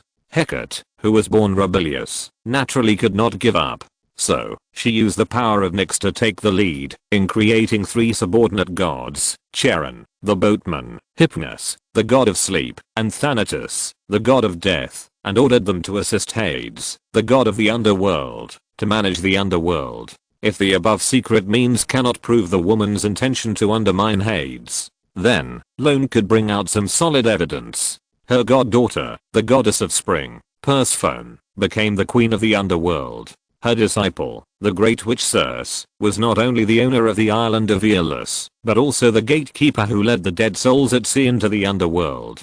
Her disciple's disciple, the great witch Medea, was the queen of the legendary Elysian Pure Land, and another translation of Elysian Pure Land was Elysian Garden, which symbolizes heaven. All of the above may be coincidental, but the three together are definitely intentional. In addition, she and the three goddesses of fate have never stopped Polos, the legendary son of Metis, the brother of Athena who has never been born, the god of opportunity, Zagreus, the legendary reincarnation of Porus, the son of the queen of the underworld, the god of resurrection, Dionysus, the legendary reincarnation of Zagreus, the son of Semele, the god of rebirth. These three possibilities, who should have replaced Zeus as the king of gods, were the three attempts Hecate used to fight against fate. But from the follow-up in the myth, all three attempts failed. Even the most promising god of wine, Dionysus, was burned to death in the fire with his mother before he was born.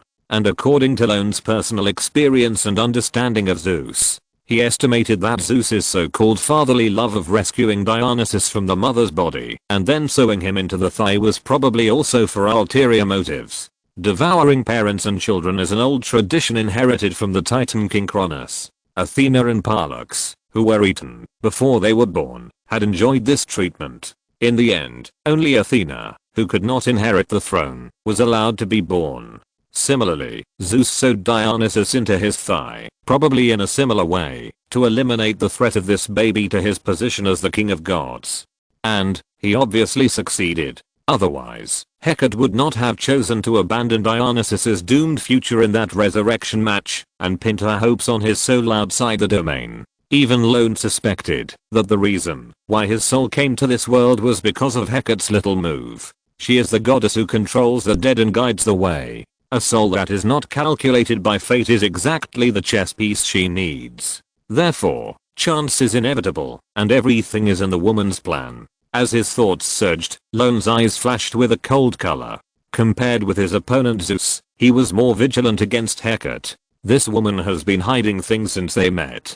First, she borrowed the identity of Persephone, the queen of the underworld. See chapter 3 for details. And then used the threat of death and the lure of rewards to push him onto the gambling table step by step and oppose the gods of Olympus. Although their goals and interests are temporarily the same. But according to the Greek family tradition, it is difficult for Lorne to guarantee that he will not be abandoned as time goes by after knowing such a secret. However, Lorne picked up the 12-sided dice again, gently let go, and let the accidental dice roll and rotate on the table, and the corners of his lips curled up with a happy arc. You want to use me as a variable to overthrow Zeus and the three goddesses of fate and regain the original authority of Nyx.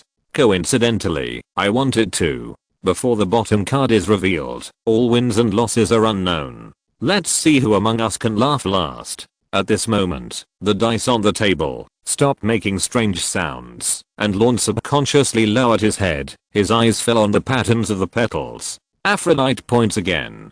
Could it be that this is a hint that, if I want to win, I should seize the opportunity to turn her into a flannel ball? A strange thought flashed through Lorne's mind, and the four words jockey despises ancestors emerged in his mind. But according to seniority, Hecate should be considered the ancestor, if it is the master. HU. At the same time, in the corridor of the Colchis Palace, a petite witch with pointed ears sneezed heavily. Strange, why do I have a bad feeling? Curse? Damn it, who dares to attack your aunt from behind? I will curse you to death when I see you back. Circe in the corridor buried her head, sometimes gritting her teeth, sometimes muttering grimly, and sometimes smiling. The maids and patrolling guards around her saw her changing expressions and the unique eagle wings behind her, and they were all frightened, and took a detour. This is the distant sister of King Aeetes of Colchis, a witch from the island of Aeolus in the sea. As Queen Aegea was about to give birth, the king was somewhat worried about the safety of the mother and child, so he specially summoned his sister who was proficient in witchcraft and healing to prepare for any eventuality. The goddess Hecate, whom she believed in, had the authority over the birth of babies and the education of children, and was therefore also the patron saint of babies in another sense. Since Circe arrived and cast a spell, the queen's delivery and delivery were indeed very smooth. Woo wow. A quarter of an hour later, with a crisp cry of a baby in the delivery room, the busy maids and midwives inside and outside the door breathed a sigh of relief and handed the healthy princess in the swaddling clothes to the king. But before the two sides could successfully hand over, Circe, who rushed into the delivery room, excitedly grabbed the swaddling clothes and looked at the newborn baby again and again. However, the newborn baby had a very short neck, a large head, wrinkled skin, and a head of sparse and messy hair. It was really not cute or beautiful. Therefore, Circe only held it for a few seconds and threw it to her brother, the king, with disgust. It looks like a skinned mouse, so ugly. Hearing the big witch's muttering, several midwives smiled and explained, "Your highness is still young. When she grows up, she will naturally become beautiful." Circe nodded thoughtfully and immediately regained her interest and looked at her brother, the king. "Hey, Aeetes, have you thought of a name for her?" Although the king of Colchis looked big and strong, he usually planted dragon teeth soldiers at festivals and fought with them to sacrifice to the god of war Ares. But facing this seemingly petite and weak sister in front of him, he had no temper at all due to the gap in strength, and honestly said the name he had been thinking about for a long time. Medea. "Well, it's a nice name." Circe complimented her perfunctorily, then rolled her eyes and spoke leisurely. "She has good qualifications and is very suitable for learning witchcraft. I will stay here for a while. After the breastfeeding period, I will take her back to Aeol Island to formally accept the inheritance of Lady Hecate." Hearing his sister's proposal, the king of Colchis immediately nodded and agreed, and even wanted to give his daughter to him without waiting for the end of the breastfeeding period. The blood of the Colchis people is martial and aggressive, and they admire the god of war Ares.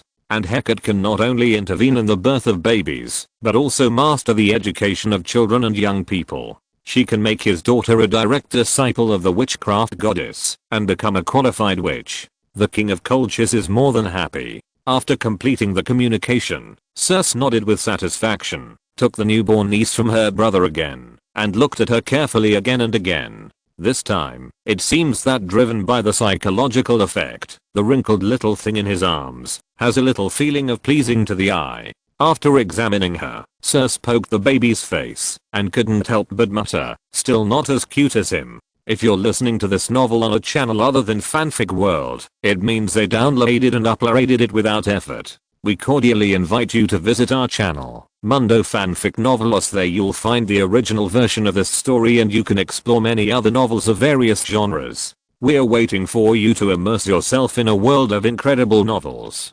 Chapter 146. Beat you? Tired of playing? The next day, at the top of Ares Mountain, in the large empty arena, Athena, Hestia, Medusa, and Uriel sat leisurely in the stands, eating cakes and watching the show. In the center of the venue, Stheno folded his arms and looked at the figure walking out of the opposite gate with a playful look. "Are you sure you want to fight me? Why, you don't dare." Lorne nodded and used a provocation with a smile. Suddenly, the arrogant Stheno was very angry, gritted her teeth, and was about to attack. However, just as she was about to attack, her face suddenly withdrew her anger, stopped where she was, and looked at the opposite side with a sneer. "Don't come on. You must be setting a trap for me again, using the excuse of attacking you to beat me up with that woman." As he said, Stheno glanced at Hestia sitting in the stands with a slightly fearful look, then turned his head, with a proud look on his face, that had seen through everything. Lorne smiled indifferently, and made a solemn promise, "Don't worry, it's a fair fight. With Athena watching, she won't be defeated." "Really? You didn't lie to me? I can swear to the sticks." Lorne raised his right hand seriously, and declared the fairness of this duel to the sticks underground. After getting the definite guarantee, Stheno finally felt relieved, but still hesitated. It's okay to spar, but it's too boring without some prizes. "So, if I win, you have to stand still and let me whip you 100 times. Stheno immediately put forward the conditions, looked at the opposite side grimly, and the real purpose was revealed. The bastard in front of him relied on Hestia's support, and beat her, and Uriel several times. "I have wanted to avenge this for a long time." Lorne smiled non-committally and asked back, "What if you lose?" "I will lose? Are you kidding me? What if? Then I'll let you whip her 100 times. Stheno answered casually, looking like a dead pig that was not afraid of boiling water. Anyway, she was used to being whipped, so at most she would grit her teeth and do it a few more times. However, Lorne shook his head, looking a little bored, and pretended to turn around and leave. "Whip you? I'm tired of it. It's boring." "Wait, what do you want?" Seeing that the other party was not taking the bait, Stheno immediately became anxious and waved his hand to ask. Lorne raised his hand and rubbed his chin to think about it, and then it seemed that a light bulb suddenly appeared in his mind, and his fist hit his palm, and his raised face was now full of smiles. "In this case, if she loses, you whip her. 100 whips. Whip her hard." Following the direction of Lorne's finger, Stheno couldn't help but look at the familiar figure in the audience, who was gloating over the melon. Feeling the invisible pressure on the field hitting her, Uriel was furious and stood up and cursed. "You bastard, don't try to sow discord between me and my sister. She will never agree." "I agree." But before his sister finished speaking, Stheno in the arena hurriedly nodded, fearing that Lorne would go back on his word. If he won, he could whip the enemy on the opposite side for 100 times, and if he lost, he could whip Uriel for 100 times. No matter what, he would not be punished. It was really a great deal. After figuring out these logics and benefits, Stheno was excited and even took the initiative to swear to the sticks and make a guarantee. Seeing that her dear sister sold her out very smoothly, Uriel in the audience was stunned. "Sister, you... Don't worry, I won't lose, and I will never let my beloved sister get hurt. I just wronged you for a while." Stheno turned around and smiled at the dissatisfied Uriel in the audience, guaranteeing her and throwing out the temptation he had prepared. "How about this? When I beat that guy, we'll each whip him 50 times. Hearing this, Euryle's depression was swept away, and she nodded excitedly to show her agreement. She had wanted to beat that guy up for a long time, and this was a rare opportunity. There was nothing to say, she would follow this time. And then, Euryle's face changed, and she turned her head to look behind her. Medusa, what are you doing? In an instant, Lorne subconsciously looked up, but saw the empty row of seats behind Euryle. At this moment, Euryle turned her head, and showed a sinister and playful smile to Lorne, who was looking over, and her mouth opened and closed silently. You were fooled. At the same time, a swift purple light and shadow, like thunder and lightning, came in an instant, and a sharp wind hit Lorne's face. Boom. The violent ether turbulence shot in all directions, and the whole earth was shaking violently, and smoke and dust filled the air. Hit the target. Feeling the real feeling coming from her arm, Stheno, who launched the attack unexpectedly, raised the corner of her lips, and exchanged a tacit look with her sister Euryle in the stands. The two pretty faces, that looked like each other, showed almost the same evil smile. They are snakes, and they never speak openly and above board. It is their nature to attack secretly. It is so easy to be fooled, and you can only blame yourself for being too stupid. A sneer appeared at the corner of Stheno's mouth, and the violent strange power rushed forward like a landslide and tsunami with the surge of ether. Snakes have a lot of muscles, and they are very developed. An adult theoretically has 700 to 800 muscles in his body, but snakes have about 10,000 to 15,000 muscles. They can not only cleverly use these muscles to move quickly, but also burst out with power several times their own size to strangle their prey. Similarly, as a snake monster, Stheno looks petite and cute, but has amazing strange power. With a light slap, a stone can be smashed to pieces. Hitting the target head on, even a titan giant would have to lie down obediently. So, I'm sure to win. Wait for the whip, idiot. Stheno excitedly increased the pressure, ready to easily complete his long-planned revenge. However, the slender arm stopped in midair, unable to move forward. You actually want to team up to trick me? It seems that you two are still beaten lightly. A low voice came from the smoke and dust, which solidified the excitement on Stheno's face, and subconsciously wanted to withdraw his arm. But it was too late. A hand clasped Stheno's right hand pulsed gate. Buzz. With the trembling of the air, the golden and heavy light flowed out, and the strong force invaded the body, making Stheno's face pale, and he couldn't help but cry out in pain. This physical strength is stronger than ours? How is it possible? The sudden change made Stheno a little unbelievable, and he looked at the opposite side in horror. As the dust settled, she suddenly saw that the ambushed Lorne was standing still calmly, motionless, and the divine power gushing out of his body turned into the shadow of a golden bull. That powerful force came from here. Just as Stheno was immersed in shock, a low and teasing voice came from the opposite side. Are you done? It's my turn. Suddenly, the iron-like arm grabbed Stheno from the ground like a torn bag, and slammed him against the hard ground. Chapter 147 The End of the Female Ghost, 53k. Bang. With a dull rumble, Stheno slammed heavily to the ground, like a mold hitting dough, leaving a clear human-shaped pit. Ahem. Stop. I order you. I'm a god, a goddess loved by everyone. Stheno, with disheveled hair, spit out the sand that choked her mouth, and shouted angrily. Lorne showed a bright smile on his face, and then, bang, bang, bang, bang, a tangled arm swung back and forth like an electric fan with poor contact, and the arena was covered with dirt and rocks. Smoke and dust rose, and one after another strange human-shaped pits appeared. Boom. With a loud noise, Stheno, who was repeatedly smashed dozens of times, gradually became motionless from the initial rage, and finally lay flat at the bottom of the pit, staring at the sky with lifeless eyes, and his posture was very peaceful. TSK, what a weak god.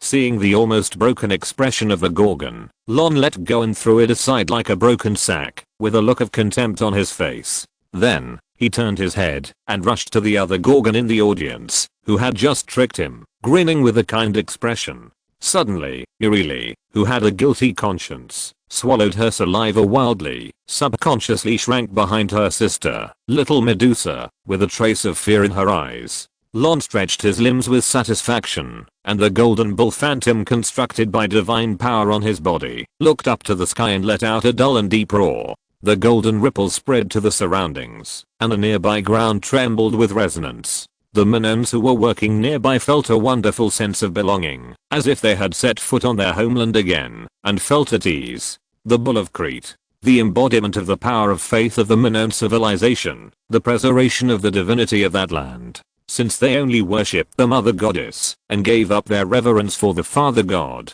the remaining power of faith and the divinity of the land were concentrated on the Cretan bull, which was the emblem of civilization, making it stronger and stronger. Originally, this bull should have been sacrificed to Athena as in history. However, the goddess of wisdom gave it to Lorne on the grounds that it was incompatible with her divinity, as a reward for his wholehearted efforts to find a way out for Crete. Therefore, this thing was naturally absorbed by Lorne and condensed into one of his divinity incarnations. The benefit it brings to the host is strong.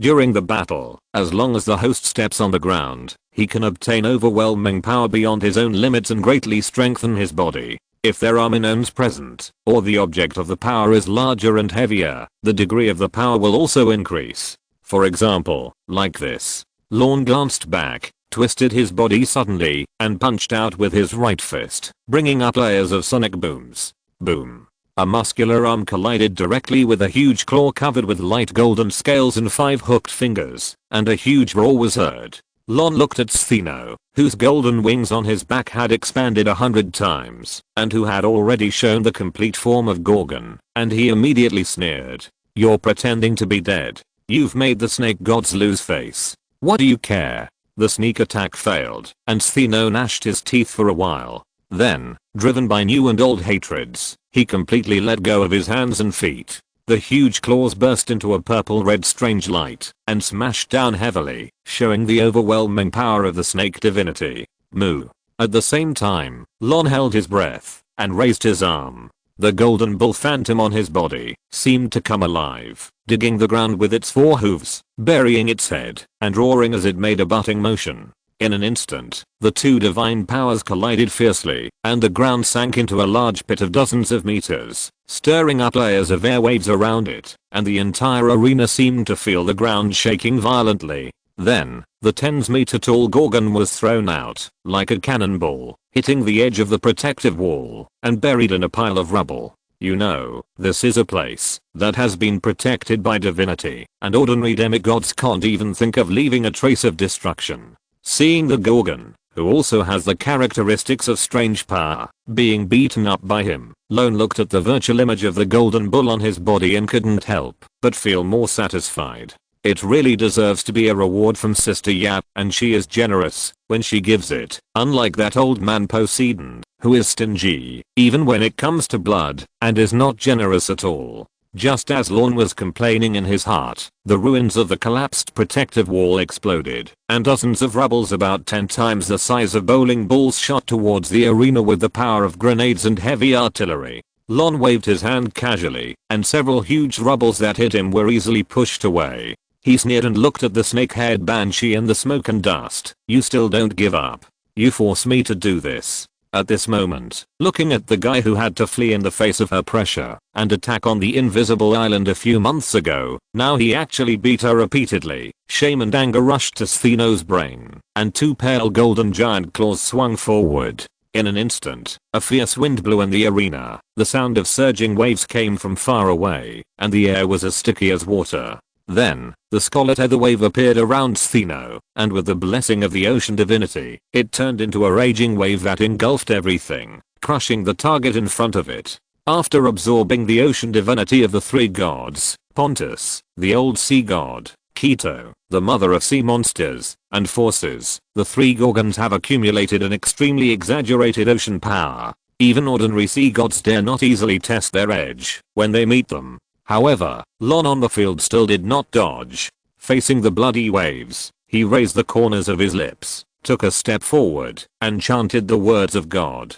The giant whale is blessed by God, and the raging waves cannot be overstepped. Suddenly, there seemed to be a huge wheel turning behind him, and the golden bull faded, replaced by a giant whale jumping out of the water. Under the wrapping of that phantom, the surrounding bloody waves retreated, as if they encountered a natural enemy. Looking from the stage, it seemed as if a pair of invisible giant hands fell from the sky, splitting the huge waves that submerged the entire arena, revealing the land under the water. How is it possible? Seeing that his proud ocean divinity was suppressed and divided, Stheno was even more unbelievable. Seeing that Lorne was walking towards her with a smile step by step through the land under the sea, the proud Gorgon was furious and waved her hands across her body. Splash. In an instant, the blood-red waves that were separated on both sides overturned, and the violent etheric waves poured back into the chasm that had been split in the center, and the figure walking in the chasm.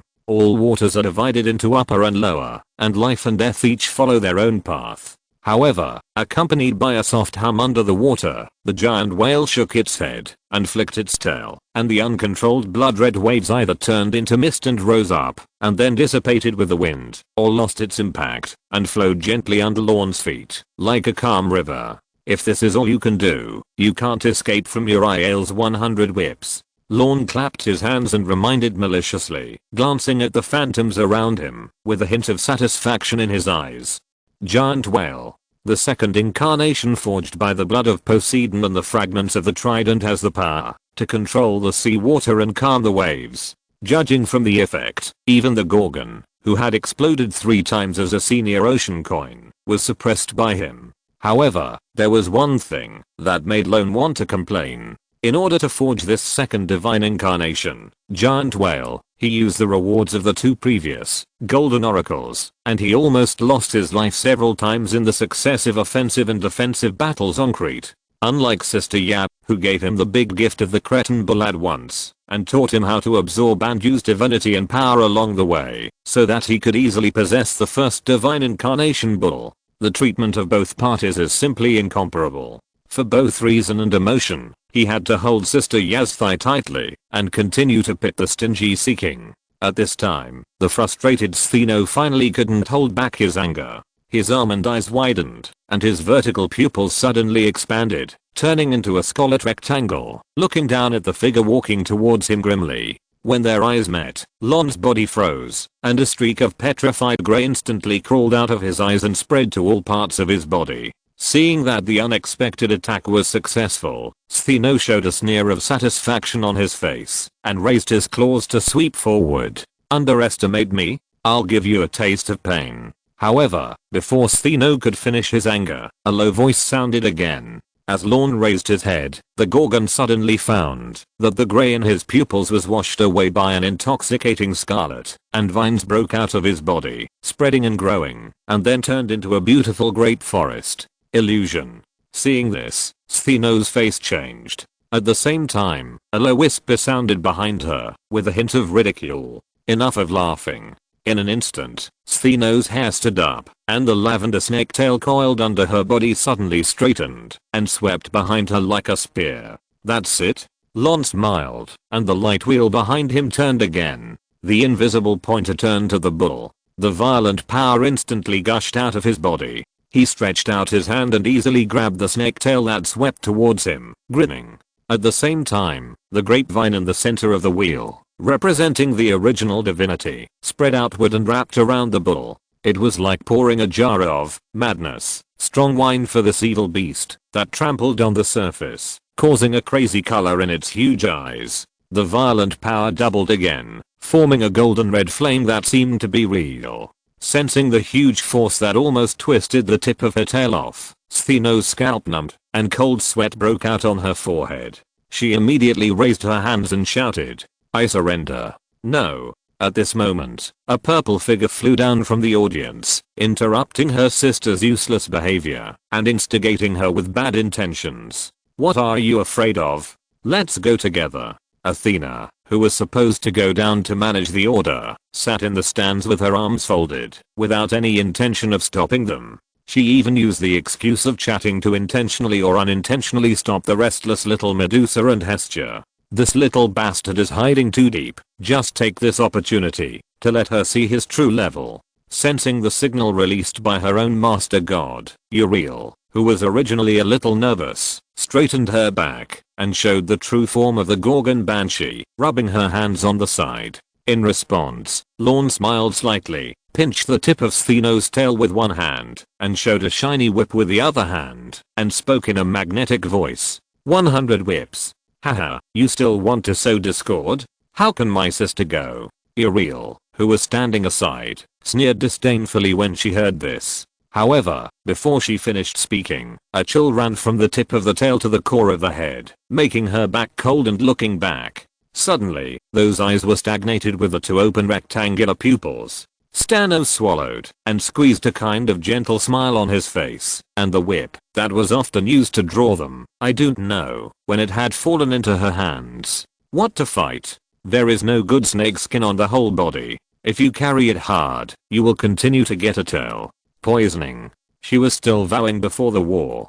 She was not afraid of the curse of Ming, and she was afraid that he would find a reason for her. In this way, he might as well sacrifice her dear sister. While Stheno comforted himself and made a solemn promise in his heart, he whipped Uriel's butt with his hand without hesitation. Pa with a crisp sound, the whip fell heavily, but Uriel, who was originally angry, was stunned. It looks heavy, but it doesn't hurt at all. When Stheno on the side secretly winked and signaled, Uriel woke up from her dream and let out an exaggerated scream. Seeing his sister's performance, Stheno nodded secretly, with a satisfied and sinister smile on his face. After all, she is his own sister. Just pretend to be good, and when they get out of the clutches of that guy first, they will join hands to make this bastard behind them look good. However, Lorne on the side had already seen through Stheno's little tricks, sneered, and pinched the tip of Stheno's tail with his right hand again.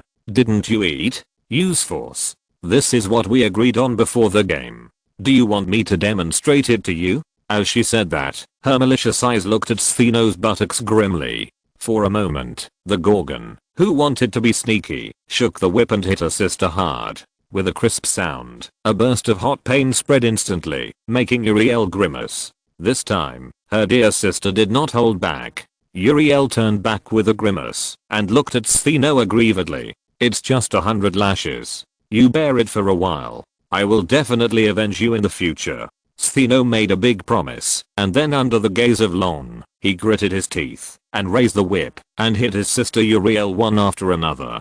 In an instant, heavy whip shadows fell, and the crackling sound became one. The arrogant Gorgon hugged her head and wailed. Gradually, Stheno whipped more and more vigorously, and the more he whipped, the more comfortable he became. His face, which was originally full of hatred and resentment, gradually flushed with excitement and satisfaction. It must be said that when encountering misfortune, finding an outlet to vent and make others more miserable than oneself can quickly relieve stress and improve happiness. Finally, after whipping 100 times, Stheno felt comfortable physically and mentally, and even felt a little unsatisfied. However, due to her status as a sister, she still returned the whip, leaned down with a smile on her face, helped Uriel up, and comforted her.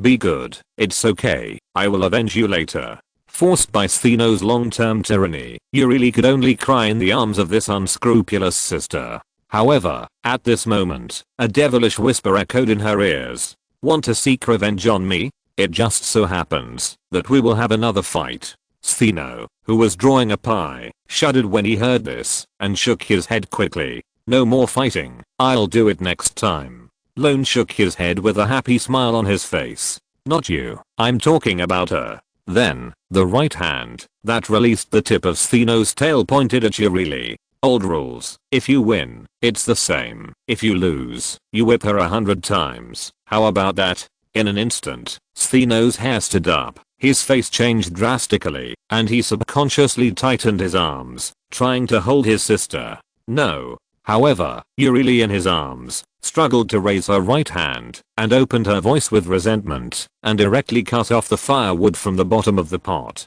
I surrender. Suddenly, Stheno's face was full of black lines, and his eyes became gloomy. Uriel, you actually surrendered to the enemy directly, which disappointed me so much. It seems that I must teach you a lesson today. As the cold voice poured into her ears, Uriel, who had been oppressed by her sister for a long time, couldn't help but shrink her head in fear. At this moment, a warm hand held her slightly trembling wrist, and the warm voice echoed in her ears. Difficult to fulfill the contract? Do you want me to help?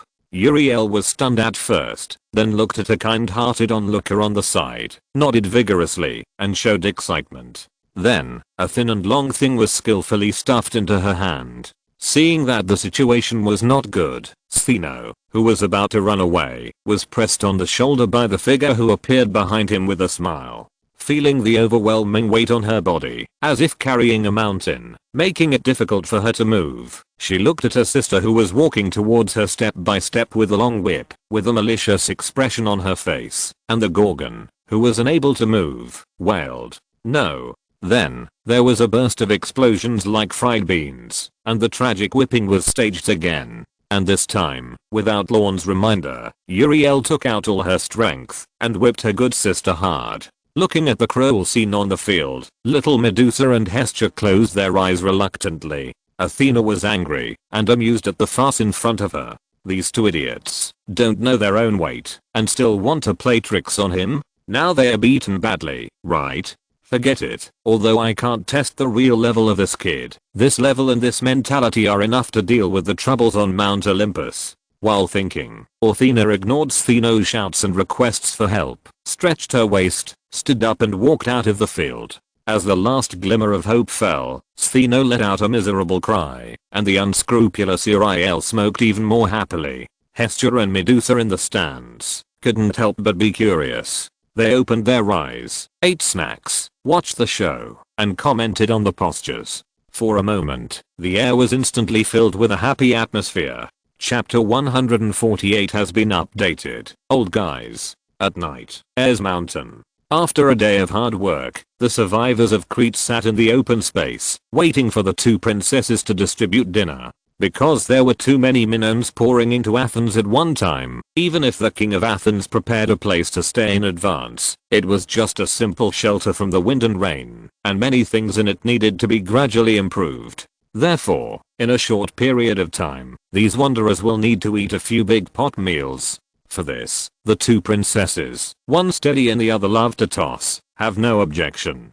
And Hestia, who rarely has the opportunity to play her specialty, agrees with both hands. Although she is a god, she regards these ordinary people who have lived together for a long time as her neighbors and friends. Although King Minos and a group of respectable warriors are determined to die, it is also a fact that they failed to help them at the critical moment. Therefore, Hestia has always felt guilty about this. Now that there is a chance to make up for it, she is naturally full of joy and works hard to prepare dishes every day. The evening meal was still rich, with fragrant stew and bread to satisfy hunger. The two princesses were responsible for serving the food.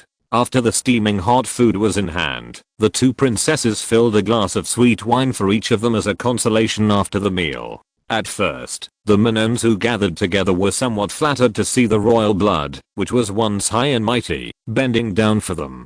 Some old people with old ideas even refused to accept it. However, as time went by, the people realized that the two princesses were not putting on a show, and gradually relaxed. The class colors of each other gradually faded, and the bond of blood connected them together. Wine is our blood, and we will sacrifice for you. Our blood is thicker than water, and we are connected by blood. After drinking this glass of wine, they will reunite with those heroic spirits who are born to die, and their deceased relatives in their dreams. Therefore, even as ordinary people, they are worthy of this blood, and worthy of that land, and they can calmly raise their glasses, and accept this scarlet gift. Sister Phaedra, I dreamed of my father. Me too, but I dreamed of Sister Sephora from the temple. And Uncle Florence, he smiled at me in my dream. Several young children who didn't know the taste of sorrow gathered around the fourth Princess Phaedra, chattering and talking, their little faces full of pride. A group of adults who were eating,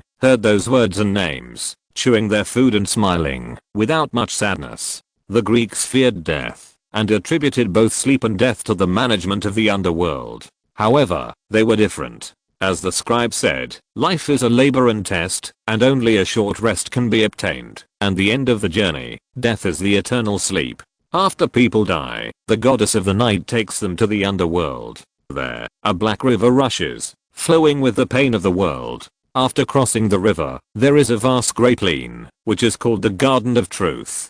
There are two roads connecting here, leading to the place of happiness, Elysian paradise, and the place of pain, Tartarus hell. The dead souls will be judged by justice at the judgment seat in front of the garden of truth. Their beloved King Minos will make fair judgments, based on their merits and crimes in their lifetime. The guilty will receive punishments of varying severity in hell according to their crimes, while those who are innocent will be able to live a happy life with no worries about food and clothing, quiet and happy in the beautiful and peaceful Elysian paradise. So in comparison, death is not terrible, and life is but a journey that requires patience. Sister Phaedra, I want to see my father soon, can I? The leading child said something shocking, raised his head, and looked expectantly at Princess Phaedra, the chief priest of the god of wine. No, absolutely not. Princess Phaedra shook her head firmly, rejected the child's dangerous idea, put her hands on the child's tender shoulders, and gave long-hearted advice. Meaningless suicide is a shameful act that Dionysus despises, because it is equivalent to trampling on life and refusing the test of life. People like that deserve to stay in hell. If you want to reunite with your father in the paradise of Elysium, you must work hard to live your life well, and wait until you have completed the journey of life. Only then can you stand in front of your relatives with your chest held high, and tell the judge and relatives that you have not violated the teachings of God, nor have you wasted your time. Do you understand? The simple and easy to understand teachings came out of the girl's mouth. The child listened word by word and gradually realized it. The grayness in her eyes was replaced by determination. She nodded heavily to the priest's sister to assure her, well, I will be fine. Take good care of my mother and sister, and don't let my father and the gods down. Seeing the child's enlightenment, Princess Phaedra nodded with relief, touched the child's head, and felt a sense of accomplishment in her heart. Like the Minoans who often dreamed recently, she also dreamed. In addition to her father, there was also the mysterious, tall and handsome Lord Dionysus in her dream. He often taught her some strange truths and stories in her dream, asking her to convey them to her fellow countrymen on Crete. Phaedra did it with a tried-out mentality, and found that after hearing these words, her companion's depressed mental state improved significantly, gradually walked out of grief and confusion, and tried to live their lives with more courage and enthusiasm. The little guy who had just conceived the idea of death and rekindled his hope for life is the best example. Well, Lord Dionysus must be a very good and handsome person. Looking at her fellow countrymen who drank the wine on the field, taking a nap next to each other in a state of intoxication, with happy smiles on their faces, the fourth princess was quite proud, and couldn't help muttering in a low voice. At the same time, the secretary who was watching from the window upstairs shook his head, and smiled when he heard the childish muttering. Whether it is the original Orphic religion in memory or the modified Dionysian religion now, the core of their doctrines has a common feature. That is to persuade people to indulge rather than recklessly, to abide by the precepts, and love their own lives. You can choose to be a hero who has made great achievements, or you can choose to be a traveler who conquers mountains and seas, or you can work from sunrise to sunset and rest from sunset, and feel the warmth of blood and family affection in ordinary life. No matter what choice you make, as long as you can live your life well, and live out your true self, there is no distinction between high and low, and you are worthy of the teachings of the gods. These are the principles that Lorne taught to his chief priest of Dionysus in the intervals between dreams, and through her mouth, he preached to more Minoans. The result is also obvious. These spiritual comforts made the Minoans who had just experienced the pain of losing their country quickly get out of sadness, and devote themselves to new construction and civilization inheritance. At the same time, it also provided a lot of faith power to Lorne, the Lord Dionysus who was often mentioned by everyone. In the dim room, a white palm opened, and a rich golden light stream gathered in the palm, as if it were real. Seeing this gratifying harvest, Lorne nodded slightly, and played with the serpentine 12-sided dice in his hand with satisfaction. It must be said that the efficiency of the witchcraft goddess in the underworld was also responsible for the believer's acceptance of the god's teachings so sincerely. Just 1 or 2 days later, King Minos and the group of heroes who died in the battle began to take office, set up the tribunal of the underworld, and conveyed their news to the survivors of Crete through dreams. Based on this assist, the triple concept of hell, purgatory, and heaven constructed by Lorne quickly became popular. The survivors became more and more convinced that everything was the credit of the Lord Dionysus, and they followed the guidance of this good god seriously, abandoned their psychological burdens, and loved their lives more. Naturally, this group of domesticated lambs also provide the gods with a huge and pure power of faith in the process. Lorne looked at the land connected to the underworld under his feet, and then looked up at Mount Olympus hidden among the stars, raised the corners of his lips, and pulled out a mocking smile. Fear and darkness are not the only way to make life odd and followed. Warmth and light can also make moths willingly throw themselves into the fire. So, the version of faith should be updated. Old things. Chapter 149 Lord of Hosts, King of Kings. 110,000 completed per day. Outside the window, the night was thick. The strong power of faith overflowed from the Minoans who were intoxicated and sleeping, and gathered frantically from all directions towards a small house. On the bed in the house, the god closed his eyes and meditated quietly. The faith power around him, which seemed to be substantial, turned into golden divine liquid between his breaths, and poured into his mental space. In the vast world, a huge halo in the sky rotated and hummed, dispelling the cold and darkness, bringing warmth and light, and then illuminating the gurgling water and dense forests on the ground. But unfortunately, only 2 areas of the 12 sectors of the halo glowed, showing the phantoms of the golden bull and the blue narwhal respectively. Therefore, most of the world was still shrouded in chaos. The golden divine liquid that poured in, as if guided, was poured into the 3rd sector of the halo, constantly churning and gathering, trying to outline a new Holy Spirit in that blank space. However, after repeated attempts, the vague phantom was only a form, completely lacking spirituality. As the cocks crowed and the dawn broke, Lorne, who was lying on the bed, took in the power of faith flowing around him, then slowly opened his eyes, exhaled a long breath of turbid air, and showed regret. Failed again. Sure enough, to condense the incarnation of divinity, it is not just a simple accumulation of power. The rules, or power, possessed by the gods are the most important souls. In other words, we have to continue to attack those relatives in Olympus, and continue to fleece them. Today is the day of the trial of Poseidon. Thinking that he will soon meet those lovely relatives, Lorne licked his dry lips, and felt a faint expectation in his heart. The 12 fan faces just correspond to the 12 points on the dice. Lorne estimated that, if he could fill those blanks, and have 12 incarnations of divinity, he might be able to complete the advancement, upgrade to the main god, and then illuminate the next circle of the light wheel. Through the light at the edge, he found that the next stage was not 12 blank areas, but doubled, a full 24. What if we go one step further?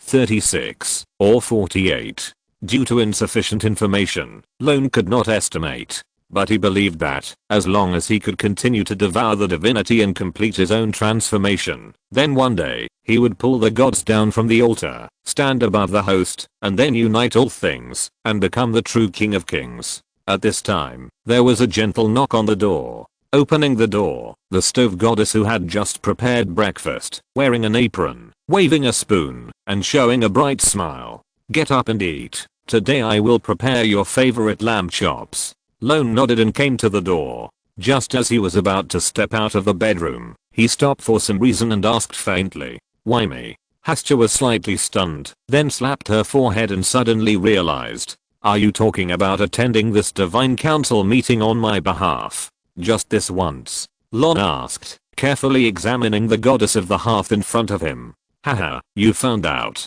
From now on, all the troublesome matters that Olympus needs me to attend will be handled by you." Hastya, whose thoughts were seen through, scratched her head and couldn't help but smile awkwardly but politely. She simply pushed the issue aside and told him her future plans directly. Lorne raised her eyebrows and asked with a smile, "Aren't you afraid that Athena and I will team up and overthrow the entire Olympus?" "No." Hastya shook her head and gave a firm answer with an unprecedented seriousness on her innocent face. This sudden seriousness made Lorne startled, and he subconsciously wanted to clarify the joke just now. However, Hastya shook her head and smiled brightly. "You don't need to tell me what you want to do. Since I can't make up my mind to do some things, it's better to let someone who is capable do it." Then, the goddess of the hearth paused, looked at the face in front of her seriously, and pondered word by word. Because I believe that everything you do will make the world a better place. Lorne's heart trembled, and he couldn't help but fall into a long silence. He looked at Hestia with a look of astonishment and a hint of shock. She actually saw his true intention, which was an answer that even Athena might not be able to guess correctly. He couldn't figure out whether the goddess of the hearth in front of him was really smart, or was it an accident? Or both. Let's go, eat first. The brisk words interrupted Lorne's complicated thoughts. That bright and pretty face was wearing the same innocent smile as usual, as if it could melt all the darkness and tricks, and the white hand stretched forward. Lorne sighed, helplessly put his hand on it, and obediently let Hestia drag him to the restaurant. In this confrontation, the conspiracy party was completely defeated. Because sincerity is the greatest killer move. The breakfast was rich and delicious. Athena and Lorne ate until they were full. They put down their tableau with reluctance, took the cakes that Hestia had prepared for them in advance, walked out of the house, and boarded their chariot. Wait for me to come back. Like a husband who went out to warn his wife who stayed at home, Lorne left a soft instruction, and then swung the reins. The divine horses Xanthus and Belius neighed together, stepped on their four hooves, pulled the bronze chariot behind them, turned into a dazzling meteor, galloped in the sky, followed closely behind Athena's golden chariot, and headed straight for Olympus among the stars. The whistling wind echoed in the ears, and the scenery on the ground gradually moved away and shrank. After speeding for several hours, the two chariots broke through the twinkling stars and the diffuse mist, drove down the clouds, and landed on a magnificent square. Because the Titans were born huge, the buildings here were more majestic and magnificent than the temples on Earth. A majestic and vast atmosphere came to people's faces, and people couldn't help but feel fear or in their hearts. As the carriage stopped, Lorne followed the footsteps of the goddess of wisdom at the signal of Athena, and walked towards the great temple in the distance that was like a huge mountain. Excuse me. However, just after a few steps, a hurried shout came from the front. A figure wearing a winged hat, flying shoes, and holding a double snake staff, flew from a distance like a gust of wind and hurried forward. Seeing this, Athena immediately pulled Lorne aside, cleared the road, and whispered instructions. Watch your pockets. As soon as these words came out, Lorne subconsciously became alert to the smiling young man, and quickly cast a few protective spells on himself, while further distanced himself. Because after Athena's reminder in the man's iconic outfit, his identity was already obvious. The legendary ancestor of thieves, the god of speed Hermes who protects thieves and liars. And just as Lorne was reacting, the shouting in the distance confirmed his guess.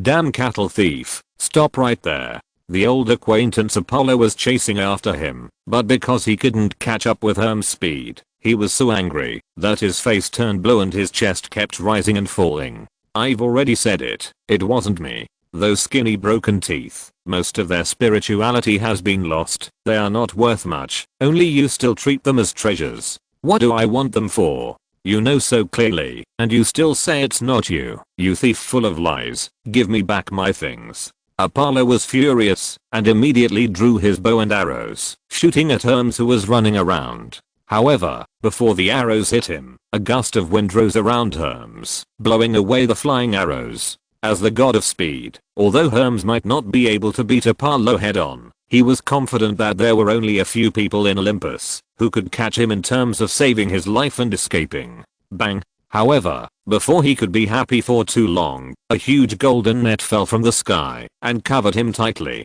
Suddenly, Hermes, who was overjoyed, was tied up like a meat dumpling and fell heavily to the ground. Where are the oars, divine tools, and a box of jewels in my warehouse? Hand them over. Hephaestus, the god of craftsmanship with a rough face and a limp on one leg, was holding a large iron hammer and angrily denouncing the captured thief. Divine tools. What divine tools? The flying wings made by the craftsman Daedalus. I finally collected the residue and restored it. A mortal creation? What do I want with that broken thing? I can't eat it, and I can't sell it. Still trying to deny it. Listening to the confrontation between the victim and the criminal, Lorne's eyelids jumped. He had no intention of stopping to watch the show, and immediately quickened his pace. Chapter 150. Big breasts are guilty. Where are my snake teeth? And my flying wings? I really didn't take these. Then how do you explain the silver arrows, ores and jewels on your body? I picked them up on the road. After the two victims searched a lot of small pieces of stolen goods from Hermes, they finally couldn't stand the repeated sophistry of the god of thieves. From the beginning of scolding, it gradually turned into a righteous beating. Hearing the dull collision of fists hitting flesh behind him, and Hermes shouting for mercy, Lorne, who had already pulled away for a distance, couldn't help but mourn for the thief ancestor who took the blame for him for a full half second in his heart. If I guessed correctly, this god of speed with a kleptomaniac would often visit the treasure house of the gods and steal a few things. That was a basic operation. Therefore, as long as the gods of Olympus lost something, it was most likely done by Hermes. If he said that he didn't steal it, then he probably didn't beat him lightly. Because he is not only the god of thieves, but also the god of fraud. Lying is commonplace. Apollo has been fooled by this. Not long after Hermes was born, he stole 50 cows from Apollo's cowshed. When he stole the cows, he drove the cows forward, then backward, then sideways, constantly changing the direction of movement, so that the cows' footprints were messy and the owner could not tell the direction of the cows. Then, he was afraid that his small footprints would be discovered, so he made a pair of big straw sandals and wore them on his feet to make his footprints become the size of a giant. After arriving at the destination, he settled the herd in a cowshed far away, killed 2 cows, and after roasting and eating them, he also knew to bring a handful of sand to extinguish the fire without leaving any traces. A series of smooth operations. Simply a great sage and saint in the world of stealing who was born with knowledge. As a result, when Apollo chased after him, he knew that Hermes, who was still a little kid, was the culprit, but he had no evidence, and was ultimately helpless. Perhaps due to these old grudges, the god of light was quite rude. In a short while, Hermes was beaten up by Apollo and Hephaestus, and his face was bruised and swollen. He had to raise his hands to surrender, and promise to compensate the two for their losses. Only then did the farce come to an end. As the dust settled, Lorne thought of the half-damaged wings of Icarus, tooth of Pythonia, and several other items of unknown origin in the warehouse, and he couldn't help but secretly breathe a sigh of relief, and laughed in his heart. Look, Olympus also has a special account balance master. If I can draw any good things from the warehouse of the gods in the future, I'm afraid I'll have to trouble you again. While joking, Lorne also roughly understood the mechanism of the chance blessing. Use reasonable logic and behavior to modify the insignificant small probability, possibility, and then embed it into the framework of necessity. For example, Hermes visited the treasure house of the gods, took away some of the collection, left the treasures, and threw the stolen goods that he didn't like into a corner on the roadside. This gave the dice of chance a chance to let these things that should have rotted or disappeared be handed over to him. Therefore, as long as you are not too ostentatious, you basically don't need to worry about the aftermath of these stolen goods. After determining the answer, Lorne straightened his back with full confidence and continued to move towards the great temple. Along the way, under the introduction of Athena, he gradually saw 2 of the 12 main gods that he had never met. One is the goddess of agriculture Demeter, and the other is the god of war Ares. The former is calm and dignified, with a graceful and gentle temperament, like an elder who makes people feel close to her, but her eyes are filled with a faint sadness, and she is often silent, as if she has lost interest in everything. The latter fits Lorne's inherent impression of a brainless macho man. He is tall and burly, with exaggerated tendon muscles that are as explosive as cast steel. When doing things, his limbs take precedence over his brain. He is a typical reckless man. However, this seemingly ferocious god of war is now being chased and beaten by a beautiful goddess with an enchanting figure, and he dares not fight back. Who is this? Lorne asked knowingly. The goddess of love Aphrodite. Athena said the name of the heroine lightly, and then looked at the farce in front of her, with a trace of gloating in her eyes. The pretty boy she kept outside was recently pushed by a pig again. Although he didn't die by luck, he was scared and had problems. Again. Lorne heard a certain keyword. Well, it's the second time. Athena nodded, looking at Ares, who was running away with his head in his hands, with a teasing smile on her face. Besides, these two pigs have the godhood of war. Isn't that strange? As the culprit, Lorne understood immediately, nodded in agreement, and secretly clasped his fists towards the god of war with blood on his face. Brother Gaoyi, thank you from your great-grandson. He originally took on the godhood of war and transformed into a demon pig to attack Aphrodite's lover, just to confuse the clues. Unexpectedly, Ares not only took the blame, but also recreated the scene to confirm the crime. Such a good brother and great-grandfather. If he didn't cheat them a few more times, it would be a shame for his IQ of 250. Just as Lorne was watching the show with Athena, two golden deer pulled a golden chariot and flew down from the sky. Before the chariot landed, a tall and fiery figure threw down the reins and jumped directly from the chariot. With an excited smile on her pretty face, she crashed into someone in the square with a clear goal. Bang! However, with a dull collision, Artemis felt the two cushions on her chest and was slightly stunned. Her silver eyes met a pair of bright purple eyes, and her face darkened. Athena? It's her again. But before she could get angry, a faint whisper reached the ears of the hunting goddess. Don't move. This is Olympus. Do you want to kill him? In an instant, Artemis' pupils shrank, realizing the hidden danger in this occasion. The fire in her chest could not help but extinguish. The whole person immediately woke up, opened her arms, and hugged Athena in her arms very intimately. Haha, Athena, long time no see. I'm so glad to see you're okay. Me too. Athena tried to lift her pretty face, that was squeezed and deformed from the pinch of the two peaks, and tried to hold up a sisterly smile, replying with gritted teeth. Due to the difference in height and size, when the two hugged, Artemis directly stuffed Athena, who was a head shorter than her, into her arms, and with two overweight meat bombs, repeatedly pressed her face and opened it, successfully attracting the resentment and hatred of a certain goddess of wisdom. Isn't it just the accumulation of fat? It only hinders action and seduces the opposite sex. What's so great about it? Athena complained bitterly and tried hard to break free from Artemis's broad arms.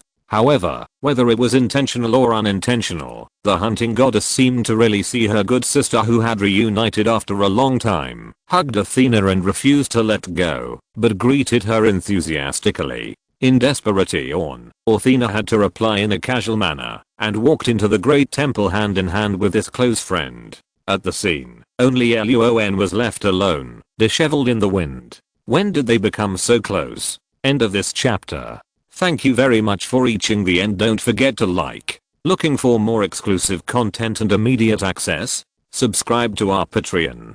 Remember, every like, subscription, or donation encourages us to continue. Thanks to everyone. See you in the next video.